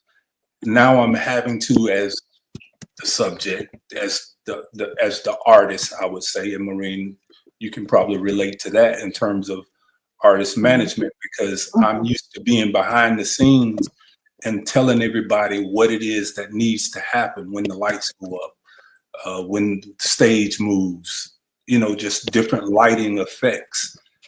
And being away from that now and having to learn it myself, teach myself what I've been telling everybody else to do. It's a whole new, it's like a whole new learning curve. Yes, so not only, absolutely. So it's the editing, learning how to edit when you're the one that's standing behind the editor saying, no, I know you can do that. You can't tell me you can't do that because I don't know how to edit, but I know I know the machine can do that. Yes. So that was the challenge that I used to be. People used to say, don't go in the studio with Keith because I don't take no, you know what I mean? You can't tell me it can't be done. And when I'm on the internet now and trying to learn and navigate through this, that's the same approach that I have, in that it's like all these tools that we have. There's no way that you can tell me that Google, being the largest of all the platforms out here, don't have all the tools that's going to make you successful. So when someone comes to me and say, hey, I can get your analytics, I can take your channel and send it to the next level. No, you can't. No, you can't. Because if that was the case, I would already be there. And then I always ask the question, well, how about I look at your channel and see where your numbers are? Because if you can't do it for yourself, what makes me think that you can do it for me? I mean, it's Exactly. But again, going back to you ladies, all of you have like these little unique things, and I've embraced that, because I would like to have you on my team, to tell you the truth. Because I understand where my weaknesses are, and I recognize strength. And you have to know both in order to be able to navigate through whatever it is that you're trying to do. So I surround myself with people who do the things that I don't do well. And that's how I've always trained people to be better at what it is that you're doing. Don't try to do everything. Delegate. You know? So, you know, in using the tools, that's your delegation. YouTube is giving you the tools. So I've learned to use those tools and lean on them. You know, so I'm not as natural as you ladies that just fluently, well, I can talk, but you know, I'm not analytics. You're up here for that, Keith, and we're not analytically fluent yet. Reading no matter how many times. Yeah. But it's really for me, it's a common sense approach, because this is what I've always done. So it's like to say analytics, my job before there was a thing called analytics was to be able to assess talent, you know, see it, recognize it, get you in the studio, you know, get you to believe in yourself. You know, Maureen, you probably, of all the three up here, probably have a better understanding of what I'm talking about. But it's like bringing the new artists in and being the artist development on the artist development team. My job is to make you believe in something that doesn't exist, and that is, you are a star. So I have to train you to think like a star. When you go into a club, or when you go into a night spot, dress the part. Walk in like you have what they have. And I'm talking about the stars. Present yourself in the same fashion. So with me, the whole internet thing became, it's a stage. That's why you see my garden set up a certain way. You're not going to see what I call the sausage. You're not going to see me making the sausage. That's right. You know, because that's not what viewers want to see. You know, I can build. I built everything in the garden, but nobody wants to see me build. So I don't show those videos. I'm going to give you what you ask for. And that's the same way with entertainment. If you put on a show, a pilot, you do a couple of series, maybe six shows that you would do. You find out what works, what doesn't work, which character work, which characters don't work. And what do? You don't fall in love with the characters, you replace them. You keep those that are good and you replace those that are bad. Same thing with a recording act. If the record company has control of the act, there may be one person in the group that don't really fit the mold. That person gets plucked out and replaced with another individual.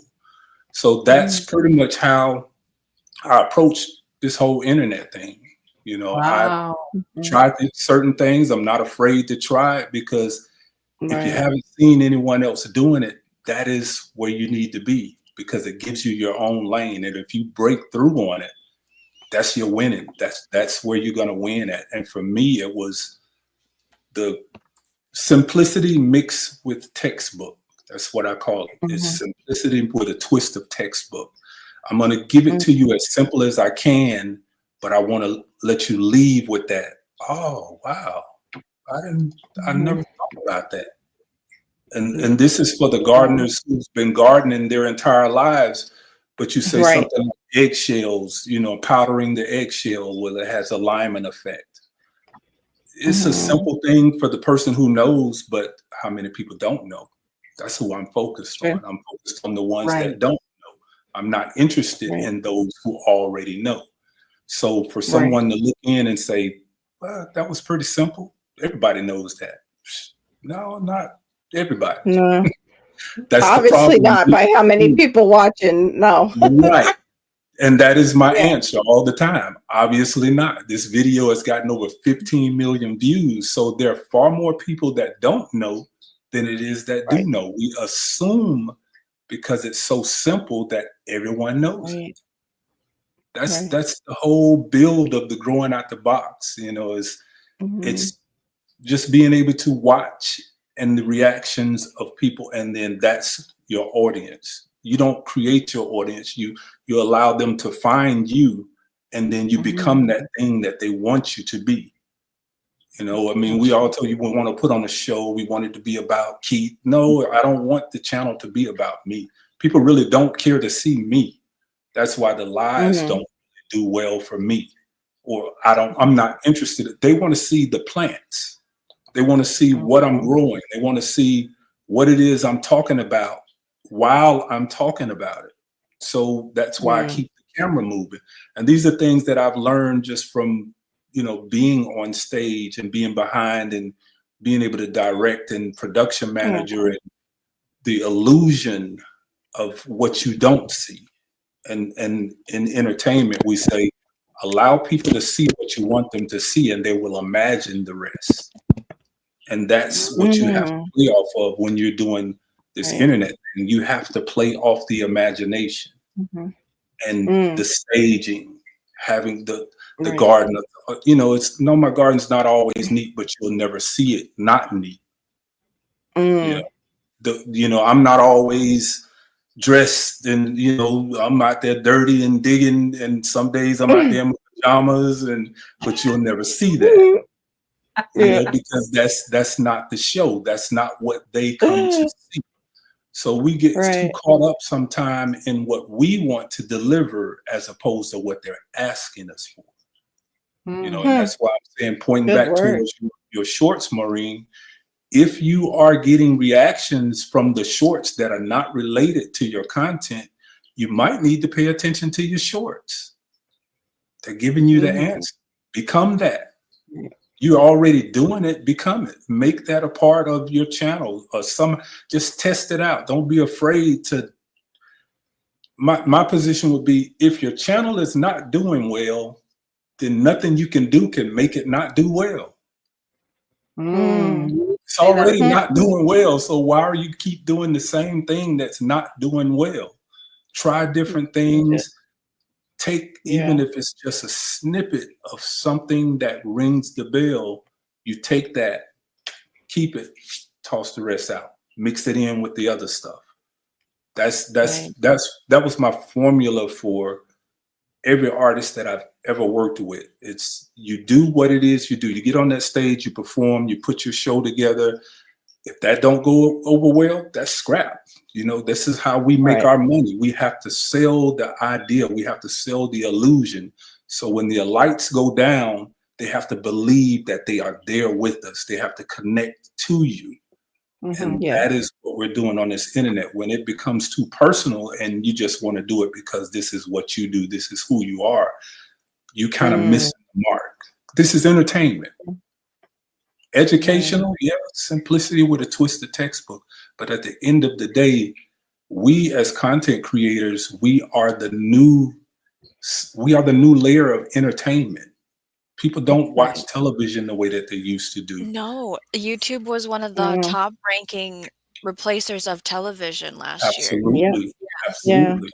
And I was just hearing Netflix is Hollywood. They were talking about Hollywood controlling the movies for the last 150 years. Netflix and Amazon are king right now. It's a digital era. So we as content creators, and you know, I'm not going to say we're at the beginning of it, but we're at the beginning of a new phase of it with this AI and all of this stuff taking over. And if you are not, focused on learning the AI tools, you're going to get lost. Mm-hmm. You're going to get left behind.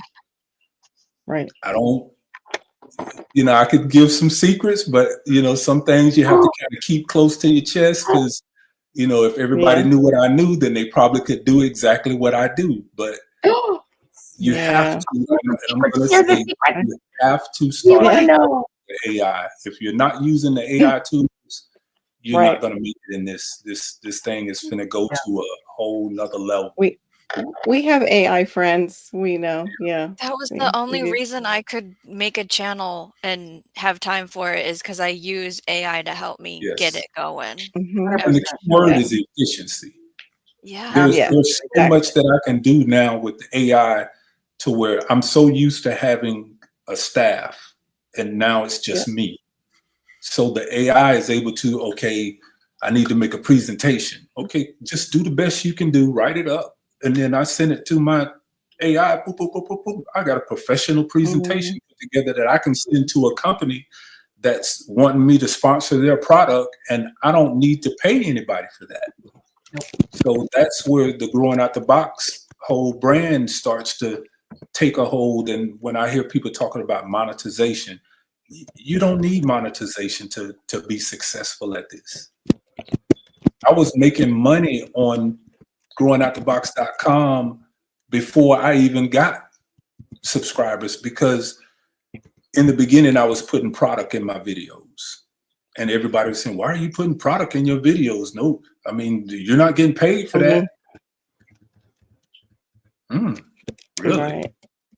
So, and now you look back at those same videos where I had that product in the video, the algorithm finds that stuff, and now it becomes relevant. And now I can use those old videos with that product placed in it, and I can use that to leverage. If a sponsor wants me to do something, now I can point back at those videos and say, hey, this video got X amount of views. This is what it's going to cost you to put this product. I'm not going to talk about it, just to put this product, like this plaque in the back. If you saw a sign in the back with somebody's name, that's because it was paid to be there. I don't do affiliate marketing like everyone else does. And this is, again, coming from the entertainment side of things. This is the advantage that I have in understanding product placement and how money is made behind the scenes. Like when you walk into a movie set and the Coca-Cola can is sitting up on the counter in the back, not there by chance. So we have to, again, as content creators, understand our value, the worth that we have long term, not just for what you're looking at today and you only have 100 subscribers, but what can this be bottled up and made into a year from now? Because that's your investment, Wow, that's good. That's really the good. long I term can talk about this kind of stuff all day long. You know what I mean? Because because like I said, this is what I did. My job was to pep talk you into believing that you're something that you don't know that you are. I can hear your voice. I can see your presence and see you standing on the stage with some of the larger artists and you and shrinking your nature and just thinking, humbleness. But no, you put your chest out.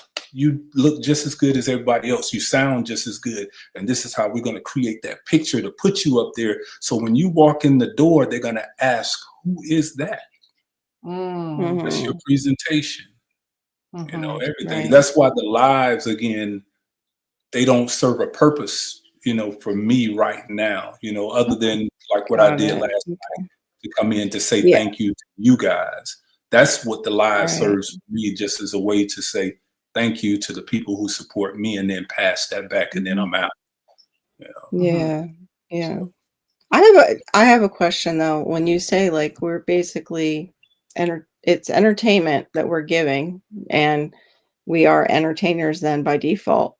But what if you have a person like me? I used to do drama like in school, and I've done plays, I've done extra work and things like that.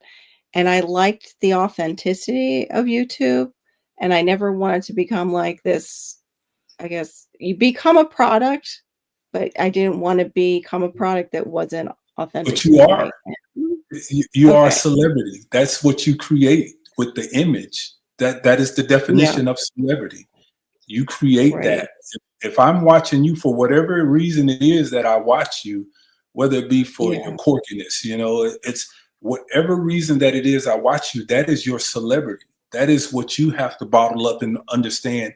This is what is valued in your presence. So it doesn't matter what it is that you're doing. It's just Yeah. you have to recognize the value in it. Like Right. where can you take it? You Right. know, so that's what I do when I come on, and it's like I say, product placement. I look Yeah. back on that, and it's like now I can talk to sponsors and pretty much be adamant about, no, I'm not going to do that. That's not how it's going to go. This is how we're going to do it. Right. And then I could point to the numbers and say, this video did 15 million. You see that Vigo planner in the background? That's there for a reason. That's what they want. They want, it's like to understand, why would you take someone's product for free? And that is your payment. Like, I'm going to send you a Sharpie marker. And I want you to tell me all about this Sharpie marker. And I'm going to, your pay is the Sharpie marker. This is all you're going to get. But a year from now, when your channel blows up, they can still use your likeness. And Maureen, you understand this, your likeness with that Sharpie marker, and take advantage of your celebrity. The growth that you've had over the past year, this is always going to be in their library. Yep. Got it. We don't get a payment from YouTube. We get royalties. It's that way for a reason. That's right. You look at your statement, it's a royalty. It's not a payment. No. So what you're doing on here, even with this live, let's say I get 1 million followers. Maureen, you got gold right now. Because you can always go back to this live and say, hey, I had Growing Out the Box on my live, and he was giving us on how to get to that 1 million followers that he now has. So that's recognizing your celebrity. Right. And understanding the power of that. That's why I don't go on a lot of lives, because I understand the value of the celebrity. Yeah. It really is simple. You know, it really is that simple. Oh man, it's simple. I think I'm gonna just quit. There is aspects where it is like, it's a different mindset. You know, that you have to bring into your head, because it's like you go, you know, Growing Out the Box is on my channel, right? So we're looking at like, you know, it's like Growing Out the Box is on my channel, but it's like, no, Growing Out the Box is on my channel. There's a difference in there in the attitude. It's the fact that, you know, it's and I don't. There's only one other person that I've ever gone live with, and that was Miss Linda. That's right. That's right. Because I understand the celebrity of, and like I said, it's not to sound cocky, but it's just always to think about what's next. And you don't want your brand everywhere for someone to be able to, you know, somebody pop up. You know, you lady, I trust you enough to where I made you moderators on my channel, all three of you. To the point to where I even asked you about doing the bingo. It's a whole lot of things that I look to you three for, because you represent something that I don't have. And not only that, the demographics of what's on the screen, I pay attention to those things. You know, so I'm thinking broadening, growing. Like I said, I don't consider myself as a gardener. I consider myself a grower. So everything that I'm looking at where it can go from there. He you know, considers He doesn't himself a consider grower. so grower, A a grower. grower, not a gardener. because, Yes, and I say grower. grower because it's really not, it's not about the garden. You know, it's about what Mm, the garden can lead me to. Ooh. So yeah. it's the growing, whatever, like being able to see, okay, if I stage this and show them this, they're going to ask for that I'm showing in the background that has nothing to do with what I'm talking about. That's a test because I Mm, want to see what it is that you're looking for. So mm, in all my mhm. videos, when I'm recording, I always tell whoever's recording me, make sure the background, the thing in the back Mhm. is able to be seen. I want that to be a part of the scene, but it's not. Yeah. Because what'll Yeah. happen is people are nosy by nature. If you Right. have something that halfway intrigues them in that back, somebody's going to say, "Hey, what is that little plant right there? What is Mm, that plaque on the wall?" Now I know what to make my content about. So you're mhm, constantly testing the algorithm. You have to mhm. become your own algorithm. Put things in place so that people can ask questions. And this is one of the reasons why I reply to a lot of the questions, because you guys Mhm. tell me what it is I need to be doing next. Right. Right. And then sometimes you even educate me on some things, because like David Core with the crops, he introduced me to the fava beans, and from the fava beans, I learned about the levodopa. So it was Yeah, like, we were just talking about it last He's night, where I and heard it yesterday. I you was That's see what where I'm I peeling heard it saying? fava beans. yesterday. So Yeah, what happened Yeah. to me was I was having lunch with a person. They told me a story about someone with Parkinson's. I went to your live and I caught the right time of where you were talking about the fava bean. And I was like, what? And I looked it up on Carol's live. I go, Carol, did you hear about this? And we looked it up and she had fresh fava beans in her possession.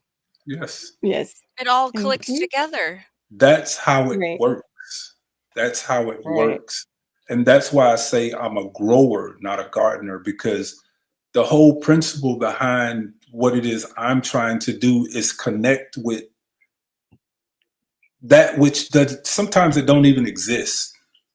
Right. It's like the imagination, just like with my nephew being over, and we're out there picking blueberries. It had nothing to do with the fava beans, but then he got curious and he just started, so what is this right here? And I started Oh. telling him, well, that's a fava bean. That's something that I'm growing for the first time. And then I break off one of the smaller ones, because you can eat the smaller Mhm. ones, and he tastes it and he's like, that's pretty good. I say, yeah, it's it has levodopa in it. If you take the tip of this thing and you eat it, and it's a precursor to dopamine, which is one of the things that Mhm. you deal with when you're dealing with Parkinson's disease. And Right. he like paused for a minute. It was almost like, huh? Like, you can eat this, and then he didn't really go further into it. But then the next day he called me and he was like, that plant that you were showing me, can I come over and get some? Because come to find out, his girlfriend's dad has, you know, and for me, that is what it's about. Mhm. That's that Right. connection, that grower, Yeah. that thing that connects people to things that you really had no idea that was going to happen. It's just opening yourself up to the imagination. Beautiful. And Mm. that to Beautiful. And me has been the I like blessing that. Yeah. of what happens when I do. This has been my life. You know what I mean? But I've done it for everyone else. I've pointed at Maureen and was able to take all the good qualities of Maureen, and I can erase the things that nobody likes, but I can take those good qualities and I can put you on the stage and take a picture and show it to people, and they can see what I see now. Right. Now I have to do that Right. for myself. And That's the right. one thing my son said, because I was like, when the channel first started going, and I was like, I've been here before. I was like Mm. 100,000 plaque, and I wasn't excited. It was like, yeah, this 100,000. I've been here before. And it took for my seed to say to me, Mhm. "Oh, Dad, you ain't been here before." That's right. So I'm Right. looking at my son and like, what are you talking about? He said, because you've never done it for you. That's right. You're on the That's other side of Oh. the camera. Love it. because I don't quit on me. Mm. I don't quit on anyone else. So I know I'm not going to quit on me. And that's been the difference Mhm. of the channel moving at the pace that it's doing, because everything that I know needs to happen falls on me. You know, Mm. it stops with me. Yep. If it doesn't happen, it's because I didn't do it. I don't have Right. that thing that I could point to say, well, you were supposed to and you didn't, and that's why it didn't happen. And the Right. thing that I tell my kids all the time, if you don't trust the process, something that I hear GT say all the time, if you don't trust the process Mhm. and follow through with it, you'll never know what the results are. Mhm.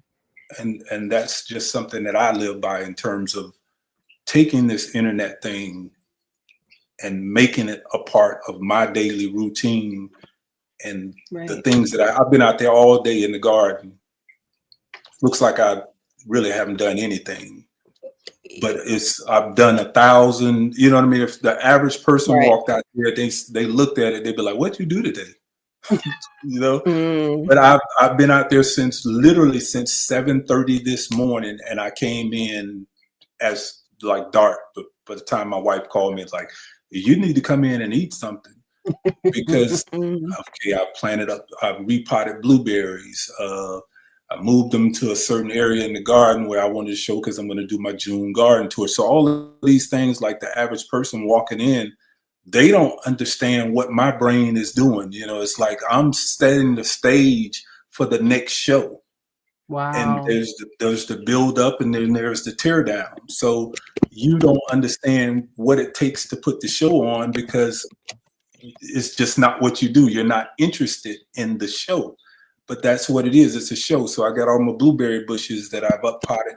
They're in one section. So what that is going to do, it opens up the conversation for, oh, why don't you show us the video where you up potted the blueberries?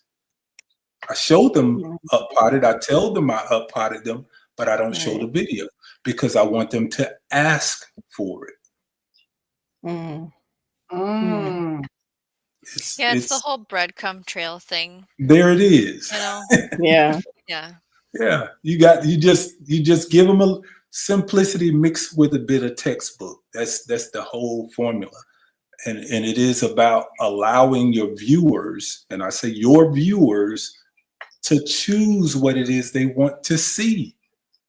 Because Right. when you start forcing them to watch you because this is what you want to do, then you're gonna lose your viewers. That's Mhm. why shorts, Mhm. Maureen, when you do your little shorts, and then you get the views, and then you send them over to your channel, and they're like, "Well, this is not the same show. It's the same Yeah. character, but it's not the same show." You know, so you have to Mhm. become a part of that thing that you create and give them more of what they ask for. Right. That's the Mhm. reason why I answered. And like I said, I still do it. I take 2 hours out of the day, and I've had to readjust how I answer the messages. So now it's more of whatever video I post this day, I'll try to do that video for the most part of that day, and then I have to kind of let it go on its own. Hope there's some threads in there that'll take on a life of its own, and it'll kind of go, and the algorithm keeps that going. So I try to feed the Mhm. algorithm with the comments. So it's a whole lot of just communicating without being heard, you know. Right. But you Right. ladies, y'all, I think Amazing. all three of you have something unique Mhm. within yourselves. You just have to find it and pay attention to what people are asking you to do or asking you to Mhm. show, because there is the answer for your next video. Mhm. Right. So, Yeah. It starts to happen naturally. Like yeah. once you feel like you've got the training wheels off, you just go, "Oh, yep, We're going to talk about container gardening next because everybody's talking about ways to grow in other spaces other than I don't have land. That's type of right. Mhm. That's really helped with my channel for sure. Is Yeah. what are we going to talk about next? What's on your minds? What questions do you have? Yeah. Let's talk about it. Mhm. They're going to tell you what it is they want to see. Yeah. So for you to ignore it and be like, nope, I'm going to talk about chickens. That's Right. your people are telling you what it is. That, so you have customer service. Again, it's like Yeah. going to the networks. We are now the entertainers of yesterday, and we're tuned in now to Diva in the Dirt. This is Mhm. her presentation of what her network has. And we have to look at that in the celebrity that it is, because we don't know, it may be your next video or the video after Mhm. that takes off. And then Right. everything that you've done that's relevant to this conversation or whatever the video that you did, Mhm. now it becomes relevant. It makes sense. Mhm. Right. So now you're Mhm. ready. And that old saying that they say, the worst thing that could happen is a viral video that you're not ready for. Right. On a topic Right. that your channel wasn't going to run with in the first place. Right. And it really tanks Yes. Yeah. your It Yeah. will audience destroy your channel. because you've got all these Right. people coming there for how to repair a chainsaw motor when really you don't do that every day on your Yeah. channel. Yeah. So Yeah. you have to be Good point. mindful of every video that you put up. It has, and I think I said this in your chat probably 2 years ago before, be intentional. Everything that you do on here, be intentional.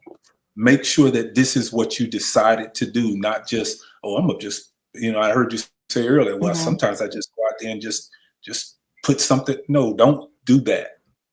Be intentional. Everything that you do, make sure that you're doing it for a reason.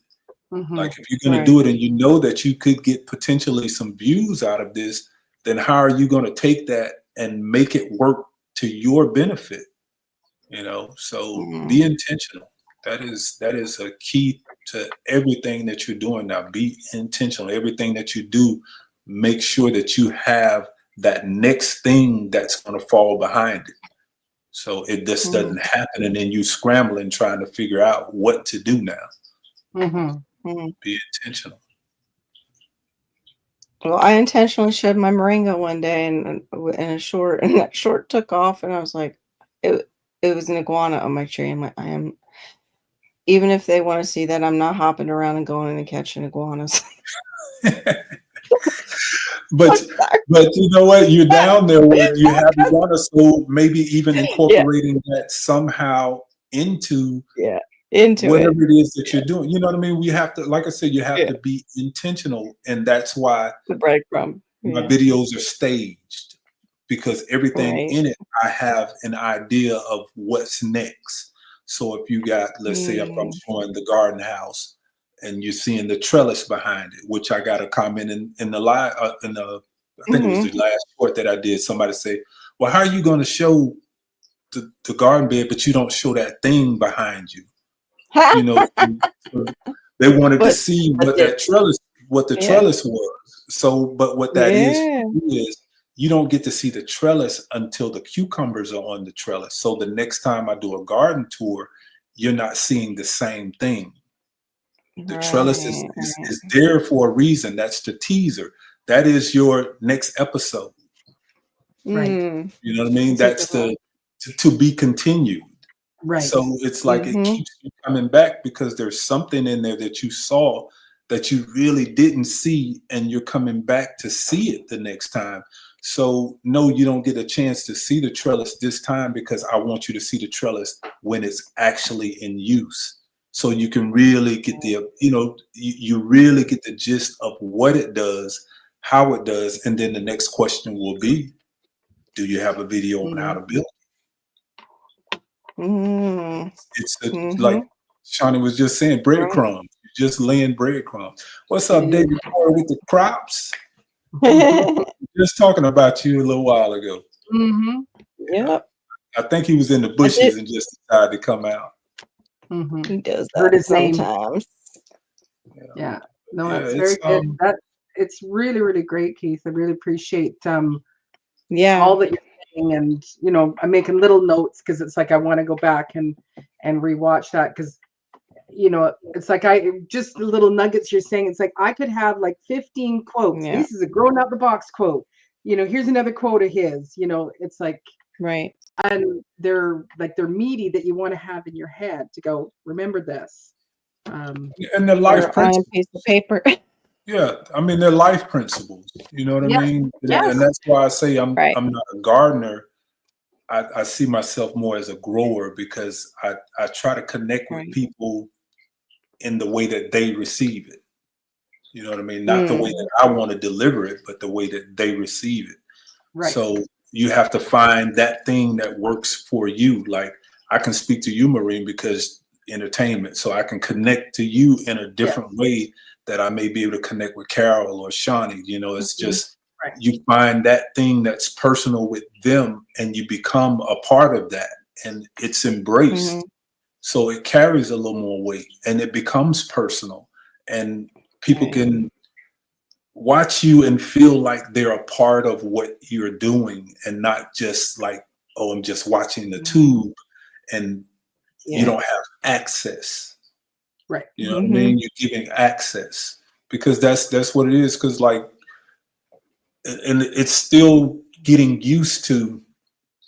My Mhm. wife and I, we were at I think it was Pike's, and the guy working there walks over and he was like,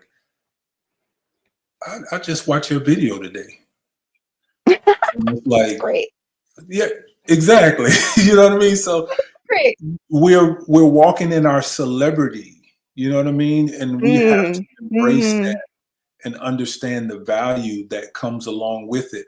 And this is not the first time, it's not the second time. So you think about, I have collectively between all social media platforms over 800,000 people who are subscribed, but how many people watch the videos?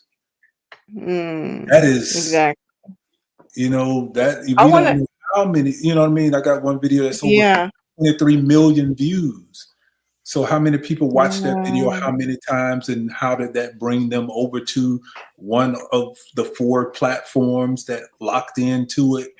And now it's like we're at Applebee's one day, a family in there, and they looking across the table, and would you happen to have a YouTube channel? That's me. So me being around that my entire life, I understand Yeah. how that works, but it's different because Right. now I'm the celebrity. I mean, Right. it's, Right. you know, we don't want to see ourselves in that light, but we are the celebrities of Yeah.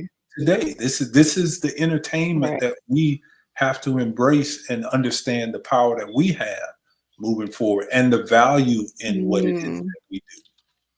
You know, Yeah. Maureen, you I was have gonna all. say we have Go I ahead. was gonna say we have Florida in common, and that was a peek into who Yeah. you are too. When you allowed people to see you walking the streets of Tampa, and same thing, like people were recognizing you and Yeah. celebrating with you. It was great. Because we had these It was this one guy coming in, he was just great. watching, Butter.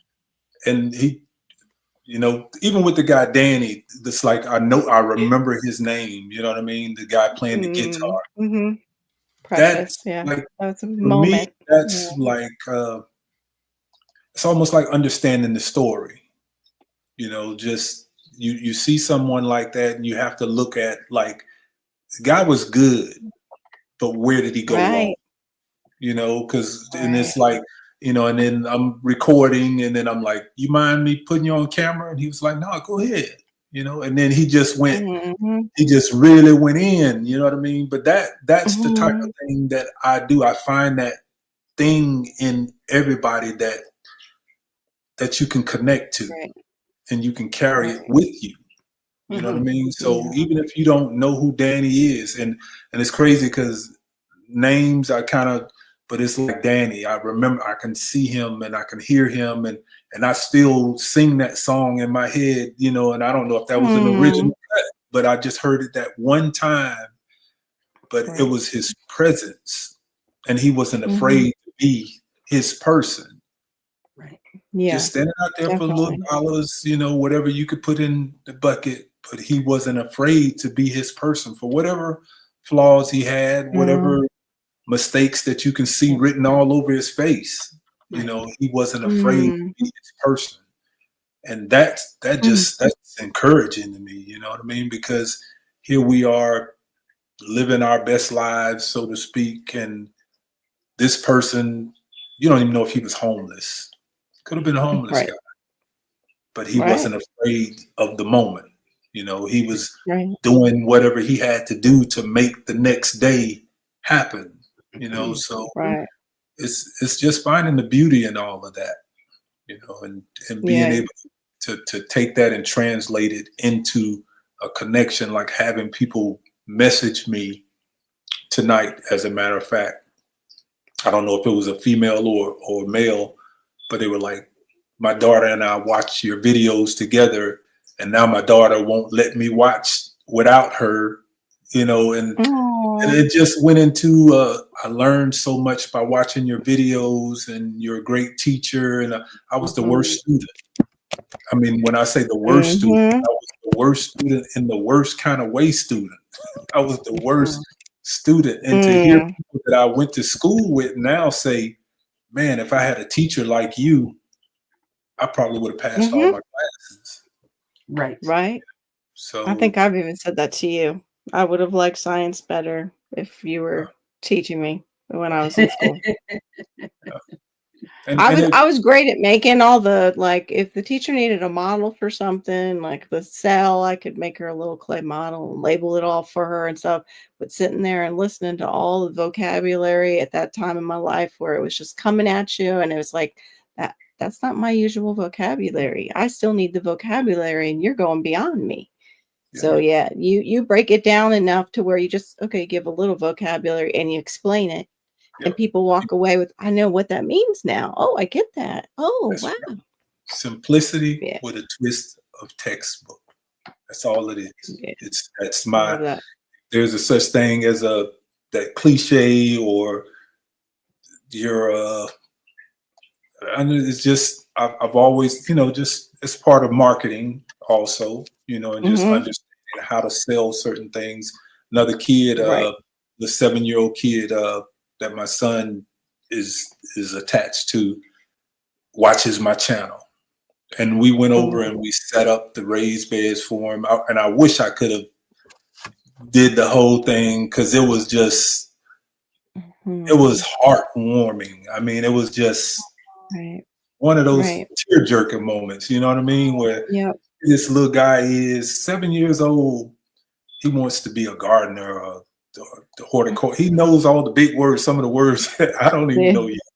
You know what I mean? But Oh. he watches my channel and going over and setting up the little raised beds for him, and he's got his own little section of the backyard now, and Right. I gifted him some garden beds. That's really what it's all about, and again, that's Absolutely. claiming that celebrity that I'm talking about. You have to claim it. Yeah. And understand what it is that you want to do with it. Right. Yeah. It's all a Yeah. blessing. You know what I mean? It Yeah. really is a blessing. Absolutely. Absolutely. Just Yeah. brilliant. It's a mission statement. Yep. Yeah. Your You're mission right. statement. Absolutely. That's your mission statement. Yep. That is And my really mission good. statement actually on the growing out the box is harvest your imagination. That is I love that. my whole thing is like grow it, grow that thing that doesn't exist, create something, and those are the two keys: create something that doesn't exist, or Yeah. make something better that exists. Those are the two keys to success, in terms of business. If you can invent something or make something that doesn't, that has a need but doesn't, you're going to be a billionaire. Or find something that exists and make it better. Right. Those are two keys to, those two things there. And that's what I do when I'm thinking of videos. It's like, okay, Shawnee may have done it, but what it was she missed. She didn't do this. Yeah, Shawnee does that already. Yeah, I watch Shawnee, her do that, but and she she didn't picks do up on this. all the details. Yeah. Yeah, So that's what I do. I look for what's missing. Now, I don't want right. to, like, if I'm watching a video that Maureen's doing, she may have all the Mm, pieces in there, but it's like, oh, if she would have did this, that's my video. Right. So I'm getting inspiration off of Maureen, but I'm gonna go for that thing that's missing. Right. And yeah. that's all it is. It's like, okay, everybody knows your video tonight was about slugs. Okay. Everybody says beer traps, you know. Okay, well, why? Why beer? Mm, Yeast and sugar. Okay. Yeah. Well, everybody knows about beer traps, but not everybody knows that how do you make beer? Yeast and sugar. Yeah. Everybody's got that in the kitchen cabinet. So I made my video about beer trap without the beer, yeast and sugar. Right. I think that video had over 800,000 views. And that's Yeah. super helpful I because remember I it. hear a lot of times people are like, I don't want to go into a liquor store. I don't want to have beer smells in my Right. garden or around me Right. for whatever reason in Okay. their history. That's right. So it's very obtainable for people, Yeah, the that's yeast right. and sugar. Because I Yeah. don't drink, Me too, so Mike. I Me don't too, have Mike. alcohol around. So people say, "Well, just pop Right. a beer." Well, I don't go in liquor stores because I don't drink. So for me, I can go to the cabinet or the refrigerator and get some yeast and sugar, mix it Right. up, and there it is. Yeah. So it's just Absolutely. finding that what's missing. And that, again, like I say, I study you ladies for the things that are missing. Oh man. You know, it's like I don't want to do Maureen, I don't want to do Carol, I don't want to do Shawnee, but I'm looking for, like, what is it that she does? Because I like what she's doing, but what's missing? That little Right. piece that's missing. I Right. want that. Mike brought it up before, because there is something to the personality of celebrity, like you were saying, like you believe it before you kind of achieve it. Yeah, But absolutely. there's certain kind of personalities I think we're drawn into more, sometimes in a bad way. Like they say how a lot of people will flock to narcissists, Yeah. but what they're flocking to is that confidence. The The power. narcissist carries complete, That's right. blind, powerful confidence, right. and people are just like, well, you must know it then because you're so confident. That's right. So it's like I look at that and I'm like, okay, well, I don't want to be a narcissist. I am quirky. And I don't know, and I don't want to be fake. So when you're like celebrity, I associate it with drama. That's what I was trying to say before, where I But you have struggle with also the this power of being persuasion. authentic, You have the power of persuasion. And like persuasion sales. could be that in the most profound way, and being able to, again, connect. You know, so you look at your powers can be used for good or bad. Oh yeah. Because I think I have a gift for finding the best in individuals, even those that you may not want to deal with, because I've dealt with. I mean, if you've ever been around celebrities, Right. So I've learned Right. how to turn my switch off and you know, okay, that's just noise. I can live with that. So I got thick skin Right. because I understand that this is who, you know. So you learn but in that, it's what I'm saying again. I want that part of you that I do, you know what I mean? That part that I do like. It's a whole lot of you I don't like, but I like that part. That part that when you Right. walk in the door, people stop and pay attention. I like that part, but I don't like the way you treat people. So how can I marry those two things together? How can I be respected and gain respect and still walk through the door and be respected? So you kind of take a little bit from everything around you and you become that. So it's not necessarily faking because you're just pulling your best character traits forward That's while right. you're releasing the ones that aren't necessarily That's right. working for Leave you. them behind. Okay. And that's Yeah. again, that's a part of growing. Every day you're practicing to be better version of yourself, as opposed to Mhm. trying to be that person. You're trying to just be a better version of yourself. And I think we all can work on change.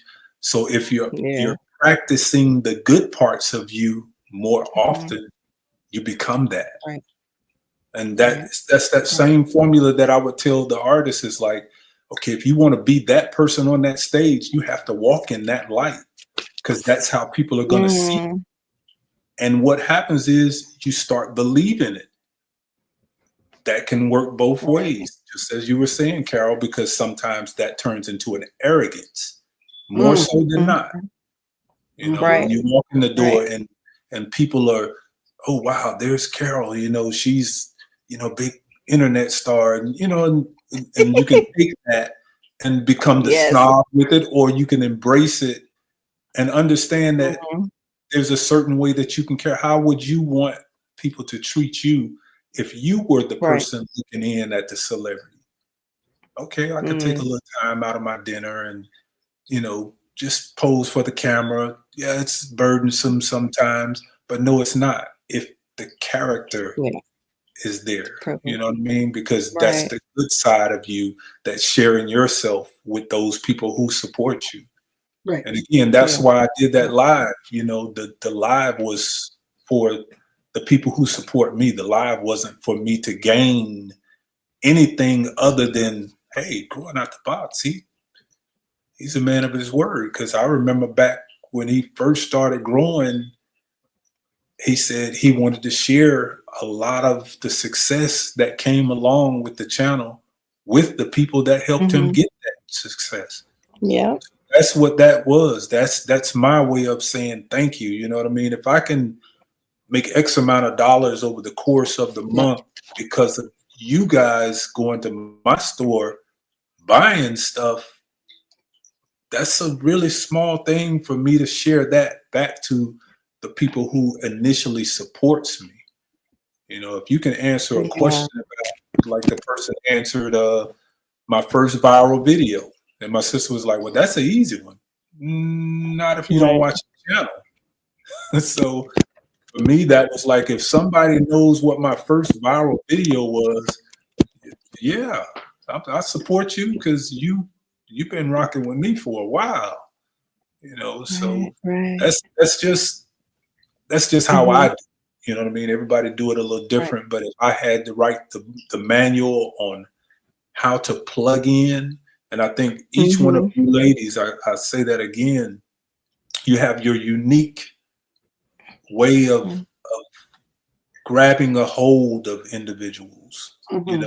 It's something Mm. special about each of you that not everybody has.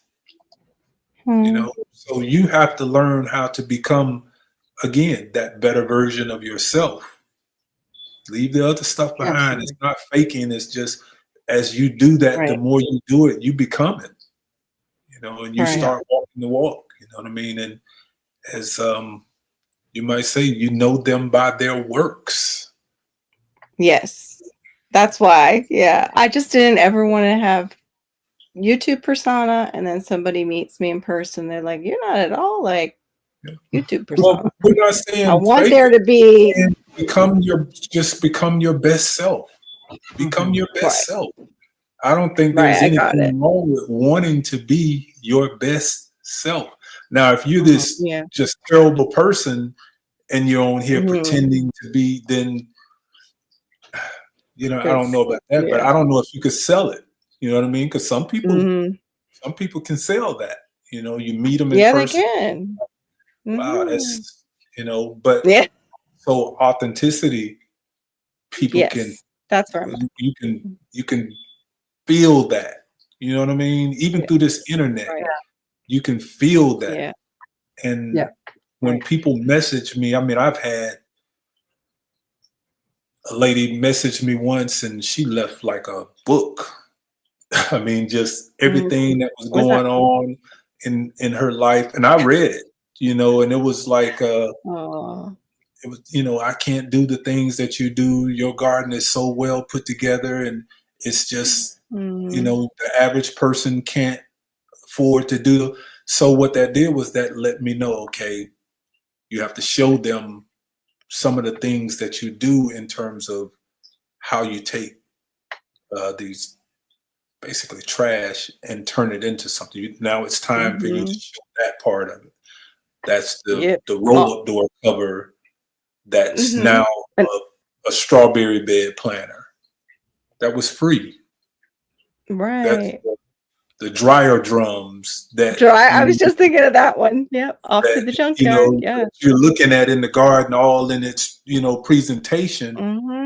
Right. Those were free. I went out to the scrapyard and got those. I got the video for that. So I record all I of those saw that things. video. So Yeah. the episode hasn't been shown yet because I needed to get them interested in the journey in order to show them the path that I took to get to this. Now that people are watching, and I say, in order for people to listen to you, you have to have a platform to stand on. Right. Right. So now that, and literally, that's been I've said this my entire life, and literally, I am on a platform. I mean, it's just, it's almost like written. You know what I mean? This was already written before I got here, and it took 2020 to make it all make sense. Right. Right. When I got sick, and Right. I had to come a step away from that life and really find something to help me get to, because I was always the one that had the answers. Okay, you just do this, let's take care of this, and let's go over here, and we're gonna make this happen. And so then when I got sick, and it's like I realized that not a lot of people around me were strong enough to make decisions, and I'm talking personally in my family. And you think, okay, you got the insurance policies, all of this stuff set up, but the main equation, the main thing in there was me. Without me, this thing's gonna fall apart, because nobody's been trained to be the CEO. Nobody's been trained to make decisions, because I was doing it all the time. And it took the garden for me to focus on the garden to make my son grow up, because I wasn't running to his rescue every time something went wrong with his car. It's like, okay, I'll get to you in a minute. I'm in the garden now. So I didn't know it at the time, but it was being written. You have to pull away, stop rescuing everybody, and make them stand on their own and become their own person. Because as long as you keep rescuing everybody, they're never going to learn how to be their own. And so I'm in the garden working. My son has something going on with his car, and he keeps coming back. Hey, Dad, you gonna come and help me? And I'm like, I'll get to help. You know how we do when we're in the garden. So a couple of hours go by. So finally break away when I get my time. And when I get around the corner, he's got the whole front end of his car dropped in the driveway. And you know what he says to me?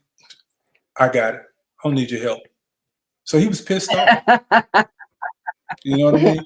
But that was the first time that I ever seen him own his own thing, not depending on me. And then he asked me when he finally got everything going, toward out. He did a whole front end replacement on his car.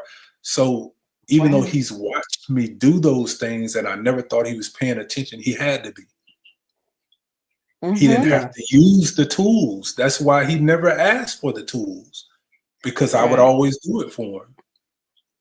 So it was like the garden really just, it pushed me into a place to where I had to be a little selfish with my own time. And in being selfish, it let everybody on their own. And then they had to figure out some things that they had to do. And then for his 21st birthday, he decided he wanted to go to Iceland by himself. So all of this happened 2021, right after everything kind of opened back up. And it was almost like I look back at that and I say I had to get sick in order for everybody else to grow up. I had to I had to go through that. And asking for my purpose. this kind of falls in line with that, you know. So Mhm. it this is what it is, you know what I mean? And it's still being written. I don't know where this thing is going, but I Mhm. embrace it. I follow even when I don't know where it is I'm going, you know, Right. because I'm listening, you know. So Right. Yes, indeed, I indeed. we were just talking about that too today when I met Black's Tropical, and somebody was there talking to them about things he had been through in his life, but also good things. And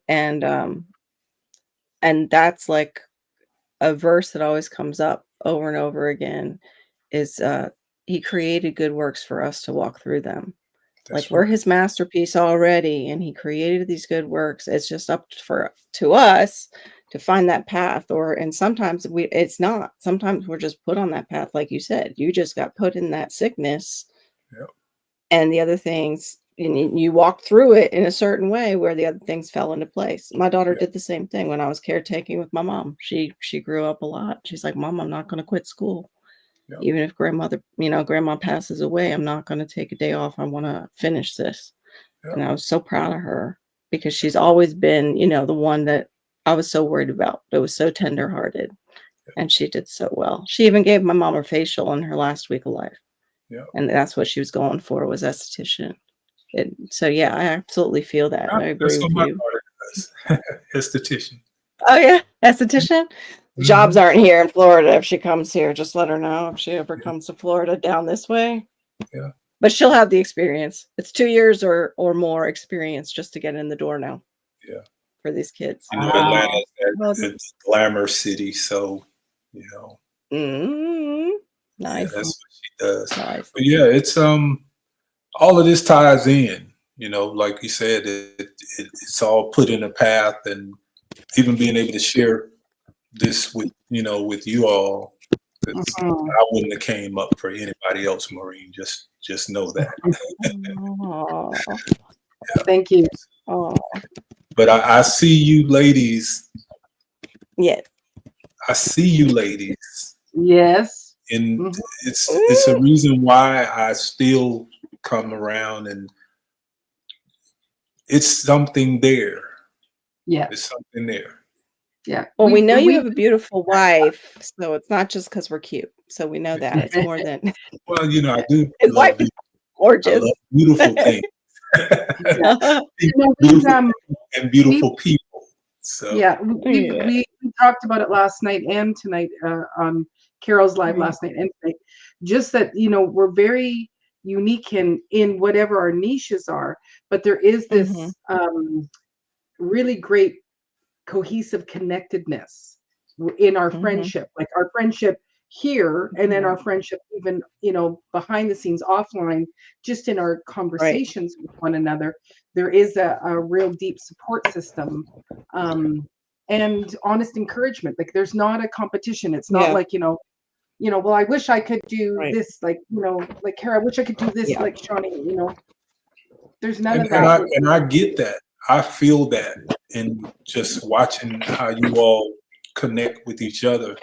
And that's why when I was emailing you, Maureen, I would always include Carol in, and I vice appreciate versa. that. It was just, I mean, I didn't feel the need to have to go to one or the other. I was like, oh, Maureen's going to tell her anyway. So Absolutely. so, Usually I'd say, hey, Carol, we got another email, so you need to go and look at the email so we can discuss. yeah. So, And Marie's gonna tell her anyway. yeah. So, but I just get that vibe off of even all three of you, because like I said, all of you have your own little styles, but it's like, I like the way Shawnee does. She'll go to the internet and flip up something and read it off. Like, I mean, Yep. that to me is something that I can't do. I don't try to do it. You know what I mean?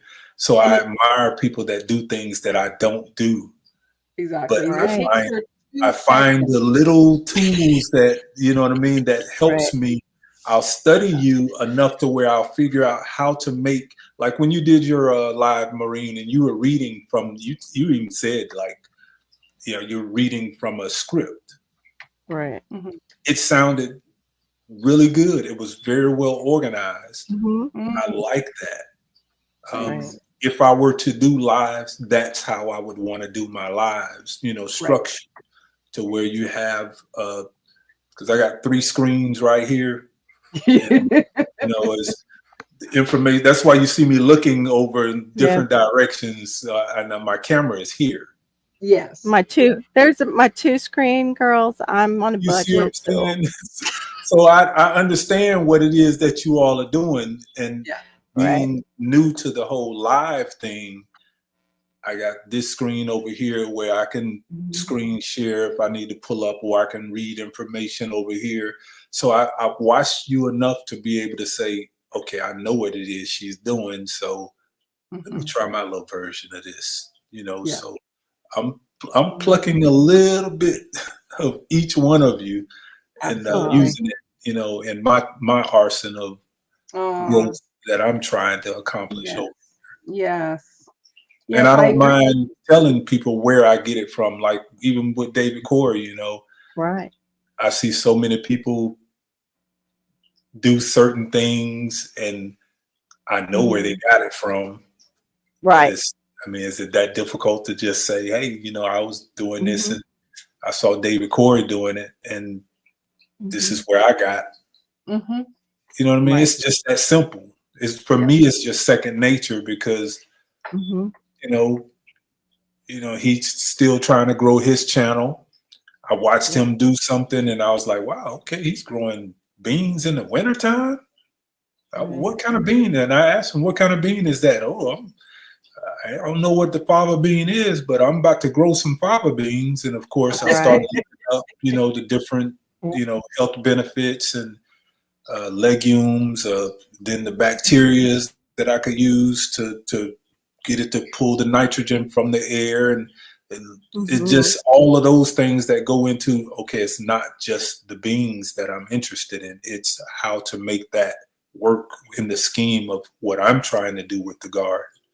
Right. So, and that's why last night how just exactly how to peel them because of what was going on with you guys yesterday and Shawnee seeing that and then talking to us, and then Carol goes, I've got the beans. So we actually started to break it apart about how do you actually process the beans. So Carol sat there during the live and and she's hand peeling them to show these are the things that we have to do, which was so cool because you go, we just got a master class on what is the fava bean good for, how to process it, and actually like how to utilize it in that healing aspect, but also how to process it, because we would have all went, okay, I've grown the fava beans, what do I do now?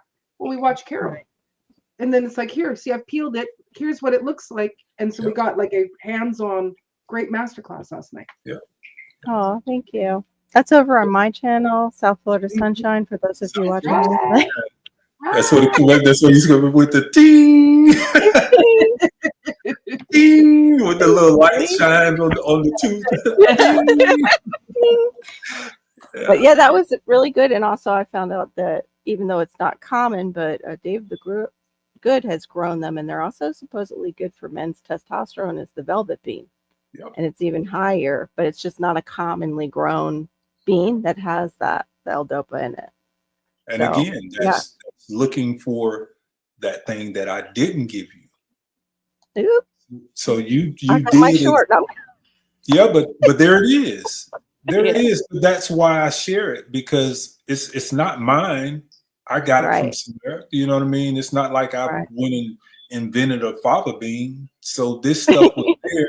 And then I went and looked up the information. So I got the information from somebody who put it out there. So that's what the whole thing is about, just sharing and connecting, and you being able to put the dots together that goes to the next person, and that person being able to use for whatever it is that they need it for. And that is that thing that I was telling you earlier, finding what's missing. You don't have to tell the story the same way that I tell the story, because your purpose or your need for it could be totally different. So just tell the story in your own words. it becomes yours. Yeah, You we know? discussed dopamine too, and how that's actually something with people who are neurodivergent that they go searching for. That's why, Yes. like, autistic children will Yeah. hand flap Yeah. and everything. It's to That's right. release that so they can get their dopamine fix, and so Right. then their brain is a little bit more balanced and they Calm can down. function better. That's right. That's right. Yeah, I So, miss my daytime. and that's what it, you know what I mean? That is what it, that's the connection. That's what Right. connects this whole thing. Yep. And Yeah. that's what I try to share. You know what I mean? With, you don't find those jewels that often. But like I said, even with my nephew and him, that bell Mhm. going off, and he's a Morehouse studying, man, he's, what is it? He's one of them big things with the brain. But it clicked for him right away. Like he was processing it before I even realized he was processing it, because he left with it. And he didn't, it's not like he was like, well, tell me more about the Father being this. Like, he left with what the little bit that I fed him, and he called back to say, hey, those, so he went and looked it up for himself and was Right. like, okay, I got something that can help somebody that is close to me, and I just want to take it to him, let him try it, see if, you know, what he can get out of it. And Right. that to me was, it started off with the blueberries, but look at where it ended at. Yeah. Yeah. Right. Beautiful. Those are Beautiful. So beautiful that's, tips. but that's pretty much how all the, you know, everything that I'm trying to do with the garden, I hope has some type of connection like that. You know, just somebody somewhere, you know, able to see something that maybe I didn't see and bring that to the table. And then I can look at it and be like, oh, I like what Carol did with that. I like what she did with that. Yeah. You know, the same way that I like I said, I give David, Corey, the props for introducing it to me. And Thank I you, took David. it and introduced it to someone else with a different look. Then Carol, you took it, introduced it to your group with a different. Well, thanks to Shawnee. Thanks to Shawnee watching your live. She that brought is- it over. But see, that's the connection. Yeah. That is that connection. It continues to go like that. When you put those good things out there, it connects, and you find people, like you said earlier, of like minds, and they find each other. That's really how the channel is growing. It's people who want to do better, want to know more, but they're not looking for the real science of it. They just want a little bit. Right. They don't want the science story, you know, because I get some people on there who there you go, my brother. You know, I get some of the like I watch one YouTuber who's, to me, is like genius when it comes to the science of soil and just the bacterias, and how he can look at a microscope and he can tell you which bacteria he's looking at, and you know the number of legs on I mean, it's just, I'm awed at watching him. But he only has like 30,000 followers. Right. You know, because he is so deep with it, to where if you're not on that other level, it's like, it's noise. Yeah, And it's like another language, like I said. Yeah, and people to me shut as a down. kid. If you give them too much, they shut down, and Right. it just becomes a blank screen. And so I watch him to, again, what's missing? Simplicity. Right. I watch him and I take what it is I need from that, and I'm breaking it down into the simplest form. So a lot of that stuff I get from him, and just even learning how to use my microscope. It just, for me, it's fascinating to be able to look at this and see in my compost the life that's in it. And that's why I can speak with authority on some of the stuff that I say, because a lot of people are doing compost. A lot of people are doing the compost teas, but I can tell you what my water looked like before I did the compost, and I could show you the difference in, wow, look at the difference in the bacteria and the fungi and all of this stuff after you put it on that scope and you did a before and after. And it's like, you can been garden for 100 years. There's certain things you're just not going to be able to tell me, and that is, there's not life in this soil. Right. It's not even an argument. I'm not even going to debate with you, because I know what it is that I'm seeing in the background that I haven't shown yet. And as the channel continues to grow, these are some questions that are starting to come. And now I can be learned with the microscope to where I can start pointing at ciliates and different, just because now my audience has grown with me, and I have to be able to graduate and go with the audience, because that's going to be some of the questions that are going to be asked. Well, how do you know how good your compost is? Well, because I actually have a microscope, and I can do a count per square millimeter and tell you how many ciliates and how many bacteria are here, and that's going to multiply, and then that gives you your count and tells you. It's a science to it that I haven't even gotten to the point of knowing, but just the learning of it, it's so fascinating taking 1 milliliter of that diluted soil and looking under it and seeing nematodes and all the fungi and everything moving around, and this eating that. 1 milliliter of diluted soil. Yes. Think of how big your garden is. One droplet. Yes. Right, one droplet. It would be interesting, Keith, since you have the microscope set up, to explain aerobic and anaerobic when people are making their like poo-poo juice that Maureen calls it. I think it's super juice. Yeah. And everybody has a different name for it, but there's always that argument of, well, that's anaerobic. You don't want to put it in the soil. Yeah. Now it's just been sitting there without a bubbler. It doesn't have a bubbler in it. It's anaerobic. That won't do anything. I would love to see that proven wrong, like where there's a slide. Like, well, it's not wrong. Actually, it's correct. It's correct. But you can also grow with anaerobic bacteria. That's the part that people don't get. It's like you can have anaerobic bacteria and still grow with anaerobic bacteria. What happens is the soil is going to correct itself.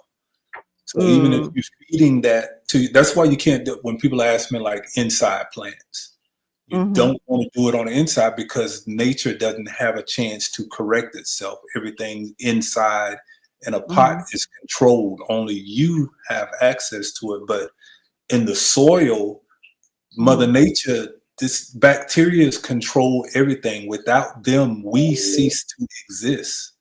They clean up. It's just like the cleanup crew. Everything that's bad, the bacteria and the fungi, they go to it and they make it right again. So even if the anaerobic is giving them food, then these ones that are alive, you're still feeding the life. Just like aerobic bacteria. Yeah. So, but you do run the gamut of introducing that into your food.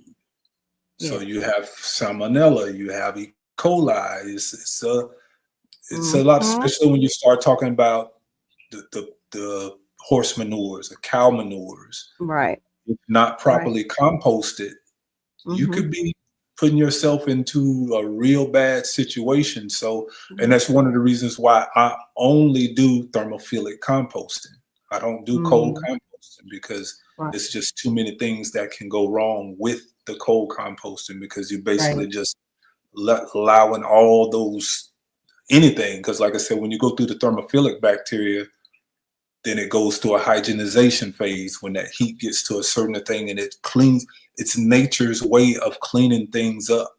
And it's actually a phase that it goes through that's called hygienization.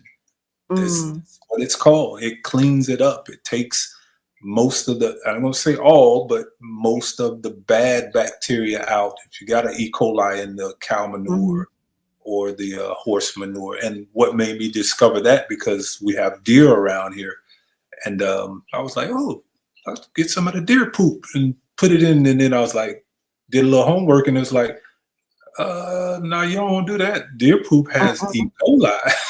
So, Oh wow.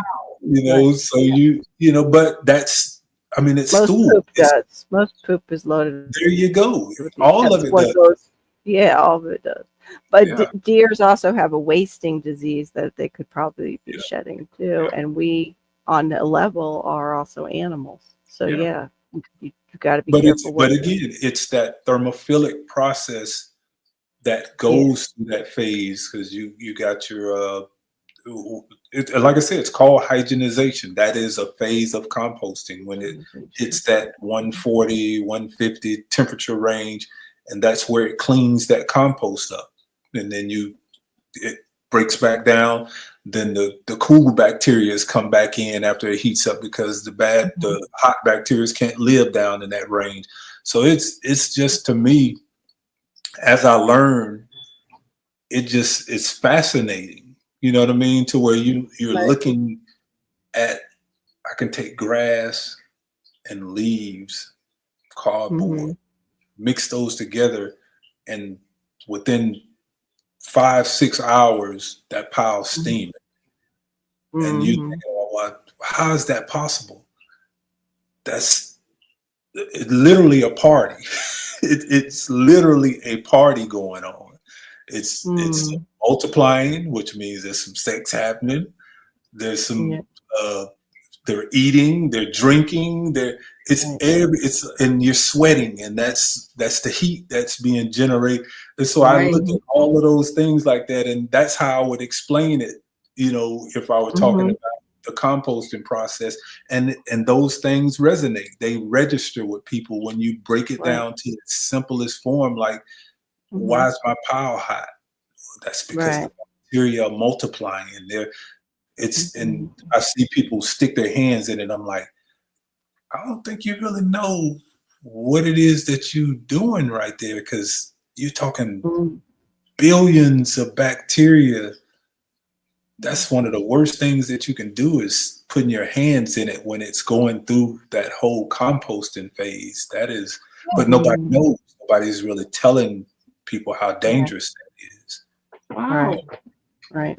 Because you could wash your hands and you could still have that bacteria underneath your fingernails if You you're do without still gloves. have it. Not know you. Yeah, you do. You do. still I didn't want to freak people out, but yeah, that's how people get pinworms, because they got the eggs under. Yeah, it's a whole gross thing. Yeah. Which is crazy, because part of that whole, we got bacteria in the soil that plays part in our dopamine. You know what I mean? It plays. Yeah, it's just amazing. You know what I mean? So we think we're in the garden just having a good time and playing in the dirt, but it really is a science to that. You know what I mean? And we talked in depthly about your brain on gardening. All of us did on a show one night. Yeah. I mean, it's amazing, and when you introduce it, when you break that down to the simplest form and introduce it to people, and it's like, oh, matter of fact, that video that I released on that, and all I said was just put your hands in the dirt. It releases serotonin. And then at the end of it, I hit them with the bacteria that's in the soil. So, people went to the keyboard and started Googling. And it was like, wow, that's a real thing. He didn't make that up. So it's the aha moments. Yeah, that's all it is. It's the aha moments. Well, I knew I felt good in the garden, but I never knew that this was a contributing factor to it. Yeah. And you're getting a double shot if it's a sunny day, because you a dopamine boost too. Because where else do we find? I don't know where you can go and I can work in the garden from sun up to sundown and not get tired until I leave the garden. Right. Yes. Right. I wish You don't tired when you leave. I start to hurt. That's my problem. I start to hurt. Yeah. But while you're out there, I still want to be there, but my body just starts to and you will take yourself you will push yourself to certain limits. Right. Beyond that, the average thing, because there's something in that soil that's actually feeding that. It plays part in your, not only your physical, but your mental. Yeah. You know what I mean? Which Absolutely. gives you that extra boost, that extra energy that's needed. So it's powerful, man. And like I said, the more I learn, the more I want to share it. And the more I share it, the more I learn. So, because it's always somebody who will add something else to the equation, and I'll be like, oh wow, I didn't know that. That's pretty cool. Think I'm gonna make a video on that. So and when I say I could not do this without you, I really mean I couldn't do it without you, because most of the time it's something that someone says in a comment or in reaction to one of the videos that I do that feeds me to make me go back and look for something else that I missed. Right.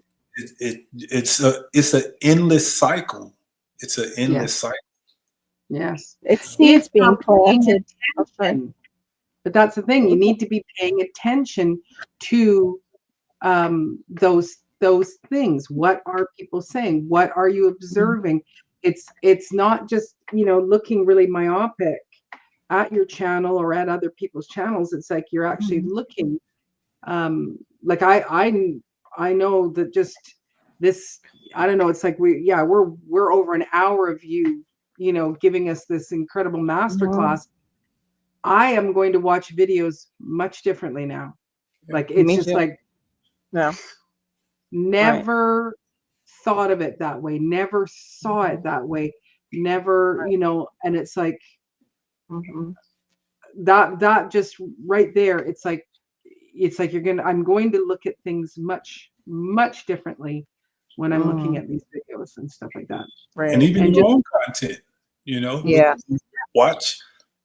I watch my own content. A lot of people say I was up and then I watch my own content because I'm looking for what I could have done. Like maybe I could have said that a little. Okay, well I'll just do another video and say it different next time. Boom! There's another million views. so the same way that, you know what I mean? Because the same way that you can look at yourself and see what you could have done different.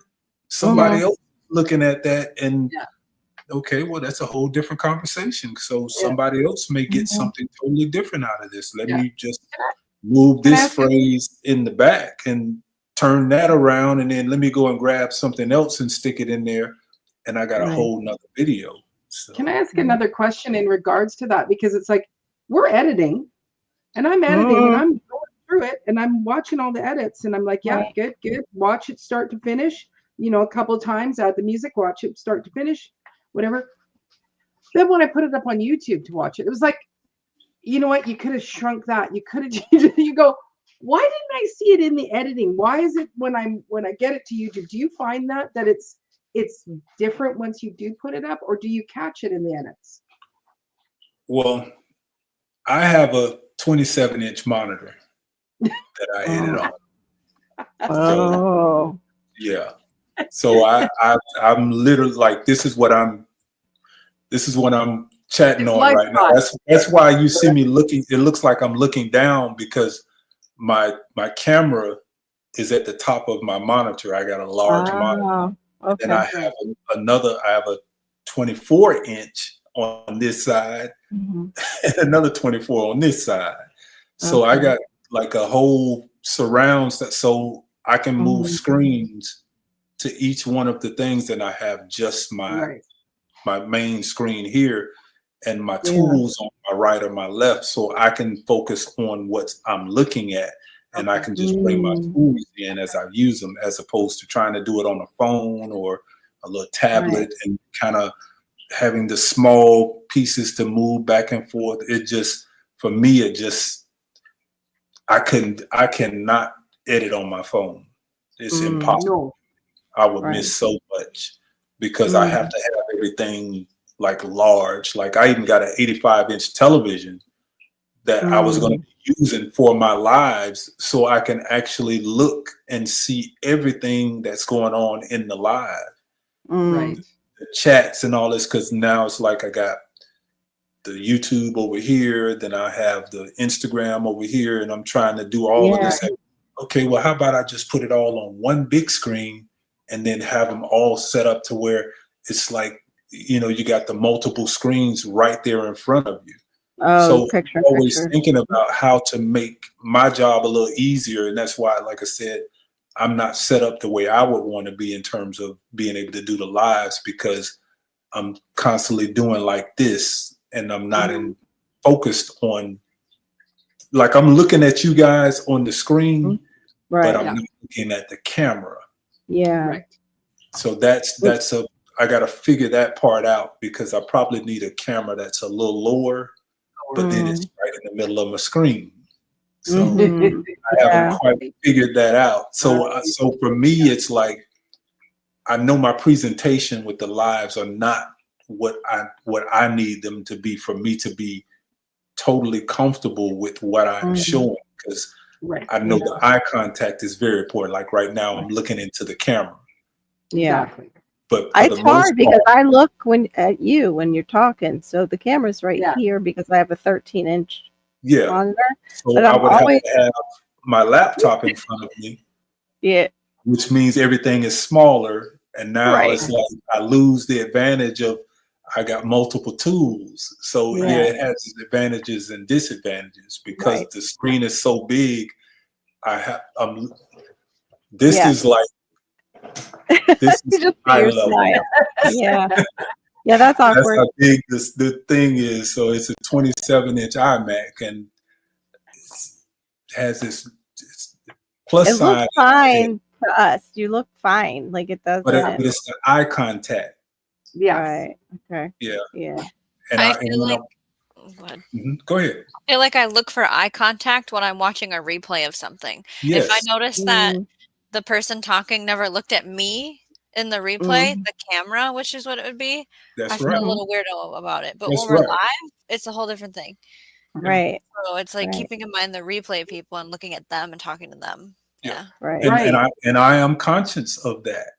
You know what I mean? So I've always thought about it, because when I watch it back, I look at me, not looking at me.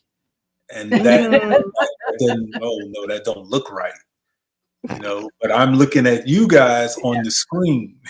So, but that's not looking into the camera. So like now I'm looking into the camera. So I'm engaging with you. Exactly. But I can't see you.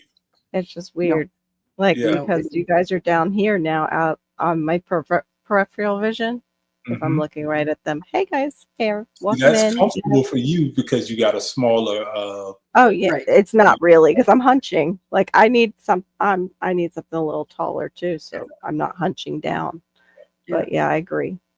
We all could do better. Go ahead. I think I don't know what my screen size on the iMac that I edit on. Like I will edit some of the shorts on my phone just because I filmed it on there. I will, or sometimes I download it, but yeah, I don't know what it is that it's like. How did I miss that little clip? As soon as I see it on YouTube, it's like, oh, you know what? I could have done that different. I could have done that different. Didn't catch it in edits, and it's just little things. Like you go. So if you know that's your weak point, then you need to be that much more focused on before you upload. And that's one of the reasons why I will not edit on an iPad or a cell phone, because I will miss so much of the details. I like to have my entire 27 inches.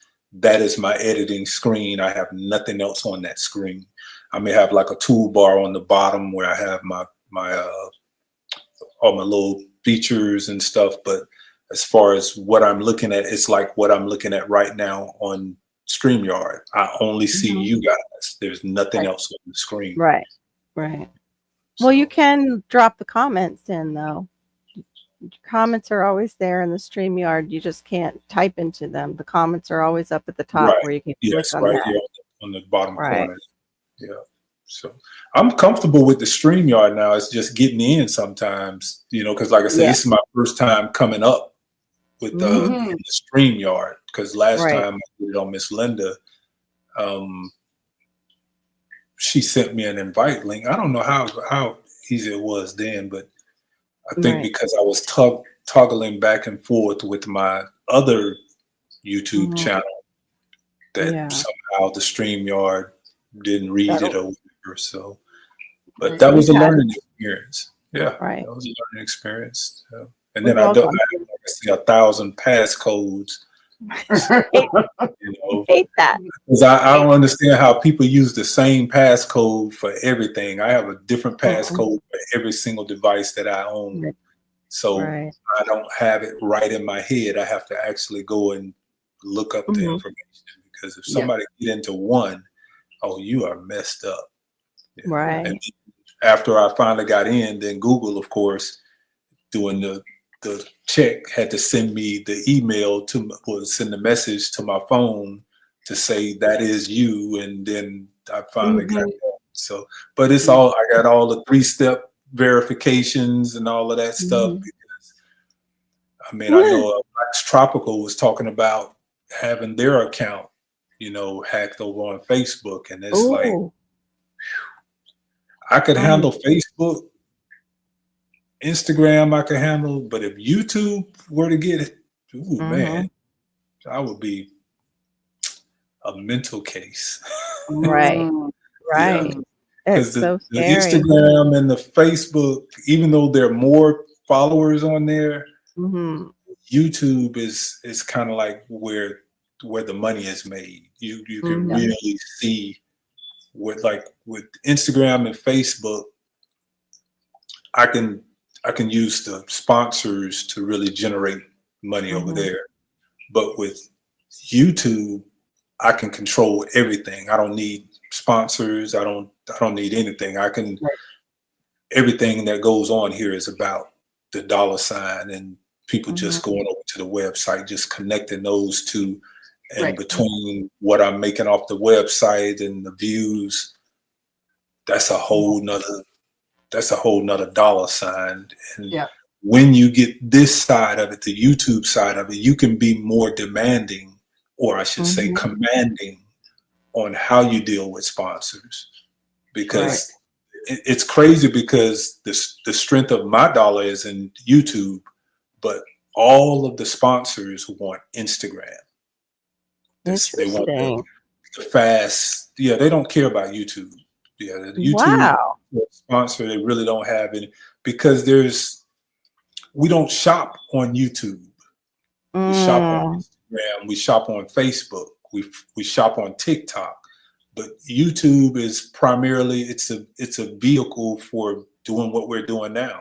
It's education, entertainment. They come here for a different reason, and why YouTube has different rules than Instagram or TikTok. Like, you can't just put the music up on YouTube. You can't, kids in your videos. You got to put the prompters up and all of those things, because there's monetary value in everything that you're doing on YouTube. Whereas Instagram, I think my best month may have been 2,000 on Instagram, and that's with a video doing over 15 million. What? Yeah, so it's really not. Yeah, Instagram, and that's between both Meta, Instagram and Facebook. It just, I can make that on YouTube. Like, it's easy on YouTube. Yeah, it's easy. So I focus more on YouTube, because that's sustainable. Instagram and Facebook. Now, the way you make the money on Instagram and Facebook, outside of being paid the royalties, is with your sponsors, because you got that little carrot now, because you got a couple of 100,000 followers on Instagram and Facebook. They want that. So that's the leverage that I use. And it's like marrying like I was telling you earlier, Maureen, marrying your shorts with your long form. It's really marrying your shorts or your reels on Instagram and Facebook and TikTok to your long form over here on YouTube. So I use this as the platform, like, let's say, my home office, but anytime I want to stab at one of the sponsors, I dangle the Instagram and the Facebook and the TikTok in their face, because that's that quick thing that they're going to be able to click on and people start buying things. So you're talking about, you can balance it off by saying, no, I don't make the money from Meta, but I can make unlimited amounts of money from the sponsors who want Meta. Because that's what they're going to be purchasing. That's where they're going to be buying. I had on my website over 1 million, just 1 million, I don't want to say views, 1 million people visits. How can I? Over 1 million visits to the website in less than 3 months. Wow. So that comes from TikTok and Facebook, and that fast moving thing that doesn't come from YouTube. So it's learning how to leverage all the platforms and make it into a central hub, and that's what Growing Out the Box does, and that's what allows me to be able to come on YouTube and just be comfortable. I could put up a video once every 2 weeks, and a short. I can get maybe 3 shorts out of each video, and really slow pace myself, but still keep the money flowing without having to work extra hard. Like people, but you gotta put up 5 videos a week or 5 videos a day. No, you don't. I put up maybe 1 video every 2 weeks. Out of that 1 video, I milk it. I'm gonna get at least 3 shorts out of that video. So if I can do 3 shorts in 2 weeks and 1 full video, that's how the whole thing has been built. And then you take those 3 shorts on Instagram, you set those up every other day or once a week on Instagram. That's a whole nother source of not just the royalties from there, but the advertising dollar.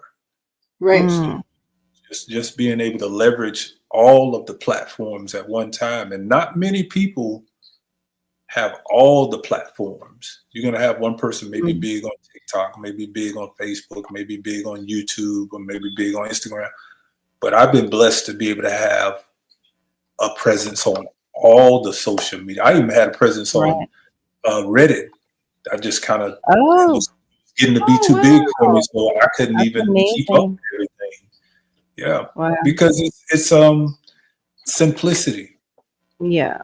That really is what it is. It's just keeping it real simple to where people can get it, but still get it.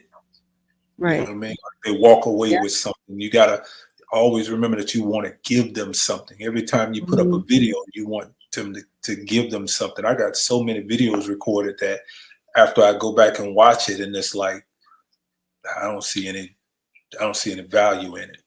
It's like, there's me in the garden and I'm doing some, but I didn't hear a jewel in it. You know what I mean? It's like, if I don't hear that thing that I think someone could be able to grab it and take it to somewhere else and use it, it's scrap. Put it to the side. I'm not going to delete it. I just put it to the side. I won't even release it. So that's why I only release maybe 1 video every 2 weeks. Not that I'm not recording them. It's just they don't make just in entertainment. That's how it works. Right. You record certain things, and some things are funny, some things are not. Some things are bit the plateau. Something you toss it out and you just keep moving. But meantime, in terms of a record company, they keep all that. All that catalog is, you hear about artists pass away, and all of a sudden you got thousands and thousands of songs. Yes. Those are all the songs that didn't make the album. Right. Yes. So people don't realize that. Not in the music industry, how many don't make the cut for that album. And the albums come. You know what I mean? Because I hear some people say, I just go out to the garden, turn the camera on, and start recording. That's not what I do. Right. Not what I do. I'm thinking about everything I do when I go out there. And it's actually something that I thought about, and I want to plan it, and I want to be able to deliver something, as opposed to I don't want the videos ever to be about me. Never about for your It's audience. always about what I'm doing. I never want to be. And it's crazy because in running from the camera is how I discovered how to edit. So I'm constantly not saying they weren't good, just didn't make it. They didn't make the cut. Right. There you go. That's right. Curated. And I say that to curated. David a lot of times too, because I see David out there. He'll just turn the camera on and then he'll walk off and he'll be on the other side of the garden doing some stuff. And I'm like, brother, you got to take that camera, cut it, move it over to the next spot so we can see what you're doing. You know, 'cause that's really why we're watching. You know what I mean? We get so caught up into it's convenient for me to not move the camera, but you think about when people are watching you, they don't want to hear you just talk about what you're doing. They want to see what it is you're doing so they can connect to, oh, that's what they're talking about. You know what I mean? So, Right. you know, you got a whole lot of talking heads. There's some very intelligent people on the internet that can sit down and speak like they wrote the book, but they don't have a lot of followers because people are just, they can't imagine what it looks like.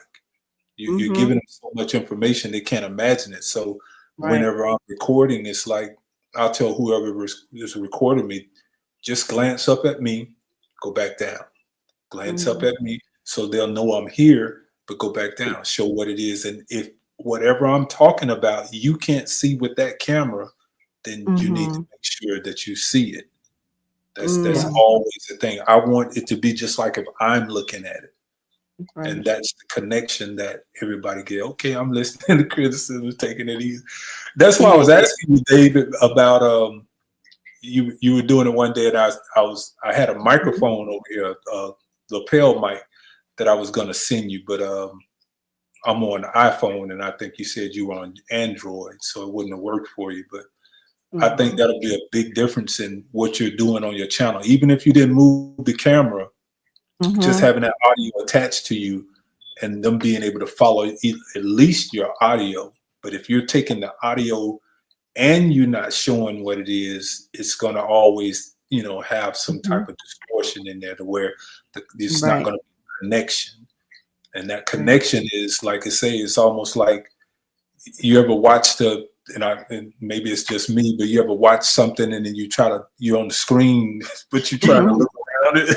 Right. To see that screen that's in the back. Kids do that. They will go up to the screen and do. Yes. Like we as adults know. The eyes of the innocence. You know what I mean? So you're trying to see that thing in the back. And that's what I try to do. It's like, I want you to be able to, you don't want to see around me. I want you to be able to see exactly what it is that I'm doing. And then lock in on that. And that's where the appreciation comes from, because it'll be like, I knew this, but nobody ever showed me that. You know? Right. So, and that's where most of my views come from. Yeah, I've thrown that out there a couple of times where it's like I'll go, you know, I'll be looking at the camera. Oh, here, just let me show you, right? You know, so I'll actually, as if I'm talking to you, it's like, you know, I'll be doing something. Well, here, come and get a closer look, or for the people in the back, come get a closer look, and if I'm doing two cameras or something like that. So, yeah, just that little bit. So, are you going to step down? Yeah, that makes a difference. Yeah, I have to call it, and it's 3:30, past 3:30 a.m. and my husband gets up at 4, and I don't even want to go. It's so good. Thank you so much. We'll do it again sometime, and maybe a little organized. But I appreciate you, ladies. Like I said, you guys inspire me to do those little things that you all do that I can't do. So I appreciate that. We appreciate you so much, and for all of this. Send me down, Maureen's. Yes, we're probably going to say our good nights here. And so again, thank you to my co-hostesses, Carol and Shawnee Grove. That's a good one. Junior, for you coming up and saying your, you know, a little bit of hellos. And of course, a big round of applause from everybody for growing out the box, for coming up here and giving us this, like, you know, it was like the biggest kind of meaty dinner that you could possibly think of stuff to Yes. chew on. And for those of Right. you that come back in here to watch the replay, yes, you made it to the end here. You know, bookmark this spot, because there's some really great nuggets that we all, well, for me, I was like mind blown. So thank you all for spending the evening with us and watching the replay. And do check out all of the people that you see on your screen: Growing Out the Box, South Florida Sunshine, China Grows, and of course myself. So thank you for spending time with us. Good night, and God bless Night. you all. Night.